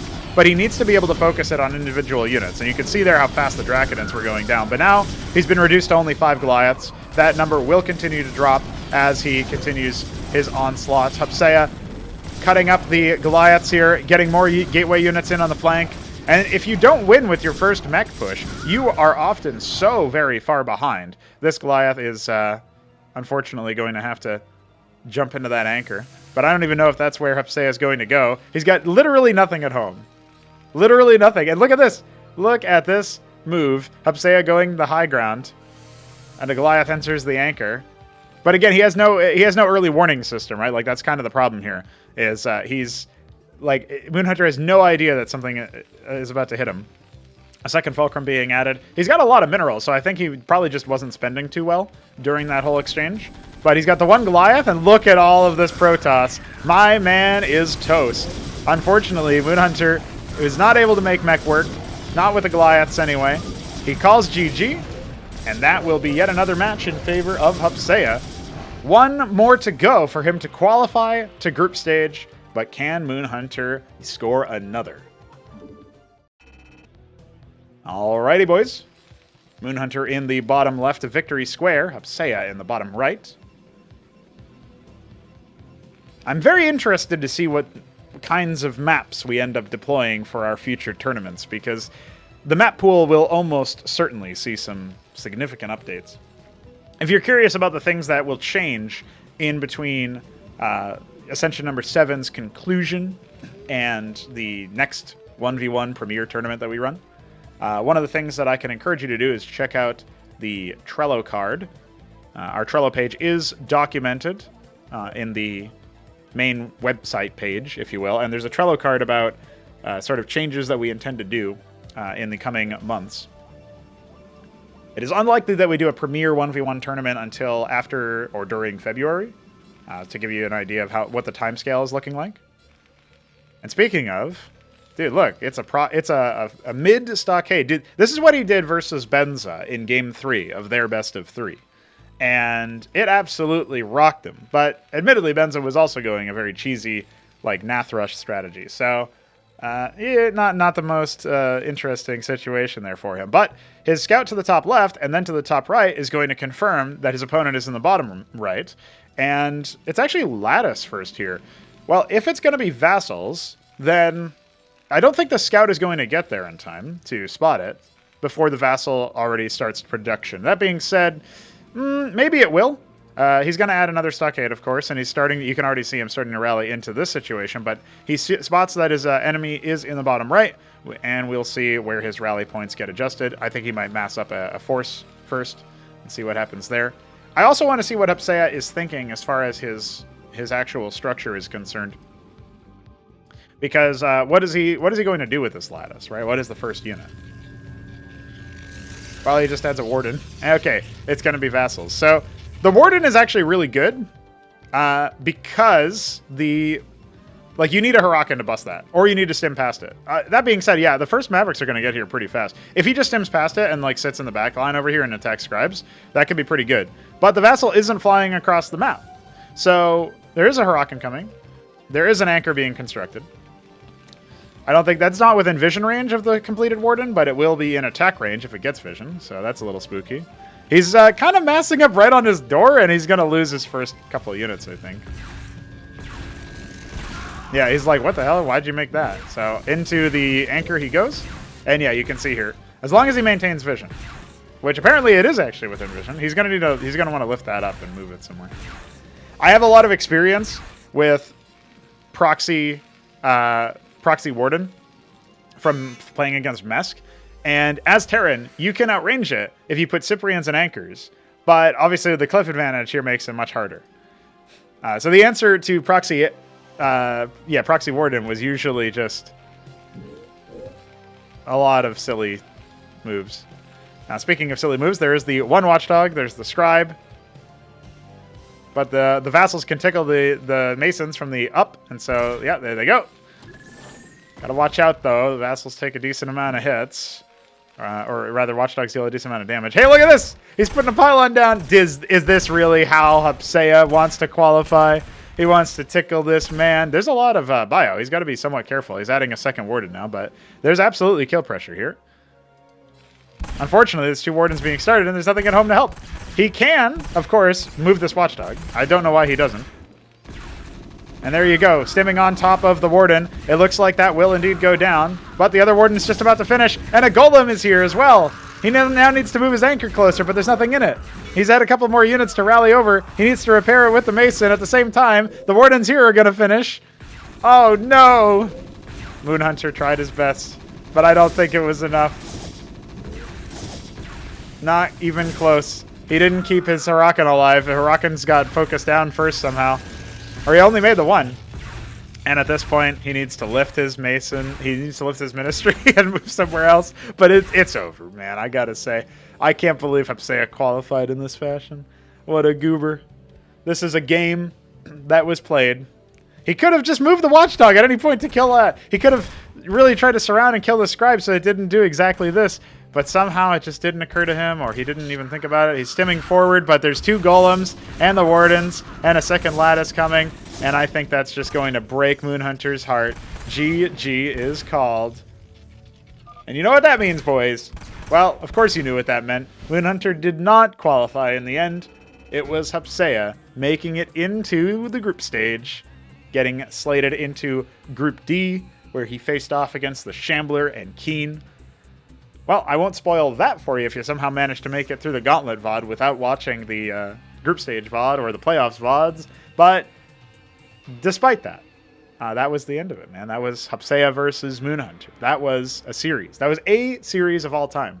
But I do appreciate these 2 gentlemen duking it out and finding out who the better player is. I think MoonHunter impressed me a lot by getting this far because I did not seed him as a, say, top 8 or player or whatever in this tournament. So seeing that he was able to upset Benza, for example, and just get as far as he did in general, sure, a lot of it is very cheesy, and sure, a lot of his fundamentals could use improvement. But he has Hamster, a 2-time finalist. Oops, that's a spoiler. So far in Ascension tournaments to practice against. And so he can absolutely improve in that sense. And I'm really grateful that he made the time to participate in this tournament here and make sure that he could somehow play with a guy he's in I think he's in Moscow time zone or something, or maybe even later than that. He might be much later than that actually. But either way, he's he's super far off, and then Hupsaiya is over in the West Coast time zone of USA, so it's what a ridiculous attempt. You know, they're probably 8 hours minimum apart or something. So the fact that he managed to do it was really cool, and I was glad to see that. And I appreciate everybody involved in the Gauntlet and everybody involved in the tournament proper, the group stage, the playoffs. It was really cool to make this tournament happen, so I hope you guys appreciated it. And one last time, we'll use that stinger to fade us out and send us home. GG.